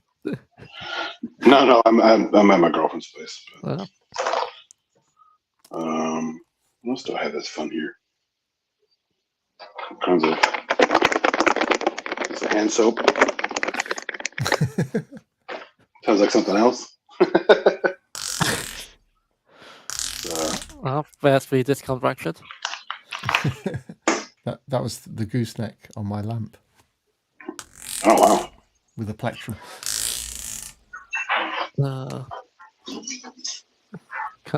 There's some dried flowers. Well, I mean, the main fun I can do is all these. Oh, proper ASMR, nice. All these brown paper bags that I have. Nothing suspicious going on here. When you have like 10 brown paper bags. Ooh. What I can do. That's quite good.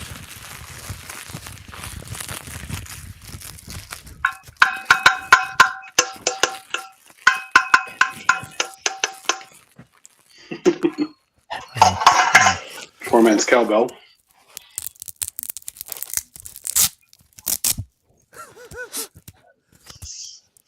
Ripping Velcro.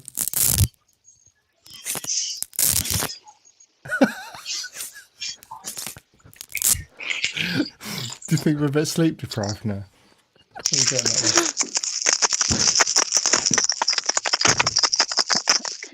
Change. How did you think of that?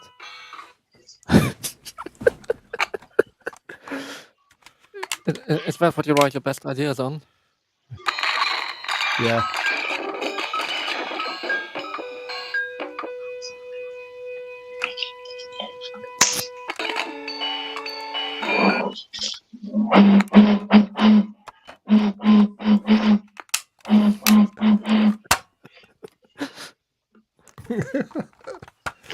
Oh dear.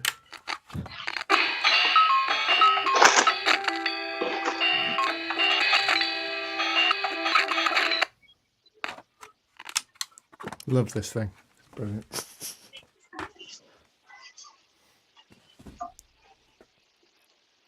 Let's see if this picks up. Ooh. Very good. No, didn't quite pick up.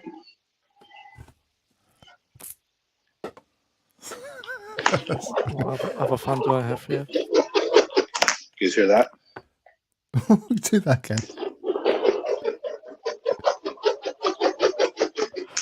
What are you swinging I'm not going around? to say what that sounds like.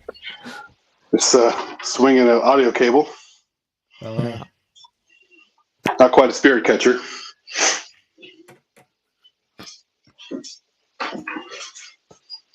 Yeah, it's too small. What other random shit is here?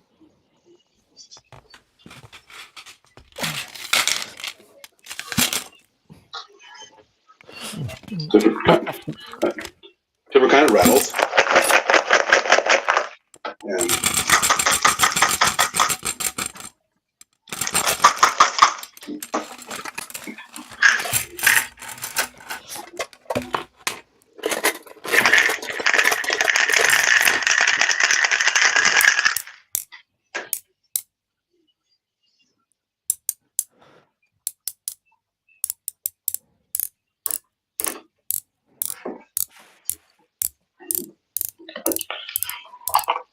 this one's a nice one. I did this one in, and get this to work here. Let's see.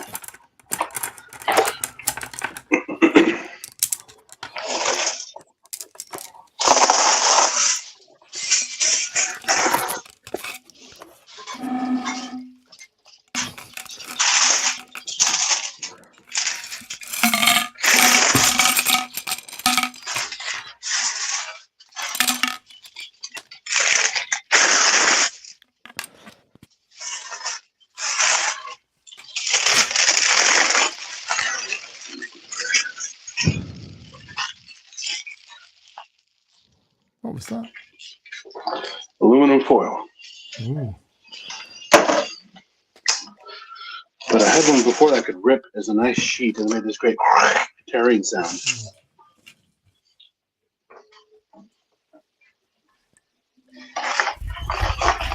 This one might do it.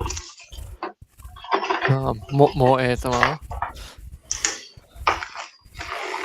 Let's see if this works. Yeah. No good on that one.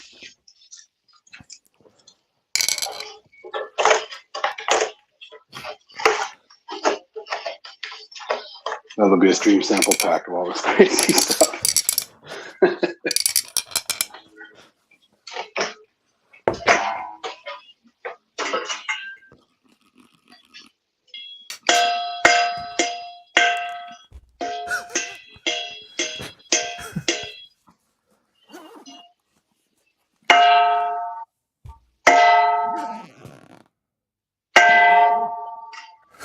Would you guys please put this clatter through Strymon?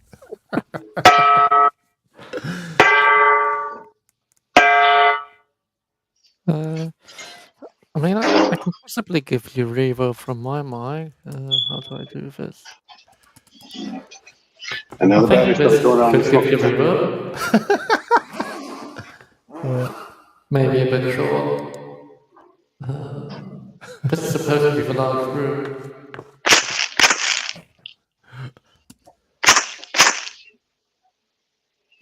It's not doing it. Mine is all sound shape.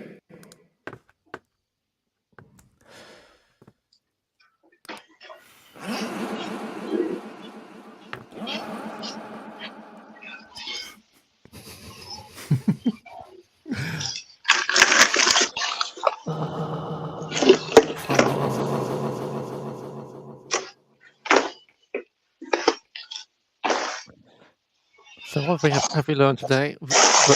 The ARM reverb is really nothing to write home about.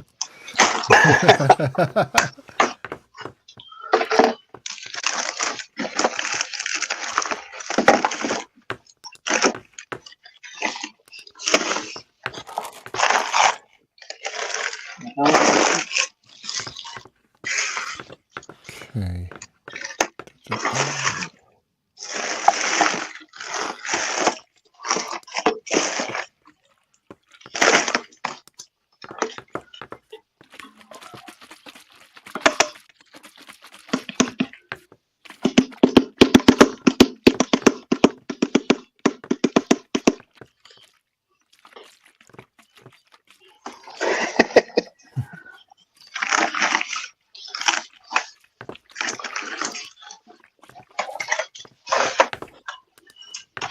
This is the emergency alcohol. If I were to run out of gin.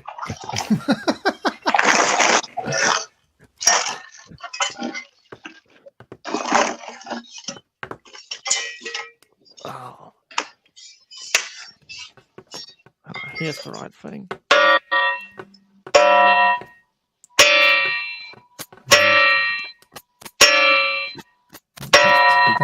Okay. Ooh. Oh, That's more just comb filter. You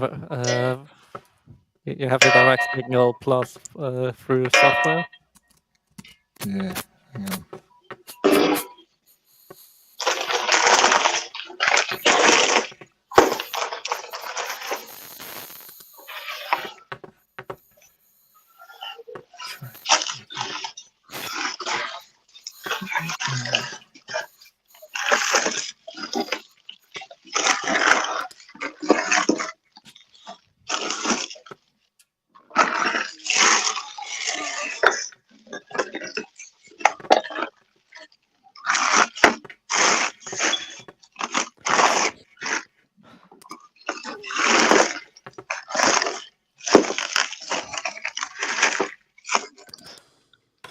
Isn't it amazing, the content? Oh, lovely.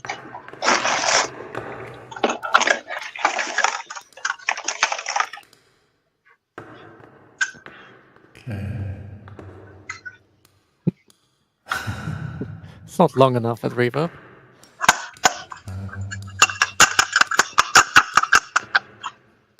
Try something else. Hello. There's some cheap horse scallops. Doesn't sound like coconut. Grab it by the husk.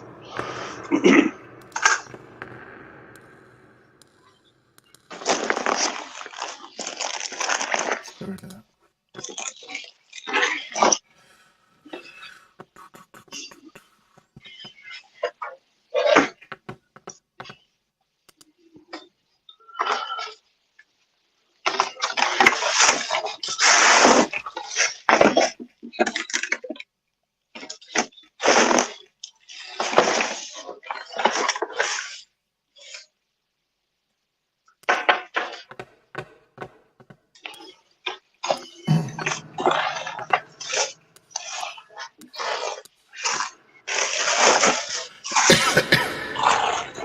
There you go. Needs more reverb. More. More. There's never enough. Pigs in space. Yeah, exactly. Who's in Okay, space? Piggy. Hey, Piggy. We'll cruise out in space.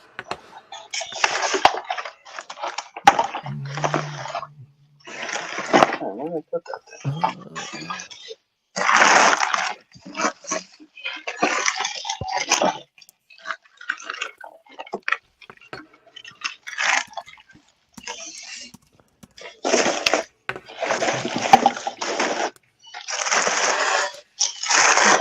Add some other things.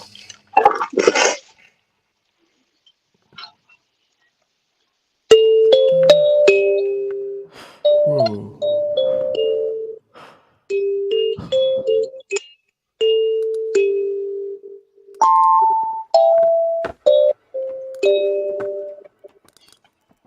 Okay.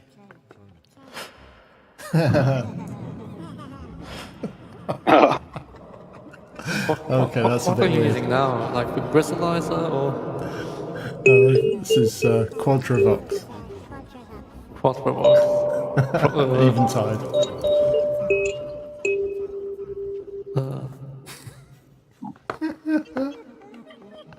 I get this reverb to a different output.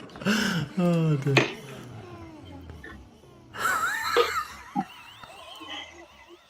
You having fun there? Yeah. Oh dear.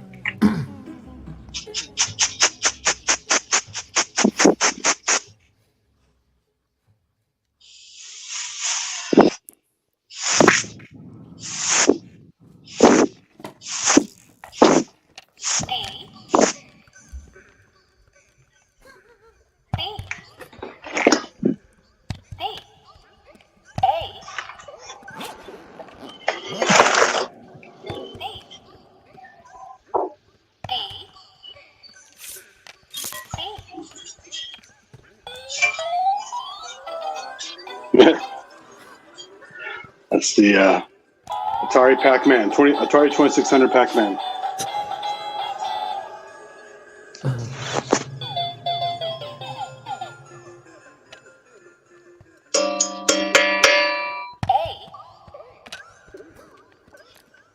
I don't think 10 seconds is quite long enough for reverb. Good enough for Frank Ellis.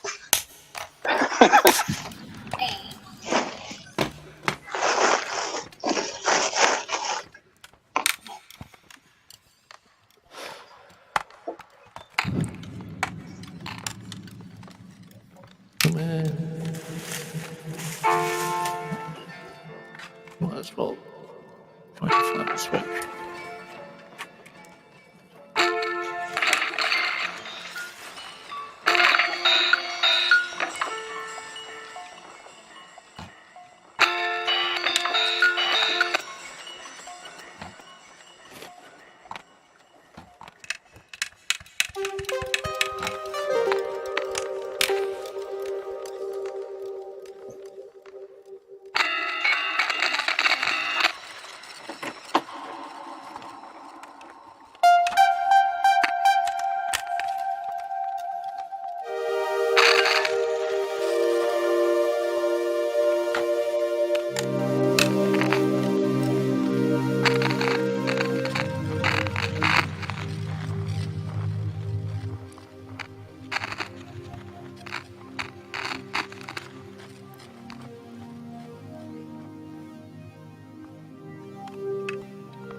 Probably give it some time to warm up. Give it some gin.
What delay is that, Jim?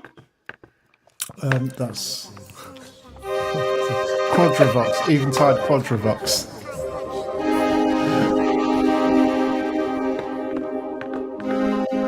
I've not really used it before.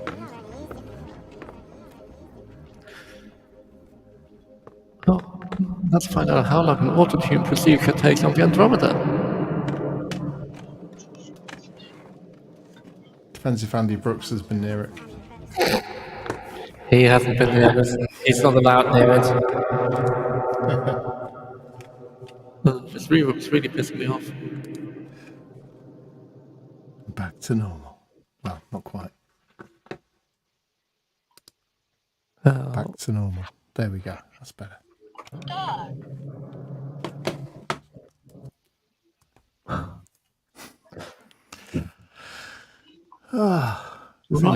That's proof that I need to go to bed. Don't know what you mean. It's been a... Just whack time to go to bed. Oh dear. I'm obviously delirious. Oh, my circuit bent keyboard's talking to me. What do you say?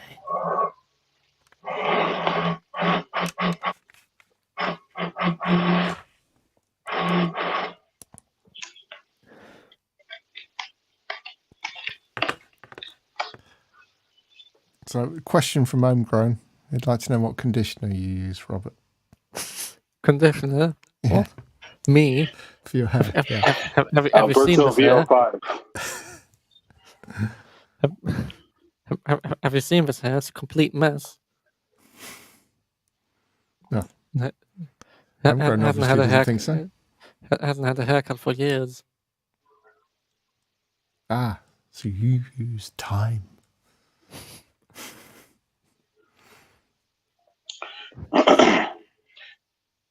It's an old Monty Python joke. He uses 3 kinds of conditioners: frankincense, myrrh. No, wait, 4 kinds of conditioners: frankincense, myrrh.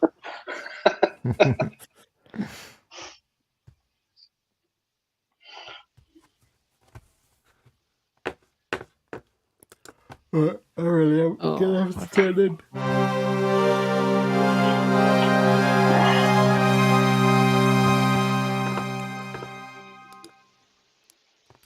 So, thanks, Kent, for leaving the doors to the pub open. Well, just so you know, even when he leaves normally and he hasn't turned it off, these still work. But as soon as the last person leaves, it's done. So yeah,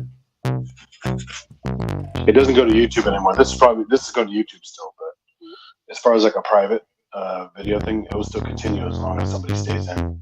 Yeah.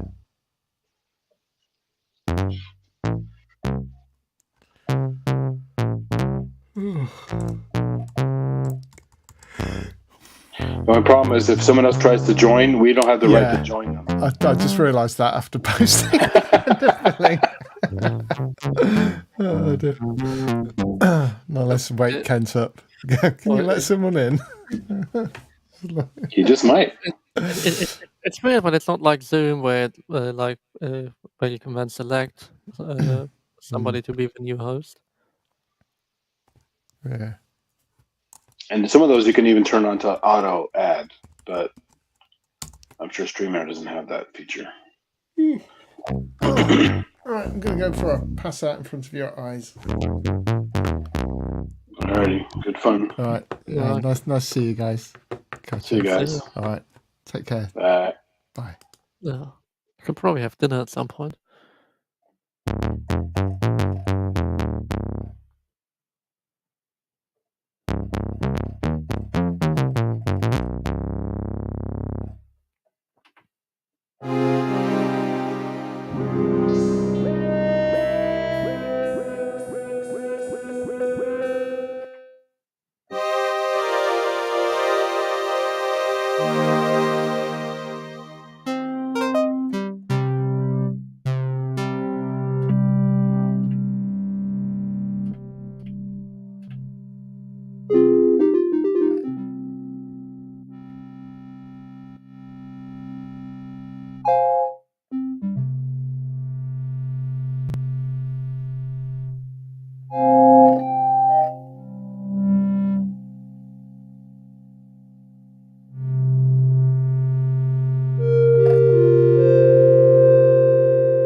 Bye.